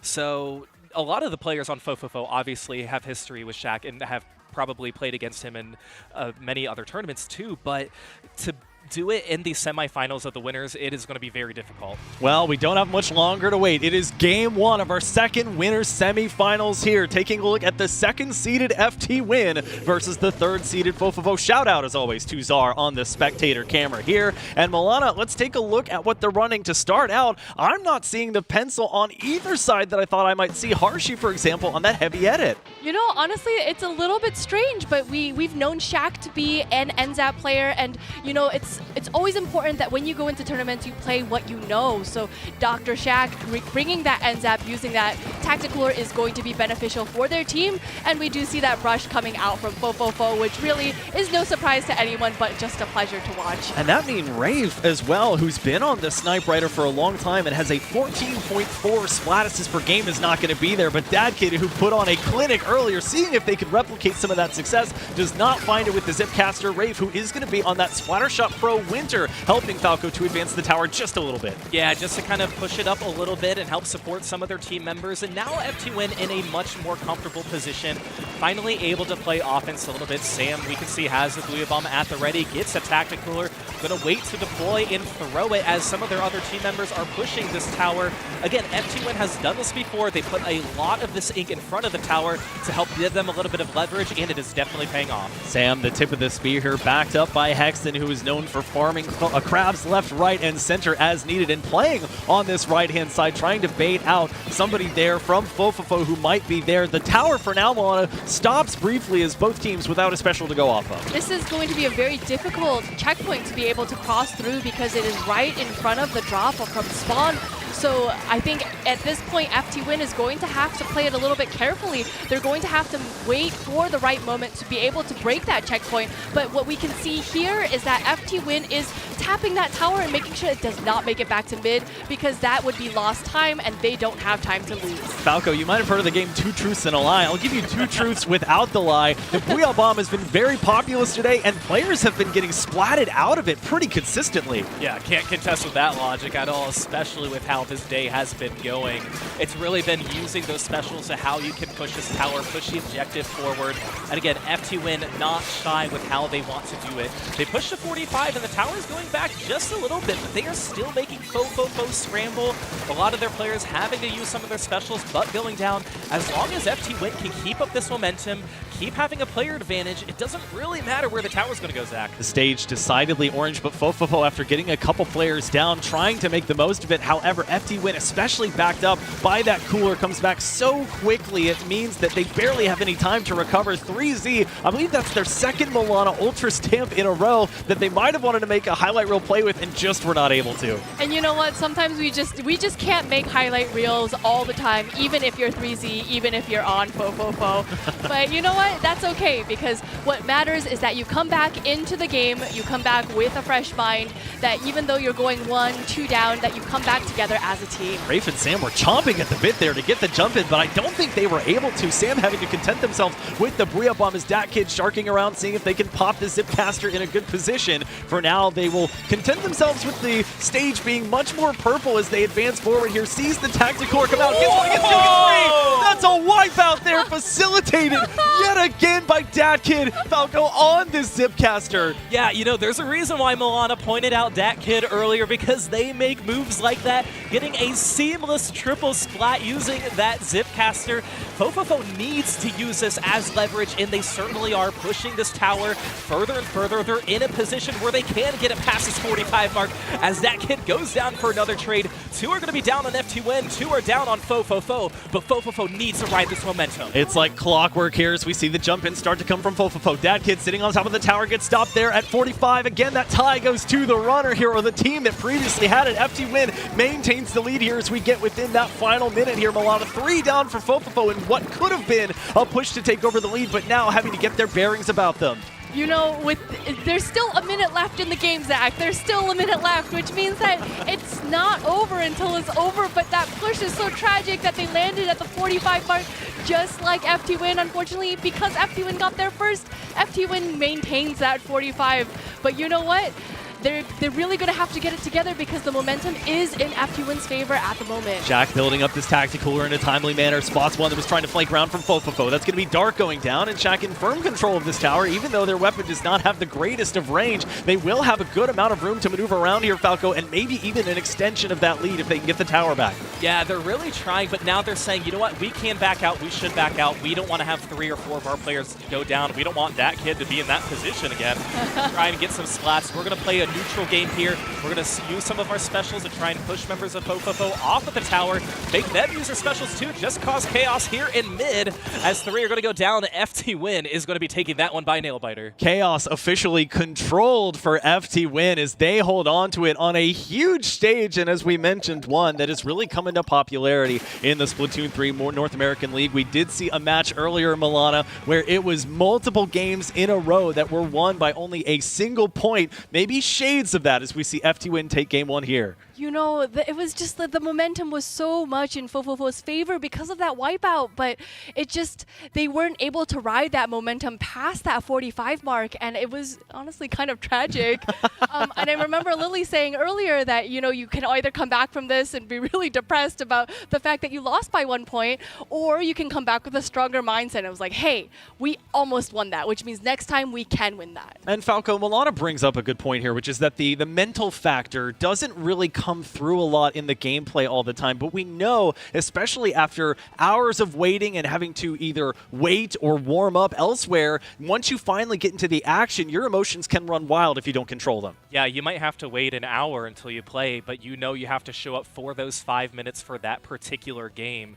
And for fofofo, they were 1 unit away from tying and getting the win. They had 1 player alive, but they just unfortunately weren't by the tower. But I mean, it is hard to come back from that, but you're thinking too, hey, this was a mode that FTWin, they're 4-0 against us anyways. We have better modes up our sleeve, and one in particular, I think they could choose if they wanted to get that option, but of course they have to get a game win before they choose the mode, so we'll see what happens. Well, and this was also the mode out of the 3 that we mentioned earlier, Zones, Tower Control, and Rainmaker, that fofofo did not have the on-paper advantage against all teams in 3rd compared to 2nd for FTWin. Now, if you're looking at either a Rainmaker or Splat Zones, which as Falco mentioned, you are not getting to choose. However, we will be going to Splat Zones here, and for fofofo, 2nd compared to 3rd, a record of 17-5. That's only good enough for 2nd. I say only, but that is still a 77% win rate. Yeah, and this is where fofofo really actually excels against FTWin, so it's interesting that FTWin chose it, because fofofo is 4-1 in Splat Zones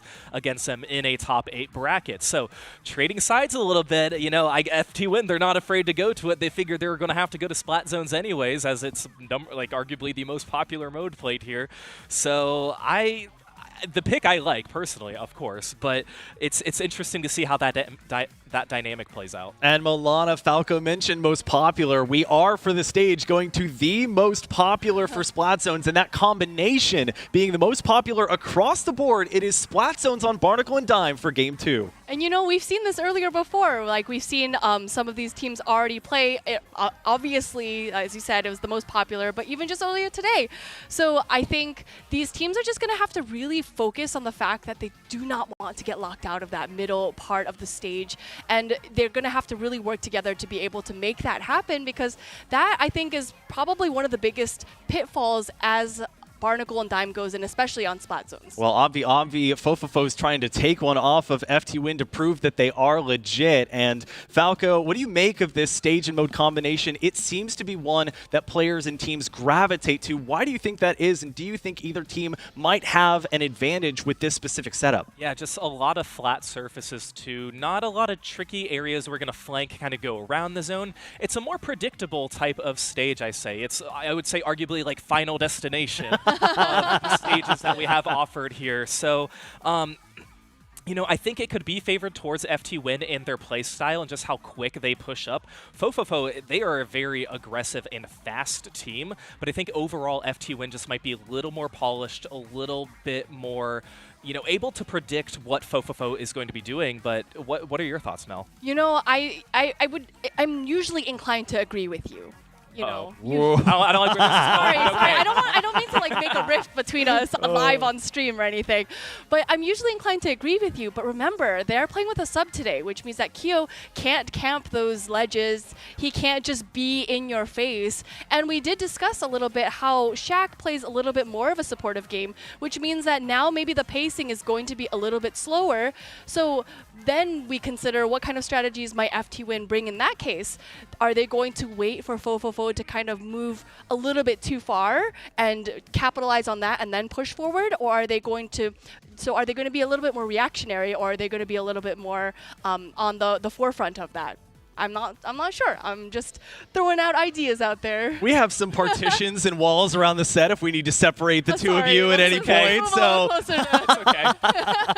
but not much longer to wait here as we get into our game number 2. It's going to be Splat Zones on Barnacle and Dime. We've seen this one a ton, and we're going to continue seeing it quite a bit, I would reckon, as we look forward to seeing if fofofo can come back from that game 1 loss here. Falco taking a look at the compositions. Shaq going to be on that Pro Frozen, and on the opposite side of things, the Ink Brush coming out from Dat Kid. Yeah, we've seen that particular weapon too, and I think using that Killer Whale is going to be towards their advantage. You know, both players or both teams having those Tenta missiles as well, they're going to have to scatter all around the map to avoid some of those shots that might be aimed towards some of their teammates. You always got to be on your toes on where you want to position yourselves. Winter v Winter and Snipe Rider v Snipe Rider as we get set here for game 2, the early advantage. Although it went to FTWin initially, fofofo going to be the one to claim Milana a good portion of the stage, take the lead, and Dark getting the fall off Splat against Rafe to boot. And they are positioning themselves so well. They are having that early lead to 70 points on the board right here.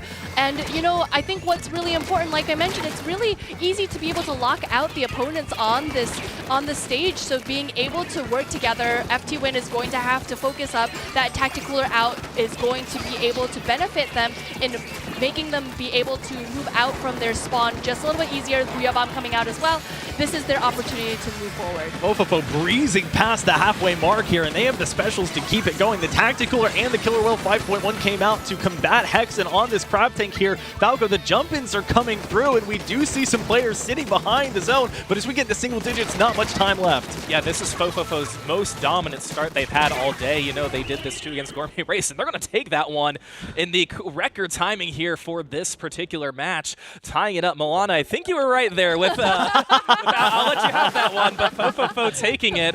And again, having some of the players in different dynamics on the side of FTWin, that one definitely benefited fofofo. Yeah, no, I think that they really knew that Kyo was not here, which means that, hey, I think if we can get the splats in, I think we're able to kind of lock them out. And FTWin was just not able to get their grounding, and they were not able to get together. The specials came out, but fofofo was so easily able to kind of cover that. So yeah, it was kind of a tough one for FTWin for that one. Yeah, tough is an understatement. I mean, one of the most emphatic games that we've seen all day, including the top 8 portion here in Falco. You look at stages like Barnacle and Dime and maybe in Umami Ruins that are the more difficult ones to break out of your spawn. And with Splat Zones as the mode, it goes down very quickly, especially with no penalty points. So it gives you a very limited window to actually do that breakout. Yeah, well, and especially with how quick it happened too. There weren't many times where players could use their special 2 or 3 times. It'd be lucky if any member from FTWin got 2 of their own specials out at that. So it just really makes it that much more difficult for them to try and push back in against a team like fofofo. And I'm glad fofofo was not shy with how they played. I didn't think they would be shy either with how, you know, they typically play in their play style.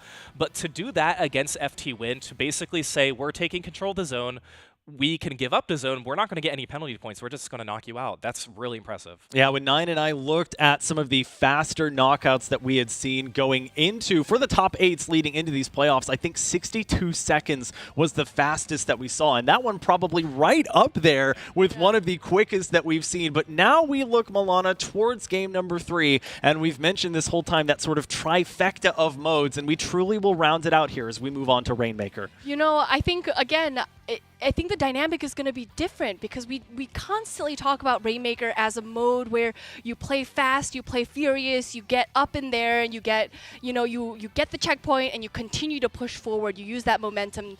So I'm wondering how that dynamic is going to change now that Kyo is being swapped out for Shaq, because maybe the same kind of result might happen as what we just saw with that Splatzones game. And Falco, this one probably truly a toss-up as we get the stage here and we'll go to Museum to Alfonsino. So we stay again with the theme of popular stage mode combinations. But look at this heading into today for Rainmaker. Fofofo first with a 73% win rate. FTWin a 72% win rate. So you really can't call it one way or another just through the stats. No, you certainly can't, and especially with how different Game 1 and Game 2 against these two teams went. But to what Milana said, once you get past that first checkpoint, even if you don't have a player advantage, you just need to keep up that pressure, keep pushing the Rainmaker over, because again, if the Rainmaker, if it's on their side, that means it's not on your side. So you just want to kind of keep up that pressure. And there's reasons why a lot of teams, they will put the Rainmaker in a tricky position for the other team to try and pop. We only have 15 seconds left. We're just going to kind of camp this. We're not going to let it explode. And if it does, we'll pick it up. And I could definitely see that play style coming out from both of these teams. And Milana, with Rainmaker, alongside Turf War being one of the modes that prompts some more weapon composition changes, do you think we'll also see any strategy changes as we see these two teams that are the battle of aggression versus the more metered style of play? I wonder about that because I know that Shaq has just a plethora of weapons under his belt that he can choose from, weapons like the mini Splatling. So we might be able to see something like that if Rafe decides to stay on that Snipe Rider for the Tacticooler. We might maybe even see an Ink Vac come out. Who knows? I think there's just a lot of variety, like you mentioned, and I think we can definitely keep an eye out for that as far as composition goes. And we keep mentioning Kyo here. That is one of their more consistent players that they will not have. So lots to look forward to as we get into game number 3 here, going over to Rainmaker on Museum de Alfonsino, and Falco taking a look at any potential changes. One thing immediately sticking out, and that is a 96 gal without the deco. Yeah, 96 gal without the deco. We typically see it with the deco, but that's going to be Rafe using it with that Ink Vac. There will be no Ink Vac on the side of fofofo. Once again, that kid is sticking with that ink brush to try and push it forward. A lot of the other weapons staying the same, and already a killer whale ready for the side of that kid, and that's exactly what he'd expect from that. Could just use that wordplay all day and never get tired of it, to be honest. And we go over to that kid here as the Ink Vac does come out pretty early, so they're not going to use it for the Rainmaker push. It stopped pretty quickly. Fofofo is at 89. 3 down now. It's just going to be the Snipe Rider who's coming back from spawn, and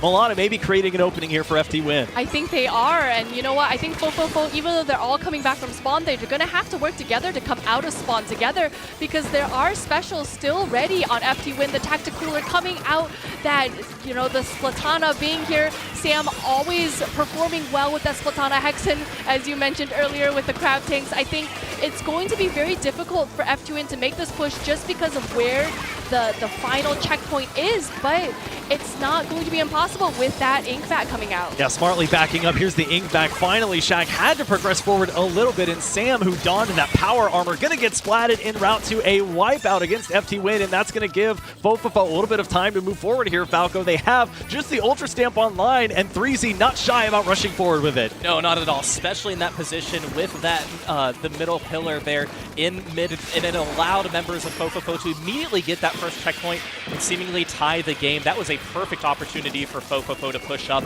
and I'm glad they still have this momentum. They have a player down, but they are going to be cooler. 2 are going to go down. That's not going to be Hexen taking out 2 with that crab. That's going to be 3. Wow. A perfect wipeout. You give up the lead, but you are putting yourself in a good position. Once again, Hexen not being shy about where they want to go. Sam is going to be joining them too. This is just a game of back and forth here, Zach, with these teams taking control of the Rainmaker, pushing forward. Now it's FTWin's turn to take the lead. Yeah, and they're going to take it. Shaq going to push forward all the way up to 39 on the back of the Ink Vac, kind of protecting the proverbial leader there with the Rainmaker as we see the Ultra Stamp go whizzing by Dark. They're not going to survive for much longer as they get taken taken down. Now Sam completely ignoring the Rainmaker shield as they had a teammate kind of working with it, waiting for the optimal time to push forward here and waiting for their team to group up. They do not yet have that Tactical online from the NZAP Milana as Hexen backs one into a corner, and it's actually going to be stolen by fofofo. And they are smartly doing so, because leaving that Rainmaker just is brewing trouble. You know, we can find some pretty scrappy plays coming out, especially for a mode like Rainmaker. So being able to drop that Rainmaker back to that middle plat, it's just a smart thing to do. Now kind of hanging around that spinner area, we see one member of FTWin jumping out as we see Dark and Harshy, who you can pair together pretty reasonably. I would say Datminus and 3Z paired up and Dark and Harshy paired up. In terms of their playstyle, 3D as they advance forward, takes down Rafe. That is the lead by a single point as well. Just under 2 minutes left to go here, Falco, for fofofo. Yeah, and your push is definitely not done. That is a delayed wipe. Wisely, fofofo picking up the Rainmaker once again, keeping up this pressure. Fofofo members, like we mentioned, you keep up the pressure even when you have a player disadvantage in a mode like Rainmaker, but it finally looks like it will be ending at this moment here for fofofo. FTWin trying to get this back, so fofofo with a great push. FTWin is going to have to try and regroup and see what they can do. And we haven't talked either about the duality between the Wiper v Wiper matchup as Sam wins it there. Maybe the power armor giving them a bit of extra power as they back them into a corner. It's going to be multiple going down right on top of that ramp, but that favors fofofo as it's 3 down now, effectively a 2v1 with that Sniper Rider and the Wiper. Harshy in a pretty premier position to see if they can back off anyone from the Rainmaker, but Milana, the onus currently on FTWin as we get closer to that minimark. Onus is right. I think that FTWin is going to really have to focus up to be able to group together. And, you know, I say that over and over and over again, but stray picks can be very detrimental for FTWin, and especially since they are... we see fofofo grouping together. We see them pairing their specials together. We see them being able to grab quick picks together. We need to see that kind of energy coming out from FTWin as well. And those Wipers effectively mirroring each other in playstyle as they go down about a second apart. Shaq gonna aim to pick it up with just above 30 seconds to go. They're being targeted by the 10 missiles and the Killer Whale, so dodging and dancing around, and even gets the pick onto Dark, but 3Z gonna get behind him. They will shortly go down after, and it's just gonna be the Wiper Sam from FTWin to try and call in the reinforcements. Now, Falco, they do have the Ultra Stamp, and they are gonna use it, pick up the assist that will help them break the Rainmaker shield. Yeah, and then Sam gets that nice pick on Dark, so that was a perfect execution for Sam. You just have one more player you want to try and take care of before you potentially pick up the Rainmaker. Hexen's going to be using that crab. Rainmaker finally going to be picked up. Dark is going to go down. It is Dr. Shaq carrying it with the Inkback support. This is a moment where they can't take the lead, but no, they are not careful enough. It is going to be fofofo who stops them and gets the win. So able to hold on to that very strong ending. It was so close here for FTWin. If they had maybe 10 more seconds or so, they could have done it, but fofofo able to take that away. It's not the 1-point victory that we saw before, but it's pretty darn close. 3 points and that pillow or cushion separating these two teams from a win versus a loss. But Milana, we now have our third-seeded fofofo in the lead here 2-1 over an FTWin team that, yes, is down a player, but has rarely faced this much against them in our Splatoon 3 North American League. You know, I think fofofo they're probably feeling pretty good about their performance right now, right? They have that momentum. They're going into Game 4, potentially being able to stay in the winner's side of the bracket, which we mentioned that if you have not gotten knocked out at all, you have a little bit of cushioning as far as being able to stay in the bracket and stay in this tournament, this league. And, you know, there is a lot on the line. And, you know, just being able to be called champion, I'm pretty sure all of these teams have been working really hard for that. So, you know, they're going to be putting their best foot forward. Just at the face of it, a ticket to winners finals on the line, let alone what comes after that. And Falco, this is where these teams with the 2 modes remaining start to deviate a little bit. fofofo, consistency there, 5th in both Clam Blitz and Turf War. For FTWin, a completely different story.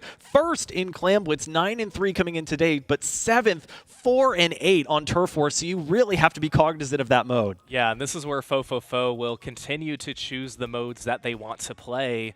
And it's going to be tricky, it's going to be tricky there for them. But FTWin, I don't know which one you prefer. Of course, you need to win in both of those modes. But again, you're just thinking about what stage are we going to play, because we know we have to play in both of these. They have the advantage of choosing the stage on what is going to be coming up here. And FTWin, they're a composed team. They don't let these hiccups get to them. So again, even if they don't have their main roster, they know how to play against this fofofo team who is just really aggressive and chaotic and does such a good job.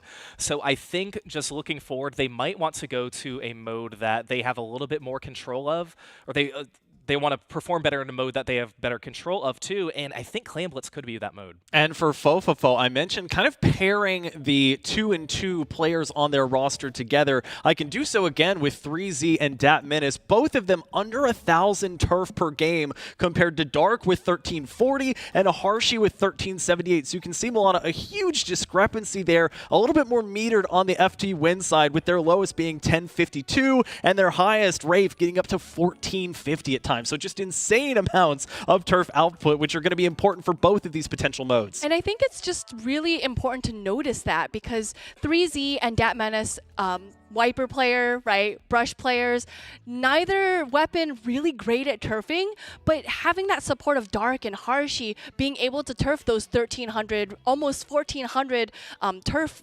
per game, I think is going to allow for a lot of space, you know, moving into it, that 3Z and Dat Kid are able to kind of do the thing they're good at because they have the space to work with.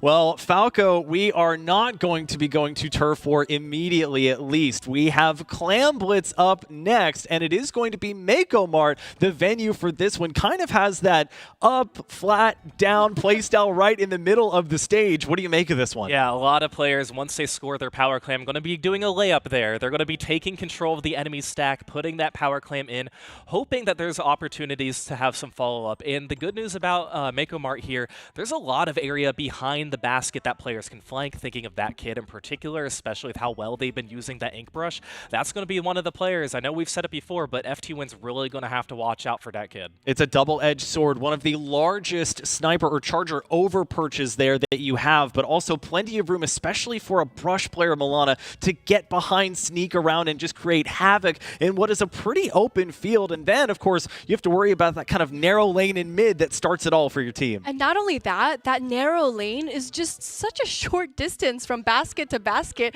You can really, on the way from your basket to the enemy basket, you can collect 8 clams and be able to make a power clam and pop the basket all in one go. Well, let's see which of these teams is better at creating those power clams as we get into Game 4. Clam Blitz on Mako Mart, and we're seeing a couple of swaps here. Hexen going over to the Dapple Doolies, and a Harshy Falco back onto that heavy edit. Yeah, so we will see coolers on both of these teams, like you said, from those respective weapons. That kid sticking with the ink brush, and then Shaq using the using the weapon that he typically plays with the burst bomb and the crab, the splash-o-matic. So these are not picks that are off the wall or anything, but FTWin's really trying to take advantage of how they are opening up with this set. And as Milana said, really easy to kind of grab 8 clams, push it in, because these baskets are not far from each other. And I know for a fact there has been clips of Shaq with this exact weapon on this exact stage creating havoc with the crab tank, and they're going to be the ones to start it off. There will be an errant ultra stamp that comes through, and that's 2 Milana power clams coming through in short order. 2 power clams, but many power clams in tow. You see that they are measuring the rate at which they are tossing these clams in, hoping to keep the basket up, but it really is just so much chaos right under the basket. I think that is going to be the end of the push for FTWin, and fofofo is going to have a good opportunity to make that counter push. And the added difficulty for Dat Kid of spot checking where those beacons are going to be, that's coming out from the Dapple Doolies as we see fofofo try to reclaim mid here and set up for this next push. Dat Kid is going to get it here, Falco, as they push forward, and only 5 clams currently at their disposal, and they lose everybody but Harshy. Yeah, Harshy's just got to jump out from that. You know, I think Dat Kid was hoping that they would have more of an advantage as a team to push up. And remember, with FTWin getting to 51, that is a very strong push. But Zach, look how many clams already on the side of FTWin. You have a power clam, you have additional clams. You're sitting at 23 with that power clam too. So there's a lot of opportunity now for FTWin if they want to push forward. Fofofo's really got to make sure that they don't go all down. The Splash and the Wiper both effectively sitting on 6 clams, so you can think that they're trying to save and build up those 2 additional power clams when the time is right. That will easily take care of that 24-point penalty and then some if they can take it out. It's a 3-person bonanza on top of the 1 player from FTWin as they get taken down, but in the midst of that, Hexen sneaking around, surviving with this power clam here, Milana, and that number 23 has gone all the way down to 4. It really is just just a up and down clams economy. You never know when you're gonna strike it big or not. But you know, this is going to be fofofo's opportunity to make this push happen. They are able to get that score down to 50, meaning that they do take the lead. But like I mentioned, like we've mentioned, it is so easy for these teams to make these power clams and pop the basket. So I honestly think of all of the Clam Blitz stages, this is probably the stage that is the least sure that when you make a push that it's not safe. It's just not safe to be able to consider that a safe lead. And Falco, the strategizing you have to do on the fly. Sometimes we see teams be contented with just throwing one power clam in and then running away from the basket. Both of these teams look like they want at least two if they're going to make that push. Oh yeah, they don't want to have any push go to waste. You know, that's why Clam Blitz is a mode like this where it takes a lot of forward thinking. You know what you want to do next, but you have to think about your next step after that and how you want to do it. And if you're Sam, that's just getting splat after splat with the Ultra Stamp, trying to get your team forward. They don't have a power clam quite yet, but it looks like they are in position to maybe score. They're going to be throwing it to Hexen there, who's going to be forming one.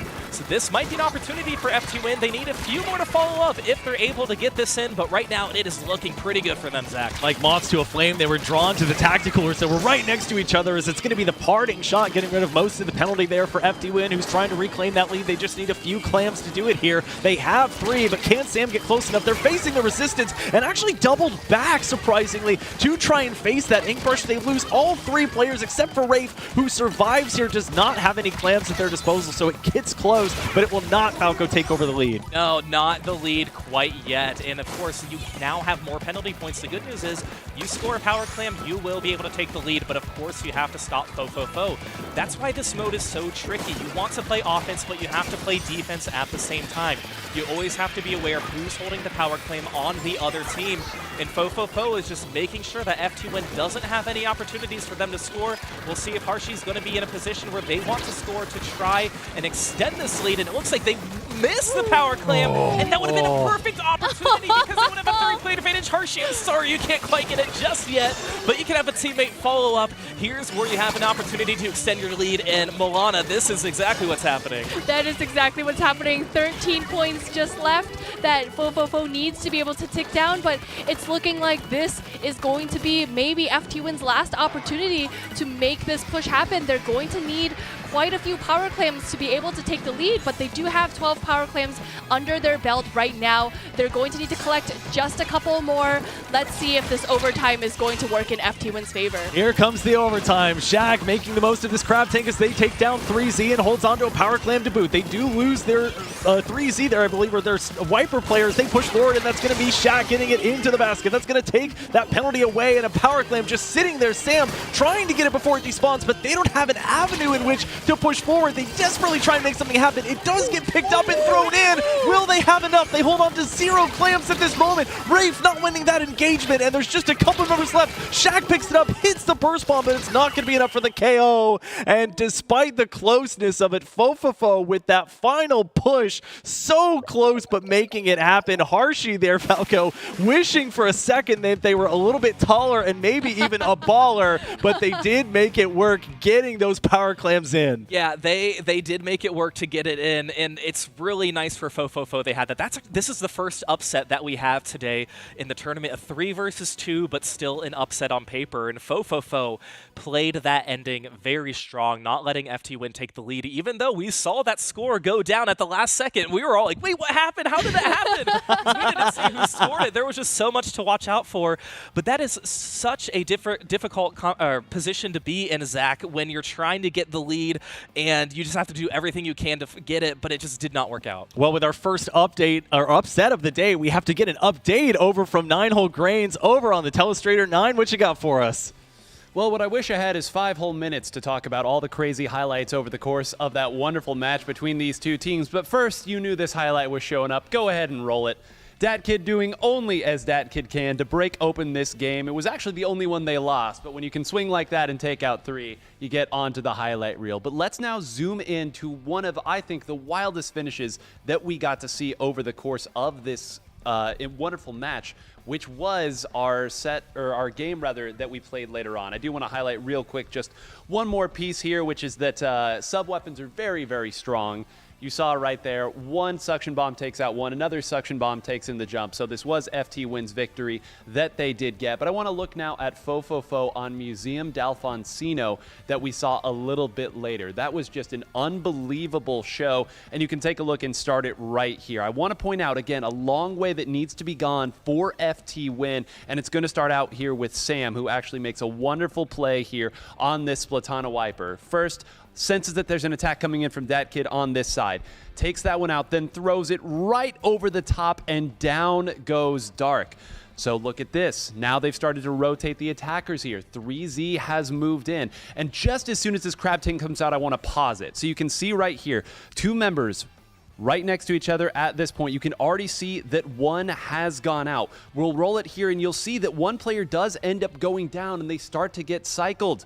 But they've got Tacticooler. And as we slow things down right here, look at the only member left who could do anything about it. It's 3Z with the melee range on that Splatana wiper, just a couple points away from FTWin stealing this game from fofofo. It was a set full of plays just like that. We expected fireworks in this match, and we got to see it. There's plenty more to come, though, so I'm going to throw it to you back at the desk. Well, Nine, thank you for that analysis. A man who draws squares, but I would not go so far as to call a square as we take now a look at our bracket following that second winner semifinals game. fofofo pulling off the upset over FTWin. They will advance to winners finals to take on the #1 overall seed Milky Way, and we'll look forward here shortly to our losers top 8, where we will see the #5 seeded Bet take on #8 Healthy Diet Food Groups, and later Gourmet Race versus Duck Motif. Well, we like to have fun here on the broadcast, and occasionally we get to break out in that as we have myself, Milana, Jordan, and Nine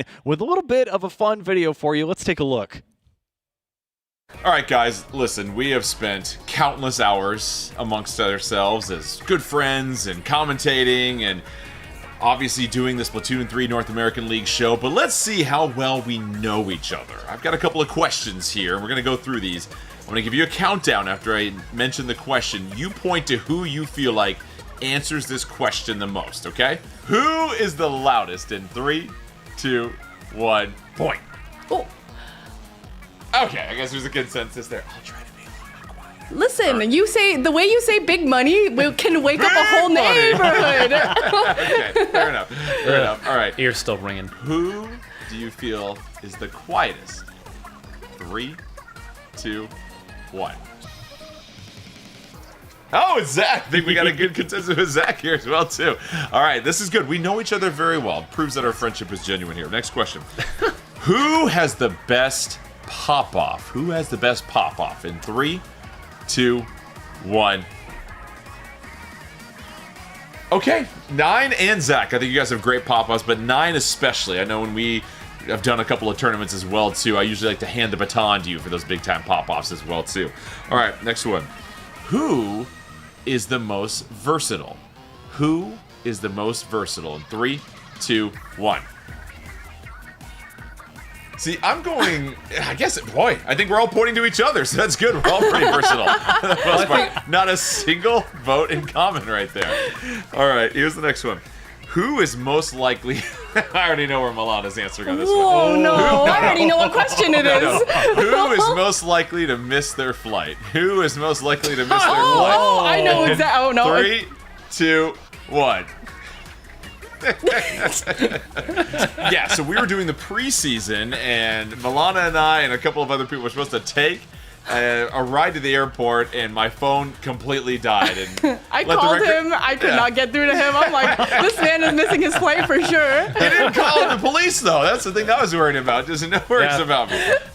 I'm glad you thought that I was sleeping well. All right, next one. Who prepares the most notes? Who prepares the most notes? In 3, 2, 1. Okay, 9 as well. I've seen actually the whole, I think, folder of notes you have for everything that we come into tonight, and it's got chapters and tabs and bookmarks as well too. And Zach, also shiny tips. You got all sorts of notes. You're always scribbling something down throughout the entire time we're commentating, so it's terrific. All right, next one. Who prepares the best notes? Who prepares the best notes? In 3, 2, 1. See, I'm going. We're all pointing to everybody else. I think we all are very diligent note takers. Zach and I will point to each other on this one until we're old and gray 100%. here. The Very respect diligent. we have for each other's prep is... We love our stats, man. All right, last question. Who has the funniest puns? Who has the funniest hold on a minute. Wait, Hold on a minute. I didn't write these, I promise. Here we go. Hold on. Who has the funniest puns? In 3, 2, 1. I mean, I guess it makes sense if you're the resident dad that you're going to have the dad jokes as well, too. I just thank you guys for laughing at them every once in a while. I really appreciate that as well, too. So Listen, I might pretend to hate them, but I really do enjoy it. It really adds a lot of character to my life. I'm on the other side of those a lot of times, Jordan, so I don't appreciate it, actually. Great being an observer in that regard. Oh my gosh. Well, guys, listen, the memories have been great. I can't wait to continue to spend more time with you guys as we get set for the playoffs, and it's just been so much fun this season, so thanks again. Well, and it's been wonderful to get to hang out with and talk shop with all of these wonderful casters, including yourselves, as we get set for the first match in our losers first round here. We're going to be taking a look at the 5 through 8 seed, taking a look at the bracket now between Bet and Healthy Diet Food Groups. We'll see Gourmet, Race, and Duck Motif later. You can see how the bracket will progress from there. And Falco, I want to start with you. Bet, of course, with a very close Game 5 loss against Moonlight. Do you feel like they are one of the teams that is closest into breaking into this sort of upper echelon that maybe Milky Way or fofofo or FTWin sort of occupies right now? Oh, certainly. And against a team like Moonlight going to Game 5, I think that was a particular match a lot of us are like, this one could go either way. It's going to be really tricky. But preparing against Healthy Diet Food Groups, they are the lower seed. And comparing them head-to-head, they have 9 games in the top 8 that they've played against each other. But Bet is 2-0 in their matches in their sets. So Bet already has the upper edge in this history against both of these teams, but of course, they want to win this one against Healthy Diet Food Groups to propel them further on in this bracket. And Milana, we love a dark horse. Bet, of course, could occupy that space, but what a story it would be if we could see Healthy Diet Food Groups come back from getting swept on that winner's side to taking out a very strong team in Bet. I think it would be really interesting. And like you said, sometimes we just have to root for the underdog. And, we mentioned a lot about their play style, about how it feels a little bit passive. And I think Bet has a play style which feels definitely way more aggressive than what maybe Healthy Diet Food Groups may be used to, so they're going to have to really adapt if they want that underdog story to come to fruition. And that's saying something. It's kind of paradoxical in a way, Falco, for Healthy Diet Food Groups. They have some very traditionally aggressive weapons. You look at EV on either the Carbon Roller Deco or the Carbon Roller Angle, and 2, if you include their sub-ripping Stickers, Splatana, Stamper weapons, those are weapons that love to play in the faces of their opponents, but again, as Mana stated, a little bit more passive. But we are already set for game number 1. It will be Clam Blitz that we get into. Museum de Alfonsino, a familiar stage here, Falco. Yeah, not often we see this as game 1, so definitely looking forward to it. And Bet coming out with the weapons they traditionally come out with. Into, as you mentioned, Eevee with that Carbon Roller Deco. We're going to have Ziff on that Junior as well. So again, just a lot of ink that they're trying to play out on this stage. And we also see Dante, one of only 2 players in the entire Splatoon 3 North American League that has stayed on one weapon the entire time. Hint, both of them are Slosher players. It's Dante and Miner occupying that space. They feel pretty familiar and happy with this. Dante, in this instance, Milana will get the Power Clam and back out. I think what I really like to see over the course of this league is just seeing the maneuverability of all these players. And as we see, even just now, the teammates are jumping back. They're jumping forward. They're really keeping an eye out for where their opponents are and what kind of situations they want to put themselves in, and maybe not so much.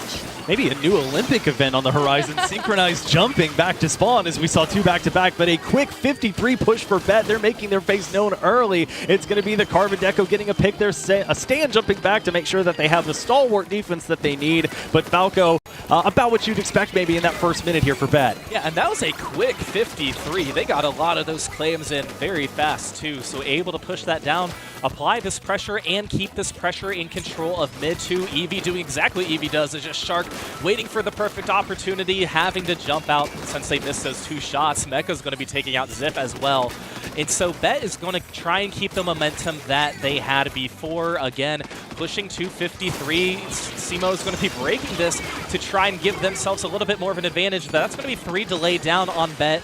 Not as strong as they wanted for this push, but again, anything to keep the Healthy Diet Food Groups away from mid. And I'm glad you mentioned Mecha. Mecha kind of a perennial type of Snipe Rider player that in an aggressive composition is that player that you're going to always be able to jump to, is going to be in a safe position. That's a part of what allowed the Milana to get 2 pushes right away and keep Healthy Diet on the back foot. I think that just really it epitomizes the fact that they are an anchor player, that they are grounding their team. They're able to provide safe jumps. They are able to allow them to just see the greater picture of what's going on in the stage. And as I'm talking, just another 2 power clams in. Bet is not relenting with the pressure here.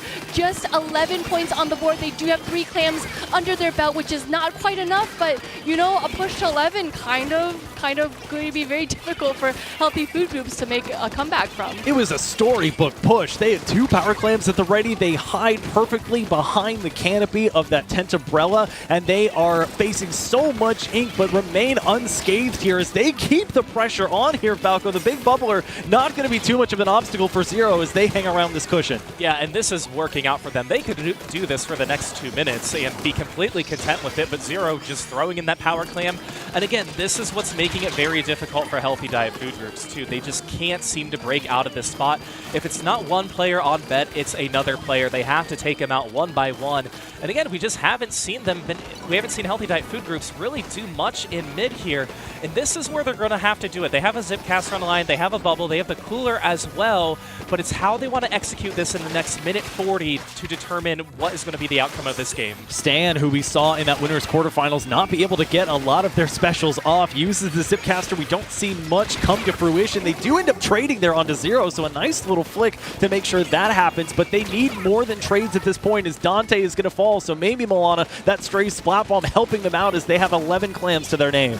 They do, but 11 clams is still not going to be enough to be able to take the lead. That's not even 1 power clam as we can see. And with 2 going down on Healthy Diet, 3 now, they are dropping all of the clams that they've so painstakingly collected. And Bet is just at their front door. They are constantly knocking. They're like, hey, we're here. We're going to bust open that clams basket again. And Healthy Diet Food Group is going to have to come up with a solution for this. Simo, who we had questions about going into today but knew that they were a Broa player, does bring it out instead of the blasters or splashamatics that they've had previously, and that canopy supporting them yet again as they get through the entire penalty and get the rest of the clams in for a pretty easy coasting through, if you will, Falco, to a Game 1 victory here on Museum d'Alfonsino. Right, and it's, again, very difficult if you're Healthy Diet Food Groups. You just didn't have any offensive opportunities. There were a few times you could get back into mid, but knowing that you're facing the players on Bet and how well they can push forward and just keeping baskets open, keeping all the pressure,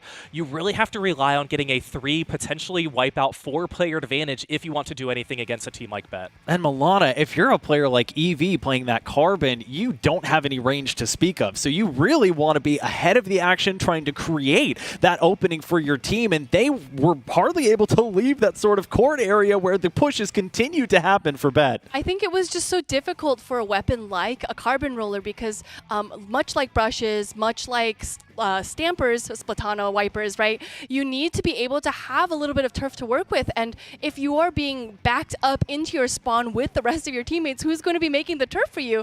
It's obviously not going to be the Carbon Roller. And I think that's going to be really difficult to kind of work around. So they're going to have to find a way around that. Well, lots to consider and lots to wait for if you're Healthy Diet Food Groups, as they will have to wait for the mode to be selected here. And it has. We see, Falco, the immediate pick after Splat Zones is heralded as the mode for Umami Ruins as the stage from Healthy Diet. Yeah, and Healthy Diet has gotten a Splat Zones win against Bet before. Believe it or not, this series actually did go to a Game 5 in Week 8 of the top 8. So even if you watched that first game and thought, oh, Bet is very dominant against Healthy Diet Food Groups, this went to distance not too long ago, and this is a mode that Healthy Diet won on, so I very much like this choice from them. We try not to be too swayed by any kind of recency bias, but just looking at the comps and the recent results can be so helpful when we're preparing for the playoffs like this as we get into game number 2. And a quick shout out again to our spec cam operators, RDB. Always glad to have them, even if they are not sporting any Warrior gear. Let's take a look, Milana, at what gear these teams teams have brought to the table, and I do see the return of something that was in winners quarters, and it's that Bamboozler. I believe that's the Mark II variant.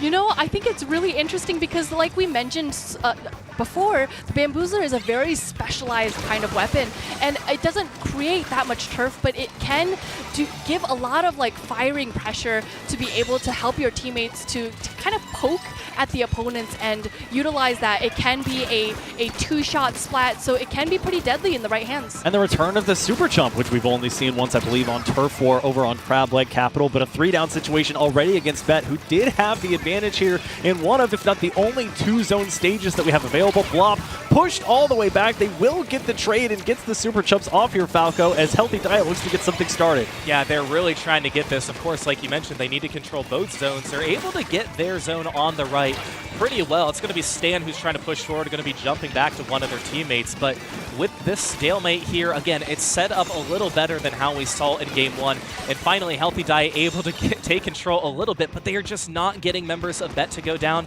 They need to rely on this 2-player advantage. This is a perfect opportunity for Healthy Diet Food Group. And Healthy Diet, lots of reliance on Blop and Ziff to put that ink down as they really need to push forward. But Simo, who's stuck on this Sorella Tintabrella, going to get splatted ahead of their canopy. Milana, that's one of the risks you take, is the instant detonation of those sub-weapons against that canopy. You know, even the best players sometimes move just a little bit too forward, that momentum pushing them just a little bit past that canopy, I think.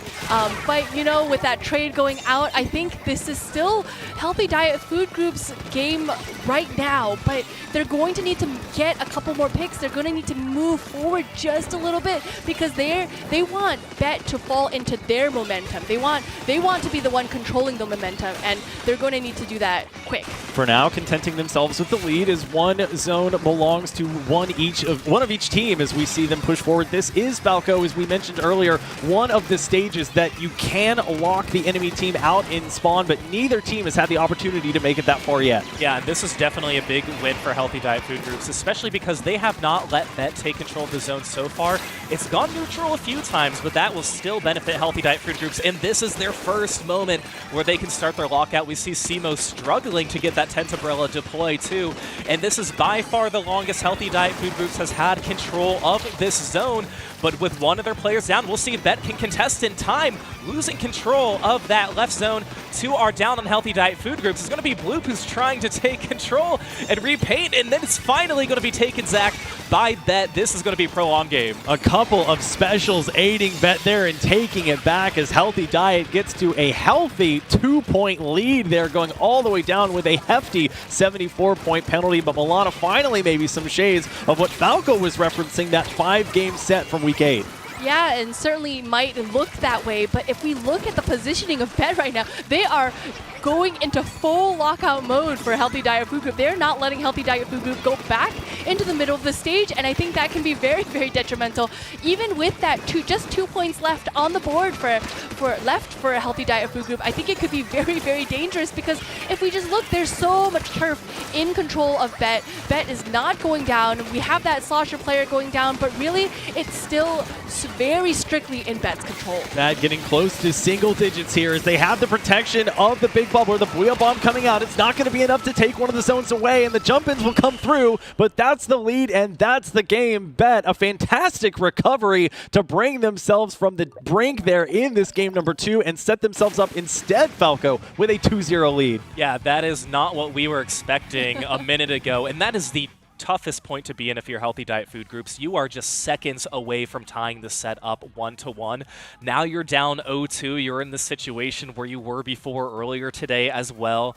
And Healthy Diet Food Groups, again, they held on to the zone for such a long time, but once Bet was in control with that the last 2 minutes of that game, they just went full force, able to hold out and lock out Healthy Diet Food Groups. And Milana, we've seen shades of it when Gourmet Race played earlier today. They similarly had a game where they were in a pretty commanding position the entire way through and then lost that lead late. And now you have to have the mental fortitude to come back, even though you're facing elimination, to say, we still have at least a game to make it all happen. You know, having a game to make it all happen is better than having no game to make it all happen. So, you know, sometimes you just have to look on the bright side, but it's just a different story to settle your heart, settle your mind, and be able to kind of throw yourself full force into that versus I'm just going to tell myself and fake it until I make it. You know what I mean? Overcoming a deficit and having potentially to overcome some demons here, Falco, as Healthy Diet Food Group's going to have to play on tower control. They did select Mako Mart, but in top 8s heading into today, 0-6. No wins yet in top 8s on tower control. Yeah, and that is where you're going to be struggling. And who knows if Bet looked at those statistics and thought, we can use this to our advantage. But yeah, a lot of these metrics that we have don't really go in the favor of Healthy Diet Food Groups with how strong the other 7 teams are. So this is a moment where your Healthy Diet Food Groups, you're obviously going to be putting on your A game. You have been doing that all day, but here's where you reflect on how close you were in Game 2 getting that win, knowing you were just seconds away from tying the set. Again, they have to keep that optimism in their mind, know that they went to a Game 5 in Week 8, and like we said, Milana, anything is possible. A lot of our statistics are from top 8, but there is just a huge ladder portion in each of those weeks that these teams fought for and were able to make, Milana, this top 8 placement. So as we see these teams getting ready, it is going to be Healthy Diet Food Groups who is all 4 of them ready immediately. It sounds like they're pretty confident in their strategy going into this one. You know, sometimes you just have to throw your full force into it and be like, hey, we're just going to bring our A game. We're going to try our best. And, you know, whatever happens, happens. And hopefully, you know, abiding by this underdog story, that it happens in their favor. Well, Tower Control Mako Mart will be the venue where that reverse sweep would have to start. Bet on the opposite side, hoping to get into our losers quarterfinals here. Let's see, Falco, the weapon compositions. And finally, something that we called out before it happened, now coming through. It's that sticker Splatana Stamper coming out from Stan. Yeah, Stan's going to be using that with the Booyah Bomb, of course. That is especially see a lot of the times here on tower control, and Bet sticking with some of the weapons they played before. Zeph sticking with that Junior, with the Bubbler as well, so a ton of support on the side of Healthy Diet Food Group. Similarly to how we saw Shaq or Dr. Shaq go over to the Splash-O-Matic, we now see that on the side of Bet, and there is the Crab Tank to boot. It's going to be Simo trying to back off and getting some chip damage off onto the big Bubbler, but it's not going to be enough. Instead, just surviving the best way that they can. And Milana, it's Healthy Diet making the first push of the game. They are. Eevee's going to have to make some plays right here. They are utilizing that carbon. They're playing a little bit scrappy, but you know, with a couple down, Stan is also going to have to use that sticker Splatana. It seems like Stan is a little bit not in position with the rest of their teammates. Well, and that harkens back to this sort of more passive play style that Healthy Diet has become known for, and Bet maybe taking advantage of that, Falco. It's not always immediate, but the retribution is always swift. Yeah, it certainly is, and Bet's been really doing that before. In Healthy Diet now, this is their strongest start they've had all day today, too, with 2 of their members going down. They had a lot of ink in front of the tower, again, pushing it to that first checkpoint, not quite getting there yet. But again, Bet and Healthy Diet Food Group still just kind of getting a feel. No team really having that strong momentum, and it looks like this will be Bet's first opportunity, and we'll see what they do at this first checkpoint. As we continue with the cliches, defense does tend to win championships, but Healthy Diet's not strong enough to stop Bet from taking the lead there. They don't quite make it yet through this first checkpoint, which is a good distance away, Milana, from the second, as we see Blop hanging well back and taking down Simo. And you know, Simo just needed to hang onto that tower long enough with that Crab Tank to be able to pass that first checkpoint, and Zero not letting the tower make it back to the middle of the stage, I think is going to be invaluable. But Eevee with that nice tri-strike, or tri-Zuka, excuse me, coming out, I think is going to hopefully stop this push from happening. But Simo back on the tower again with the Crab Tank. I think this pressure is just so relentless from Bet, and Healthy Diet Food Group is really struggling to be able to counteract it. So we see Simo grouping up, and multiple members now of Bet grouping up to try and take that tactical buff to their advantage here. And Zero, a player that has been in the Western scene for so long, they are taken out there, but they've been an important part of this Bet composition. Is now finally around the 37 mark here, Falco. Bet is stopped in their push. Yeah, Bet has not pushed it past that 37 mark, but again, this is very difficult for Healthy Diet Food Groups too, with these 2 minutes and 20 seconds that are remaining. So Bet is playing a slower game now, seeking out Stan. Zero saying, I'm going to go around the corner, find you, you're just going to be hiding here, and I'm going to be guarding this tactical that I know you guys are going to want to have to try and stay alive. So again, we talked about uphill battles for Healthy Diet Food Groups. This one is certainly no exception, as they are trying to get their footing here back in mid. There is no Flounder Heights in the stage list, so this might be the closest to kind of sharking around on these walls that Eevee, a Carbon player can tend to do, but they get taken out pretty quickly there, and the stage looking decidedly pink here in favor of Bet. 37, a pretty hefty chunk to get through, and Milana, they are keeping this tower going to make it even harder for Healthy Diet to put up a fight. They are, but you know, one down on Bet, EV finding themselves in a position to be able to hopefully get a pick, maybe get two. They're going to need to be able to make these pushes happen. And we see Stan getting a nice pick. Are they able to take out Zero here? Not quite. Zero taking out Stan. Instead, Ziff and the Tacticooler, Bite Bubbler, Tacticooler both coming out. This is going to be an opportunity perhaps for them to push, but it seems like they just kind of left the specials there on the tower when they just left. And so rough to expend 2 out of your 3 available specials and not get any palpable advantage from it. Both going on the tower, both disappearing on the tower as they do retain the Trizuka there from their Carbon Deco EV. Now Zero loading up the Booyah Bomb and seeing how Healthy Diet sort of loading up Falco on this charger perch here. They have the long range, including this crab take to deal with it, so it's so tough for Healthy Diet to break in. Right, and that's why Bet is not being as forward as they certainly could be. They're just kind of holding in mid. They're, you know, being very conservative with some of their specials and how they're using them. So they're putting the onus on Healthy Diet food groups to push up. Bet knows that they can survive these 30 seconds. Healthy Diet's going to have to put themselves out there if they want to try and push the tower, and now we see that's starting to happen from Healthy Diet food groups. All 3 checkpoints still available. They would not have to get through all of them just partway through the second to claim the lead, but that's already a tall order in the final 10 seconds here. The Trizuka coming out, a couple of shots missing Dante there by mere inches as EV looking to progress forward. They take some damage with 3 seconds to go in the tower. Still now being raided as they get 1 pick and 2, and that is going to do it. A crab tank just to end things off, and Bet will eliminate Healthy Diet food groups from our top 8 and move on, Milana, to our losers quarterfinals. You know, I think it was just a difference in play style. I think that Bet's very aggressive, very forward playing. It was very difficult for Healthy Diet food group to kind of come around and be able to get the picks that they need to make these pushes happen. Their weapon compositions made it so that they needed to do that to be able to kind of move forward, where we constantly saw it would be Zero coming in and then Simo coming in and then Zero coming in again and then Simo coming in again, and it's like, when does it ever end? And Healthy Diet food groups just couldn't come up with the solution fast enough. That's the fun part, Milana. It doesn't end. And Falco, we've seen Bet now twice in very different situations here. A game 5 where it was so close, and then a pretty emphatic 3-0. As they look forward to tomorrow, what do you see in this team that could be sort of their tagline or hallmark to try and get some of these tougher wins ahead of them? Well, we know their next opponent and what's going to happen tomorrow. It's going to be against FTWin. So you're thinking about how well you played against Moonlight earlier today. Went to game 5, didn't quite get the win, but then you held strong against Healthy Diet food groups. You just kind of coasted your way through it, to be quite frank, and especially in that game 3, you had to make Healthy Diet food groups just work a little bit harder to get to you. You can kind of play the slower game.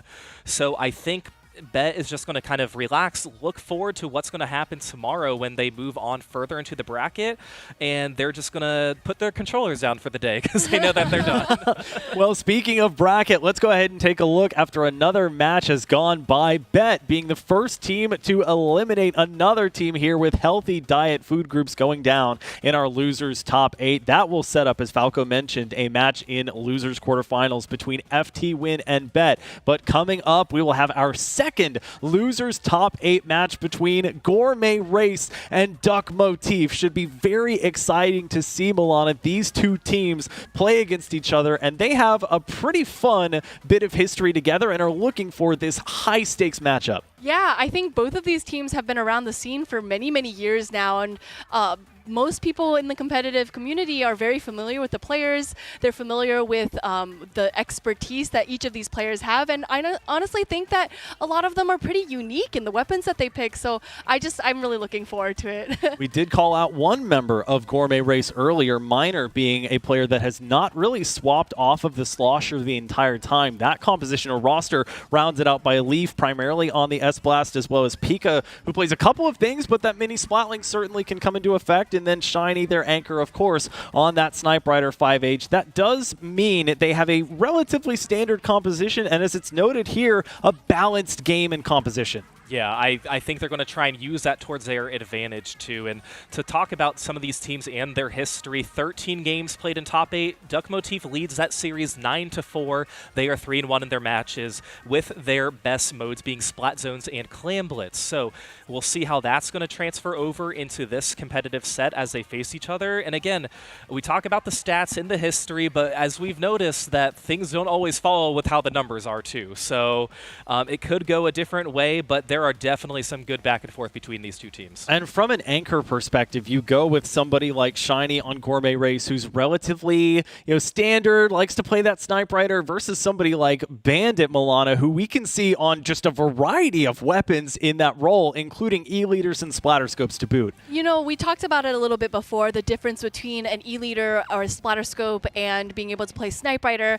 I think being able to have that Snipe Rider under your belt makes it so that you can use a Tacticooler, obviously, but it also kind of gives your teammates an opportunity not to have to play a Tacticooler weapon as a result, which means that if we're looking at Duck Motif, maybe there might be another teammate who has to kind of adjust their weapons or adjust their playstyle to be able to accommodate a Tacticooler, because Bandit, even though they are the anchor, they're not going to be playing that special. So I think definitely something to consider when it comes to team composition. Well, in talking about standard play styles and weaponry, we go now to a standard mode and stage combination here, as we will start with Tower Control Mako Mart Falco, the second most popular stage and mode combination heading into today. Yeah, and there's no reason why we wouldn't see it now. I mean, as we mentioned, a lot of these stage mode combinations are comfort mode stage combinations that, a lot of these teams too, they may have taken a few weeks to figure out what they want to do, but going into the playoffs, they have a lot under their belt on what they want to play. So I can't imagine there's a lot of thorough thought on how they want to approach game one. It's going to be later on, seeing how that series starts and seeing what you want to choose after that. But this one, like you mentioned, there's a reason why it's the second most chosen combination. And more than twice as populous that stage is to the next one in the list for Tower Control, Hagglefish, with 10 coming into today. And Milana, as we look at these teams, Duck Motif with a winning record over Gourmet Race. That's 3-1 in top 8 situations. You add another loss on there to make it 3-2 in the ladder. But this one should hopefully be a little bit closer, especially with them being seated right next to each other. Yeah, I think this is one of the matches that I've been looking forward to personally, since they both got knocked out into that loser side of the bracket, because I think their skill level, like we mentioned, we mentioned a little bit about the tiers of these teams, right? Both Duck Motif and Gourmet Race are kind of toe-to-toe with some of the ways that they play, with their skill level, with the amount of time they spend in the competitive community. So like it's like a rivalry almost for me. So I'm like, that's why I'm looking forward to it. Well, and in that rivalry, let's see what this shakes out to be in our losers round one. It's game one Tower Control on Mako Mart. We'll give that shout out again to ZarDB on our spec cam. It's almost the Battle Falco of a team in Gourmet Race with not that many expected changes versus a team in Duck Motif with plenty that they could swap to. Yeah, plenty they can swap to. And we talked about brush players before. We were talking about that kid, but we have Red Shell, as alluded to earlier, as being another very strong brush player here in the league, playing that Octobrush, a weapon that we see all the time. And once again, we see the Splattershot Pro Friesen here with the Tent Missiles. Again, a very popular choice here on Tower Control. Leaf looking to get something set up here. The Booyah Bomb been a very popular special, pretty much run by most of the teams that have come into matches today, as we see Leaf use theirs and throw it just to the side of those boxes. And now we see the Tenta Missiles here, of course, coming out from a weapon that both teams possess, Milana, in that Pro Frozen. And they do. And with that Zipcaster hopefully getting to be able to do a little bit of work for Duck Motif, unfortunately not really doing too much and getting taken out on the way down. I think Gourmet Race is going to utilize this to be able to make something happen here.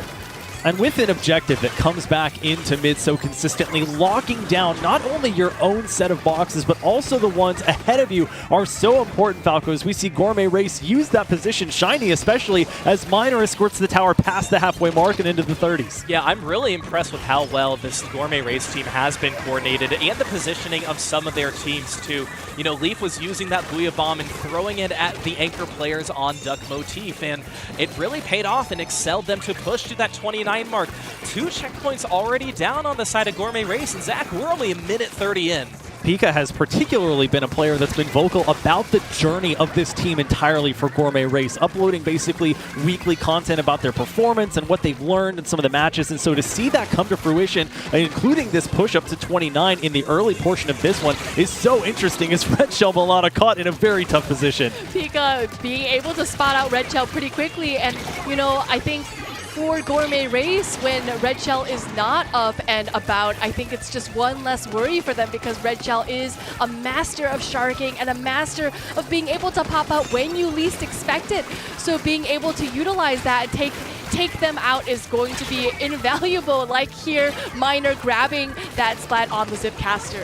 One of two primary brush players that you have to watch out for, including Dat Kid in this top 8, as we see Duck Motif getting their best tower push of the game so far, reaching that first checkpoint with Vexen going down to Miner. That will be Duck Motif. Falco getting past it with some ease, but starting now to lose reinforcements as the trades go through. Yeah, on one hand, you push the tower further than you have before you get a checkpoint, but on the other hand, you lose 2 of your members, so that's just going to give Gourmet Race a better position to try and counter this too.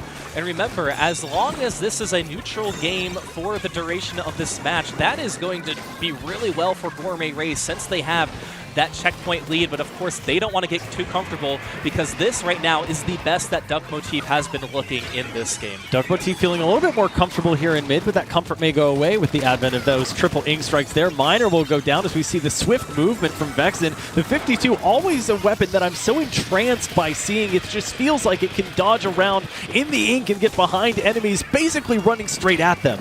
You know, unfortunately, I feel exactly what you just said, very, like, viscerally. Just sometimes the 52 gal, you just really can't expect it, and in the right hands can be very, very detrimental to a player on the opposing team.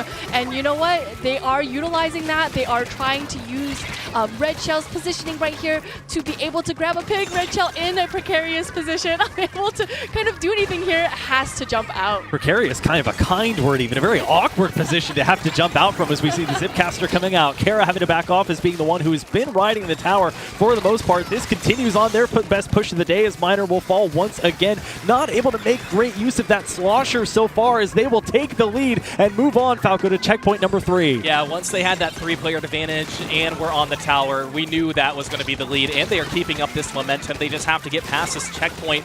But it is going to be Miner getting a pick on Red Shell. That is going to be a really big pick, but now Gourmet Race has to change their strategy. They had the lead a majority of this game, but now they have under a minute to try and come back. Again, on the benefit for them, they don't have a checkpoint they have to get through, but they still have to approach that final checkpoint if they want to get past that 11 mark. So this is going to be a major battle for them. Perhaps that's the mantra for Duck Motif. Stop the slosher, stop the world there, as we just saw them getting that pick with the Octobrush onto Miner and then jump back out. Miner already back in here as they're looking forward to seeing if they can push this tower even further. They have just above 10 seconds left to make this one happen, but they're losing reinforcements quickly. Miner spotted by the 10 missiles, so they can't get anywhere near the tower as Duck Motif hops on and has no sight of getting off anytime soon. That'll be a great push there by Duck Motif Milana as they make quick work of that one. That was just so unfortunate, being the last person alive, trying to get back on the tower, and just seeing the horde of enemies coming at you, just making sure that you don't touch that tower no matter what. It's just so tragic if you really think about it. And Falco, if you have the luxury of being able to save those specials for the last 5, 10, 15 seconds, it is a game changer to where on the other side, you feel like you have to use your specials maybe 20, 30 seconds in, and you don't have time to build them up before that possible overtime. Of course, it's a game of checkers and chess at the same time, because you want to use a special to give your team the leverage, but you don't want to not have your special later on when you think it would be more beneficial. So, you know, it's always a battle of, when do I want to use this? Do I think I'm going to get splatted, or do I think I'm going to stay alive and I can quickly build another special to try and push this forward? And that's why I think it was difficult for Gourmet Race in those final moments. Of course, maybe they didn't even think about their specials and how they had to use it at the end, because their momentum and thought process switched in the last minute with defense to offense. But with Duck Motif and how they play played.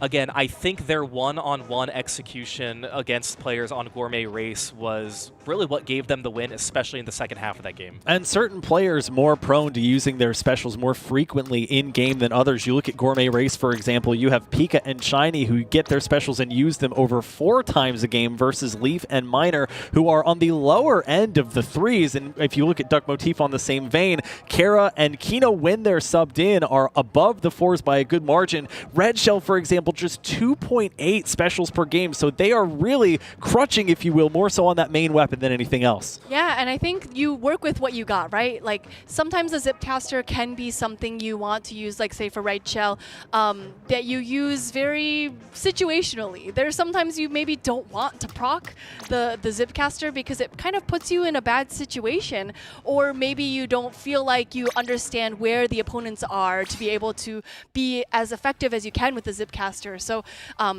as we look at these specials, I think some of the higher counted specials, tactical or things you can just kind of like throw out and call it a day, whereas something like a Zipcaster, which is has a little bit of a higher skill ceiling, might be a little bit lower. Well, Falco, we're harkening back to olden times a little bit with this stage and mode combination well before the Splatoon 3 North American League. It will not be tower control on Hagglefish, but instead Splat Zone's Hagglefish that we were used to seeing much more around the game's opening. Yeah, we saw it a lot, and like you mentioned, switch to tower control, but no, this is a different one. And to talk about these two teams and how they've played on Splat Zones, Duck Motif in this series 3-0 on Splat Zones against Gourmet Race. So they have that advantage, and of course Duck Motif chose this particular mode too, so they have that going for them. But yeah, on a stage like Hagglefish Market that is so narrow for Splat Zones, we could be seeing a lot of Tenta Missiles, Killer Whales come out, a lot of those specials that it's very difficult to avoid. And Gourmet Race has not been the best on Splat Zones, coming into today with a 2-9 record. You do have to take that, of course, Mono, with a grain of salt, but this is as neutral of a ground alongside something like Barnacle and Dime as you're want to see as we get started with our next game. As we get started, indeed, very exciting for the start of this match.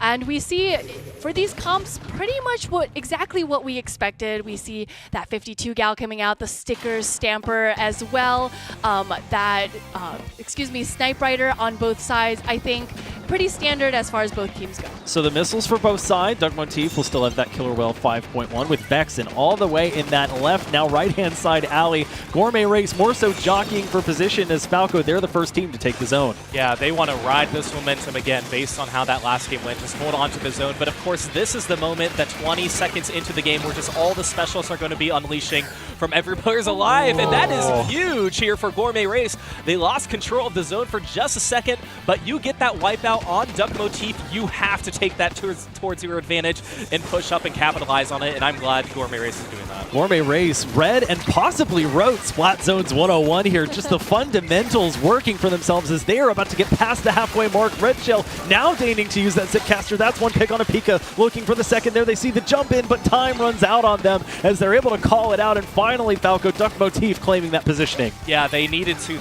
as well because Gourmet Race got below that 50 mark, which is Gourmet Race's best opening so far today. So Duck Motif still trying to push that forward. You know, Pika's going to have to go around some corners here, move some of those boxes that he's just kicking around too to try and push forward. But Duck Motif in a good position to take the lead. We can see some more specials coming out. That Killer Whale.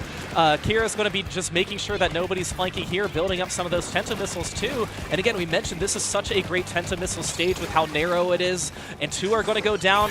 So Duck Motif has the lead now, but Gourmet Race coming in strong. It's a long trek back to mid. It's no Manta Maria, but it is still quite a ways to get back to this zone here, Milana, as we see now, despite giving up around 65 points, Gourmet Race using every available avenue to them where they first started by the zone, now sending maybe 1 or 2 players to these alleyways and taking the zone back as a result. They do take the zone back, but they have to consider that, you know, all the members of Duck Motif are pretty much on the zone right now with 2 down for their team. Gourmet Race is going to have to recoup and just regather all of their teammates together because it really is just kind of, they're just kind of scrapping in the middle. They do take 2 down from Duck Motif, but you know, the counter missiles coming out from Kara, I think it is going to be difficult because Shiny cannot get their grounding no matter where they stand because of those missiles. Yeah, Kara less so scrapping directly and forcing Shiny, who was trying to play on that uninkable tarp or tend there, forward right behind the zone. And we see Vexen now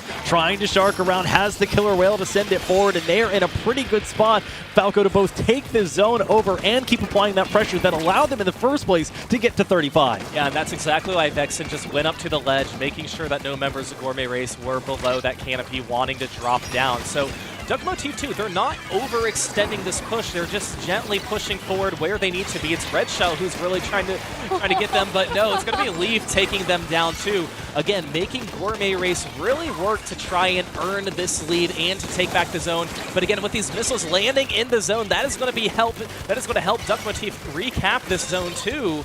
But finally, it's going to be switched over to Gourmet Race's side, and Zach, this is just a lot of back and forth. I've truly been surprised, not just by the prevalence of Tenna missiles today, but by how many players will just sit in the zone and let those missiles fall onto the zone. And as we saw there, it was enough to allow that zone to be taken over. Sometimes it doesn't work out that way, but in this instance, it was enough, as this zone is not super huge. But now we see Red Shell pushing forward and getting the pick on a miner there with another Zipcaster. That may be all they find, but that's enough to keep the pressure on here, Milana, as that penalty is almost through. And you know what? We've seen Duck Motif throughout this game maintain an aggressive position to be able to push ahead of the zone with their teammates, to be able to take members of Gourmet Race out. And you know what? Vexen right here scrapping it out with Pika. Pika taking Vexen out. It really, even though Gourmet Race has the zone right now, they are kind of losing it pretty often, and they're going to need to have a more decisive control of the zone in order to get the lead. They can only hope they don't lose it mentally as well, as they look to make the most of these last 45 seconds. Gourmet Race trying to claim this zone back and get rid of their penalty, but they're stopped midway through, and now trying to see if anybody from Duck Motif is hanging around that tactical where they will find Red Shell but not get them down, as they again are hanging on to the Zipcaster, waiting Falco for the right time to use it. Yeah, this is perfect too for Gourmet Race to just push forward, but like you said, just waiting on how Red Shell is going to be using that Zipcaster and how they want to push forward. And right now it might be a little too late, especially with 2 players down on the side of Gourmet Race here. You don't necessarily need to use it against 1 player.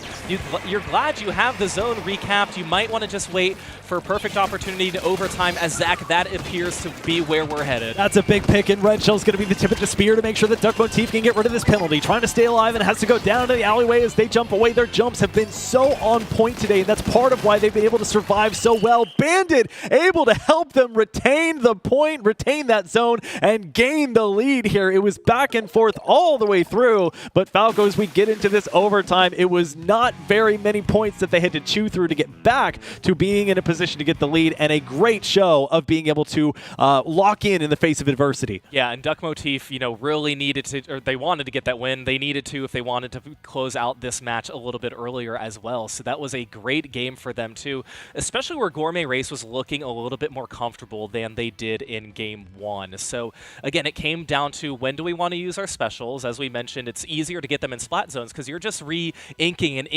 inking the same spot over and over again. So you're going to build up a lot of those specials, and it just came out to an opportunity where Duck Motif was 1 step ahead. And Milana, we didn't see Gourmet Race in a lot of the situations that Duck Motif were putting themselves in, where they would send a player very far forward ahead of the zone into that sort of ramp that goes into the spawn area. Gourmet Race playing much more traditionally, staying behind the zone and only ever sending maybe 1 player into those alleys at a time. I think that maybe was a little bit to their detriment, that they weren't able to maintain space in front of the zone.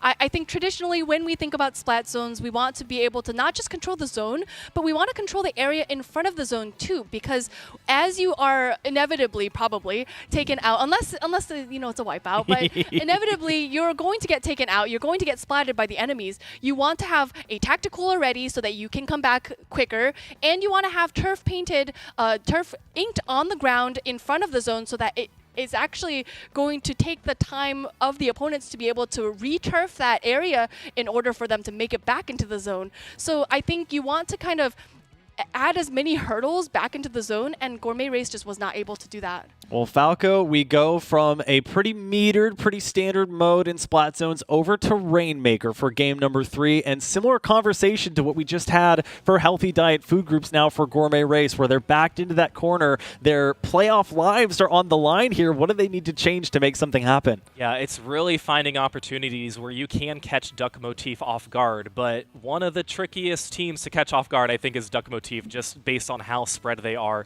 around the entire stage here. So for Rainmaker too, they have opportunities where they can break up this game, of course, with the checkpoint. And this was the one we've seen a lot of Museum d'Alfonsina where there's only one checkpoint, but here for Undertow Spillway we have two. The traditional path that a lot of teams will take is the left side, but that right side checkpoint is pretty easy to get relative to the checkpoints, but to follow up and push beyond that, it's much more tricky. I love referencing on this and on Humpback Pump Track, Milana. There's this sort of horseshoe of doom, if you will, this area right past that first checkpoint where you can go around this unequal area, and oftentimes not just to maneuver the Rainmaker with, but we also see anchor players kind of hang around behind that wall and let their teammates jump in to continue a push instead of going straight for that bridge on the left-hand side. You know, I think it's because having a little bit of, I guess, what's the security? Security is the word I'm looking for, right? That if you have a little bit of security, that your anchor player is standing just a little bit behind the action, that even if you get taken out, perhaps you already have that tactical, or you're really back in the action immediately. So you want to be back in the action, like actually back in the action. So you want to jump straight there. This could be a deciding game number 3, 2-0 currently for Duck Motif. Can they cap it off here on Rainmaker Undertow Spillway? Falco, we're already to see some of the usual changes come through, including a Splat Charger and Splatterscope respectively, and for one team, those Dapple Dualies. Yeah, Dapple Dualies are going to be coming out from Pika. That's going to have the beacon and Tacti Cooler too. So again, not many changes for some of these teams again, and we didn't really expect that to happen as well. So Gourmet Race, the first team to get the pop, going to be getting a little bit of ink in front of the members of Duck Motif as well. And that's going to be picked up by Pika with a 2-player advantage, 3-player advantage now. Pika's really got to take this, and they are doing just that by quickly getting to this first checkpoint, but no, going to be taken down from one of the members of Duck Motif, but the rest of the members of Gourmet Race are here to try and push this forward. Well, it was going about as well as you could hope to start out for Gourmet Race, but it's been a pretty common theme today as well for Rainmaker pushers to get stopped right in front of that pedestal and not be able to dunk it immediately. And I will say, Milana, Gourmet Race swapping over to the 52, that's not a weapon that they've traditionally run, and they're facing a player in Vexen that's very comfortable on it, but with a linear map like this one, that Killer Whale may come in handy. I think that Killer Whale is going to target, you know, you can use that to target the Rainmaker, you can use that to target other players,